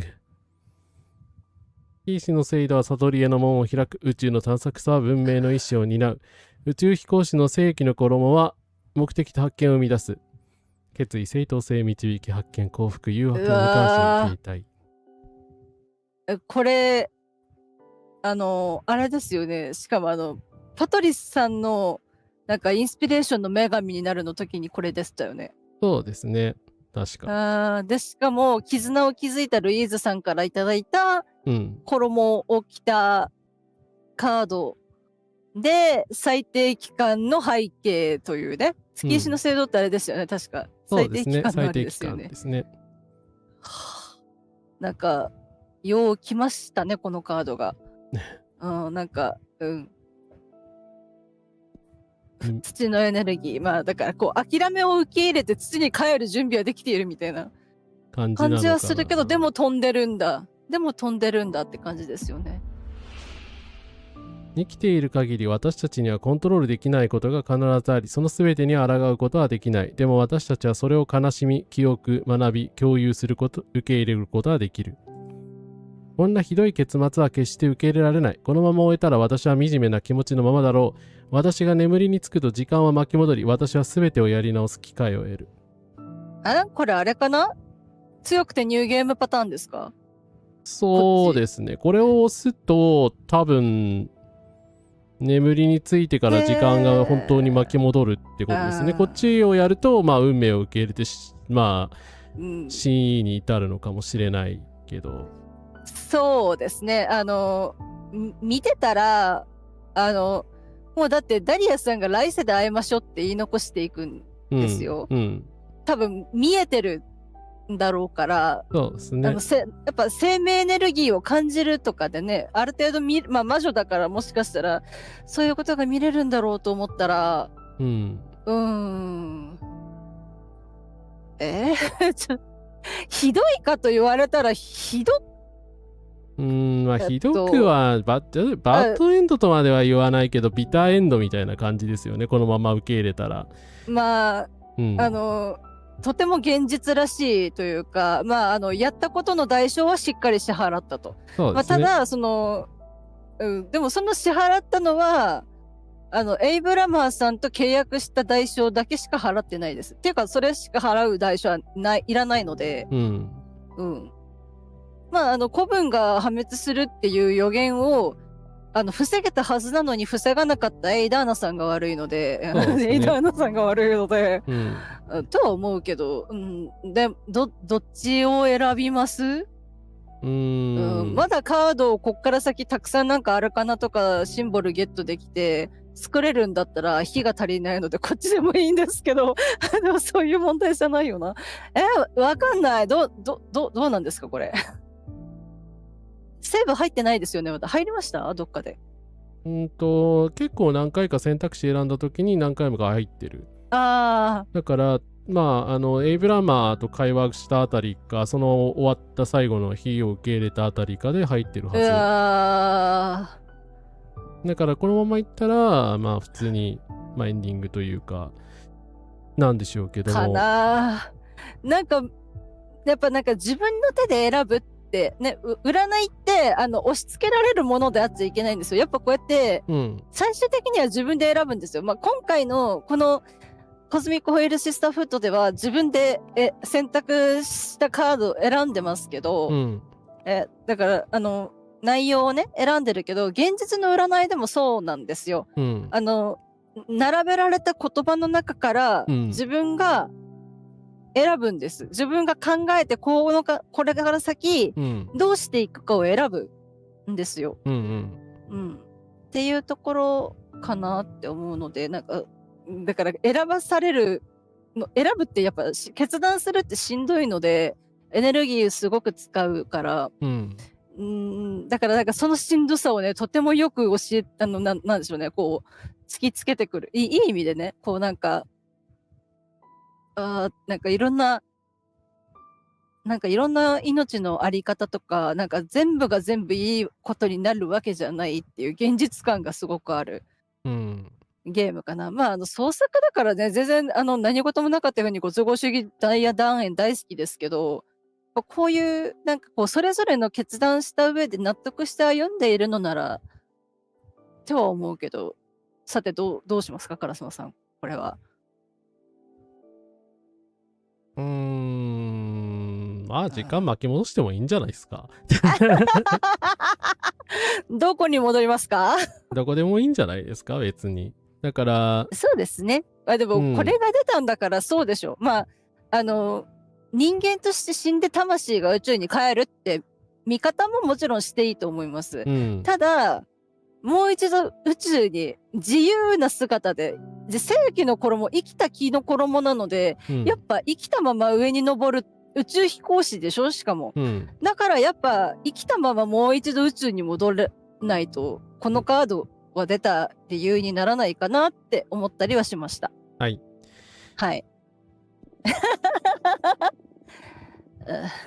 こんなひどい結末は決して受け入れられない。このまま終えたら、私は惨めな気持ちのままだろう。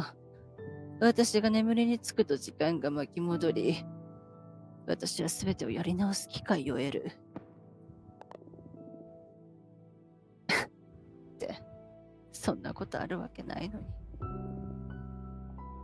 私だって、さすがにそこまでの力はない。なんだか眠くなってきた。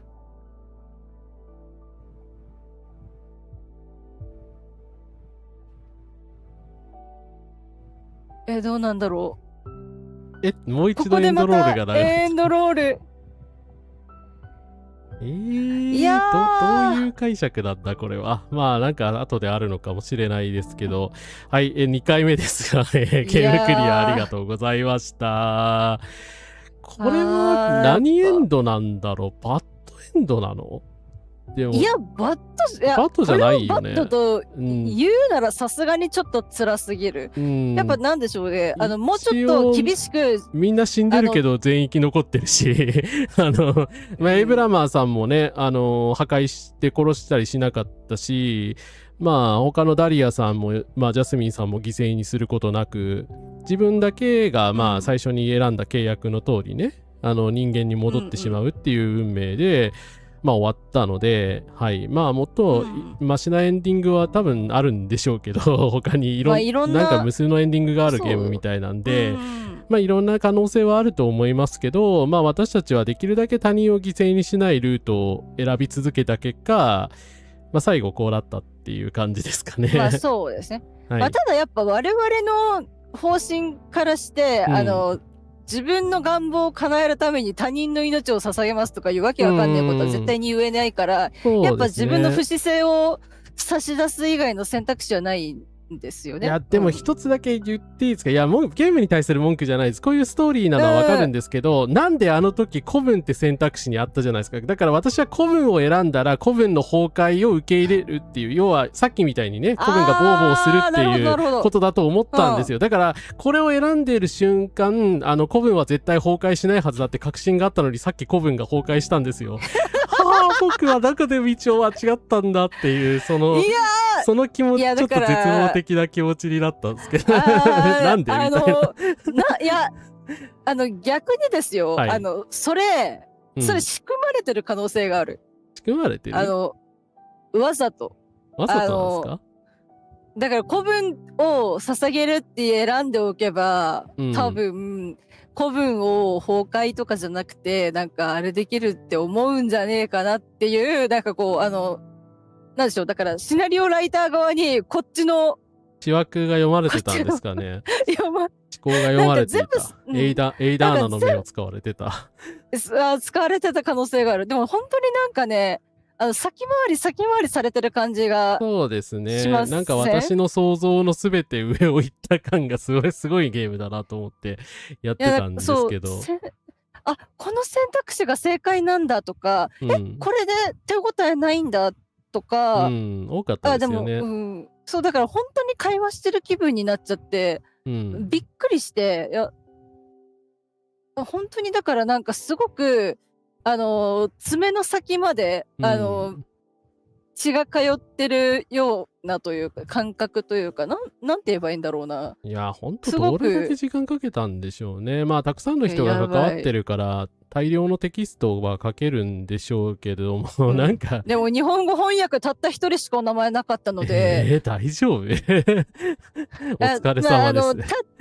本当にありがとうございますっていう気持ちなんですけど、逆に多分ここで数人関わっちゃうと、翻訳に齟齬が生まれた可能性は確かにあるから、逆に一人でしてくださったからメッセージが。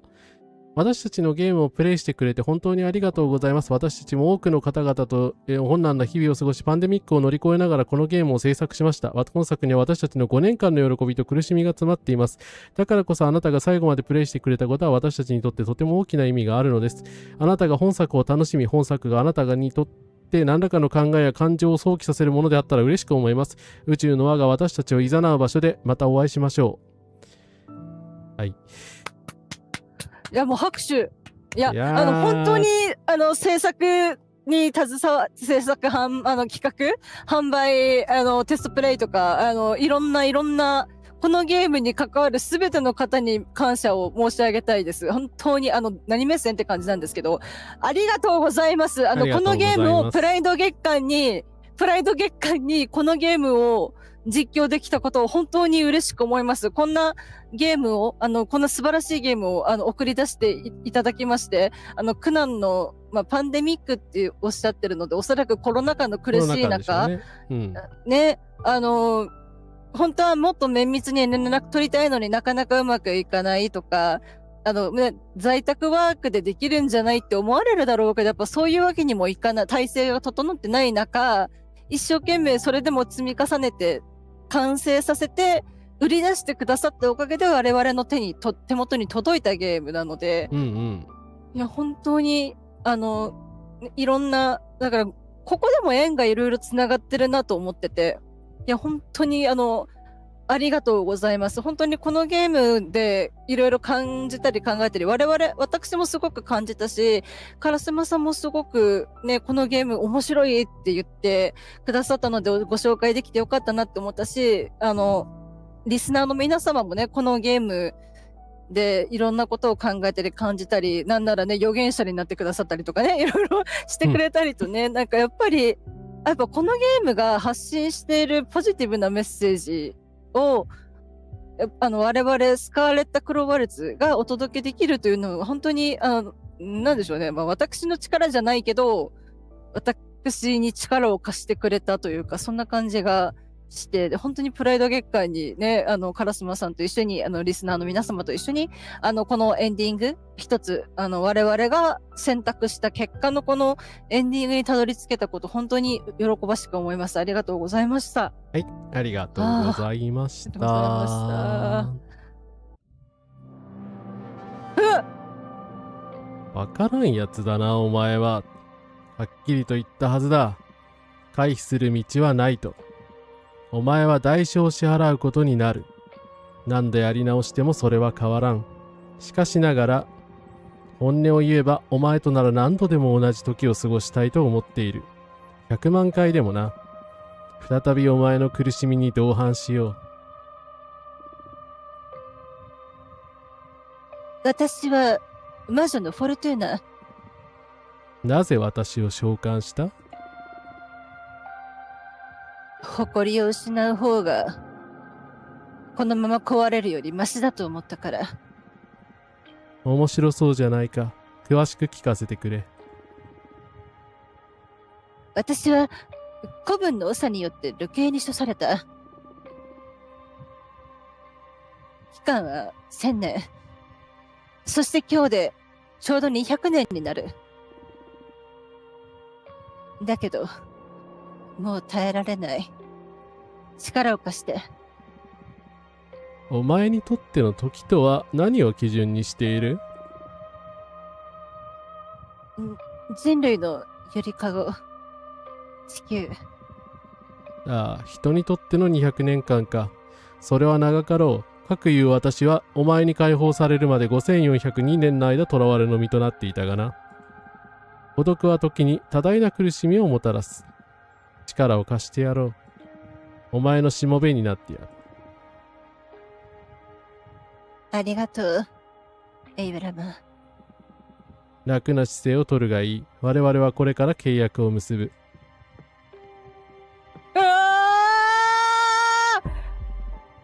まずは礼を言わせてくれ。私を宇宙の牢獄から解放してくれたことに心より感謝する。どういたしまして。どうかしたか？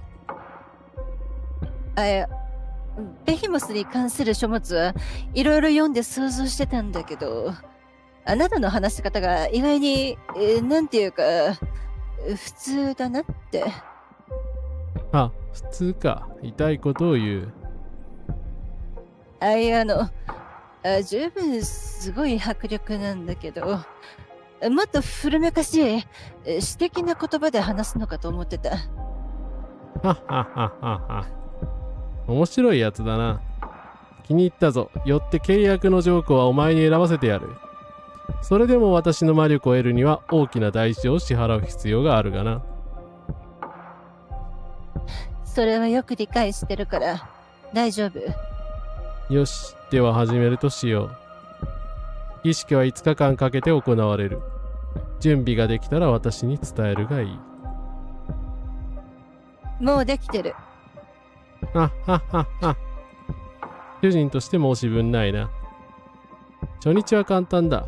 我々はお互いに質問し、互いのことを理解する。戻ったいや、ご説明いたしますと、私が音声トラブルをやらかしました第1回目と同じやり取りでした。これはい全く同じですよね。で、全く同今セーブじです入ったけど全く同じ、ゲームスタートして再開するっていうことですか？おそらくさっきの選択肢を選んだから。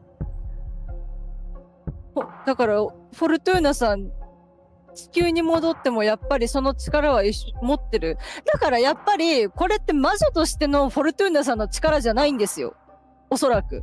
ああ、宇宙の輪のパワーなんですか？だからやっぱそもそもだって今日地球にいた時にもすでにパトリスさんの式を読んでるじゃないですか。はい。だからでもその時はどうだ、だからどういうなんて言ってたかな、地球の時にもうんたらかんたらって言ってた。地球の時にでもだから下手するとパトリスさんの死亡を読んだんですよ。読んでるので、うん。まあでもその時にはただ読むだけだったのか。で魔女になってから占いするとっていうのがどうだったのか。いやただね、どうなんだろうな。あ、でもゼロだ。返して我々の二重エネルギー返していやでもそうだな。だからそのフォルトゥーナさんの魔女としての力おそらく占いじゃない気がする。そうですね。占いだからやっぱ人間時代から持ってたものな気がするので、何かしら別だから地球に戻って占いしてもこういう風になった可能性ないですか？そうですね。何かしらまあやっていたらまあ同じですね。エイダーナというのもこの辺のセリフも全部一緒ですね。そう、はい。そうですよ。こいつはエイダーナってやつの仕業なんだっていうでこれまあ殺しませんよねそりゃねっていう話はした気がする。エレメントは引き継げないんですね。だから殺しはしないけど、だからこの絵は私自身のデッキを作れフォルトゥーナみたいな話をして、まあ元素についてですね、学んでやるみたいな話をして、そう最初が終わって、そうコンテクストからも全く同じですね。はい。うわーとんでもないな。だからこれはちょっと正直まあ全く同じことの多分繰り返しだと思うんですけど、まあ一応ニューゲームでやるっていうことになるんですね。なのでちょっと一旦終了してタイトル画面に戻ります。戻ります。いやーこんなことが起こるんですね。なるほど。はい、ということで、これで本当に終わりですね。はい。コズミックホイールシスターフット終了しました。はい。いやーなんか思いがいっぱいで言葉がないね。いやなんかうまい言葉をチョイスできない。まあちょっとね多分ベストエンドではないんだと思いますけれども、まあいろいろね作ったカードもなんか一つだけ出てこなかったやついるけど、お前何だったんだよって感じするけどこれ結局出なかったですよね。出なかったですね。なんで？なんか嫌われてたんでしょうね。いやまあね、まあ我々があれだからな。エイダーナさんにボロカス言ってたから。そうですね。すねちゃったのかな。でも古文も出てないですっけ？出ました1回。古文出ましたよ。だからそれこそカイヤさんペッパーマンサーさんの時とかあと他の人にもなんか1回出たはず。だからいいとこで出てくる。カラスマさんの記憶力がすごい。いやいいとこで出てるはず。よかった。だからやっぱ風のエネルギー優しいねって言ってたのが正解だったねっていうのがそういえば確定した瞬間でしたね。そういえばね。そうですね。いやすごいな。そっかペッパーだからカイヤさんが自費心も出ましたけど、はい。自費心がね出ると思ったんです。サイプレスさんの話聞いてる時にカード引く流れになったから絶対こいつが出ると思ったら本当に出やがったんで。苦しかったですね。やっぱサイプレッサさんの苦しみ、まあちょっと幸せになれてるならよかったかな。まあでも多分、まあ、占いと一緒で、おそらく我々が見たルート、ストーリーとか会話、キャラクターの反応であったり、このエンディング自体も、可能性の一端を見ただけなので、ぜひ多分ね、回収要素というか、だからこのセリフで返したらどう言われるのかとか、どういうカードを作ったら、どういう風に物語を導けるのか。あ、待って0時間になってる0時間になってないちょっと消されちゃいましたね。はい。いやーっていうことで、悲しいな時間もリセットされちゃったんだなという感じですね。いや、でもなんか、その方がまあなんでしょうね。もう一回きりの苦しみがあって、なんか、そうですね。なるほど。やっぱこのゲームとしては正しいなって思う。正しいんでしょうね。だから本当にその魔法っていうか1からのやり直しっていう風に、まあなるんでしょうね。はい。ね、やっぱフォルトゥーナさんが現実を過去も未来も書き換えられる力を持っているにもかかわらず、一度しか生きられない。人生は一度しかない。いや、なんかエイブラマーさんの話見てたらどうも違うっぽいですけど、どうも違うっぽいけども、やっぱなんか、なんだろうな。やっぱどんなに強い存在でも、同じっていうか、一度きりそうですね。人生は一度きりっていうのをなんかこれ以上なくすごい突きつけてくるようなゲームでしたね。まあ、かなり魔女の力でそうやってすごい現実改変ができるっていう、まあ結構ね、ファンタジー的な要素の強い設定なんだけど、でもやっぱり一回選択してしまうと、しかもそれをやり直せないオートセーブ式だし、もうやり直す機会が絶対にないっていう、この厳しい、やっぱりゲームシステムのおかげでバランスが取れてるっていう感じだったなと思いますね。はい。やっぱなんかこの痛みとか苦しみはやっぱ削っていいものではなくて、やっぱあって正解の苦しみというか、しっかり味わってじゃない、味わって、そうですね。やっぱこう自分の人生というか今生きているこの瞬間とかに思いを馳せるきっかけになってくれるゲームだなってすごく感じましたね。はい。すごいな、本当に。はい。ということで、大変長い時間の間お付き合いいただきまして、ありがとうございました。ありがとうございました。はい。よかったらですね、来週は、一回ゲームお休みして、パンケーキホイップクリームさんとのゲーム実況、コラボさせ、ゲームじゃない、ごめんなさい、普通の実況だ。普通の配信だ。ですね、コラボさせていただく予定なので、我々2人でね、はい。よろしくお願いします。ホイピーちゃんを、はい、お迎えいたしますので、よろしくお願いいたします。さすがに5時間も拘束することは絶対にないと思うのではい。ということで、そうですね、6月中にクリアにたどり着けて本当良かったです。まあちょっとね、皆さんに長時間お付き合いさせていただいてね、いろいろ。すみません、本当にコメントありがとうございます。はい。ね、嬉しいですよね、やっぱなんかいろんな方の感想を聞きたいゲームですよね、これすごく。そうですね。はい。まあね、だから30何時間以上やっていたはずなんですけれども、なんかしかもエイブラマーにリセットされちゃったしっていうはい。そう。はい。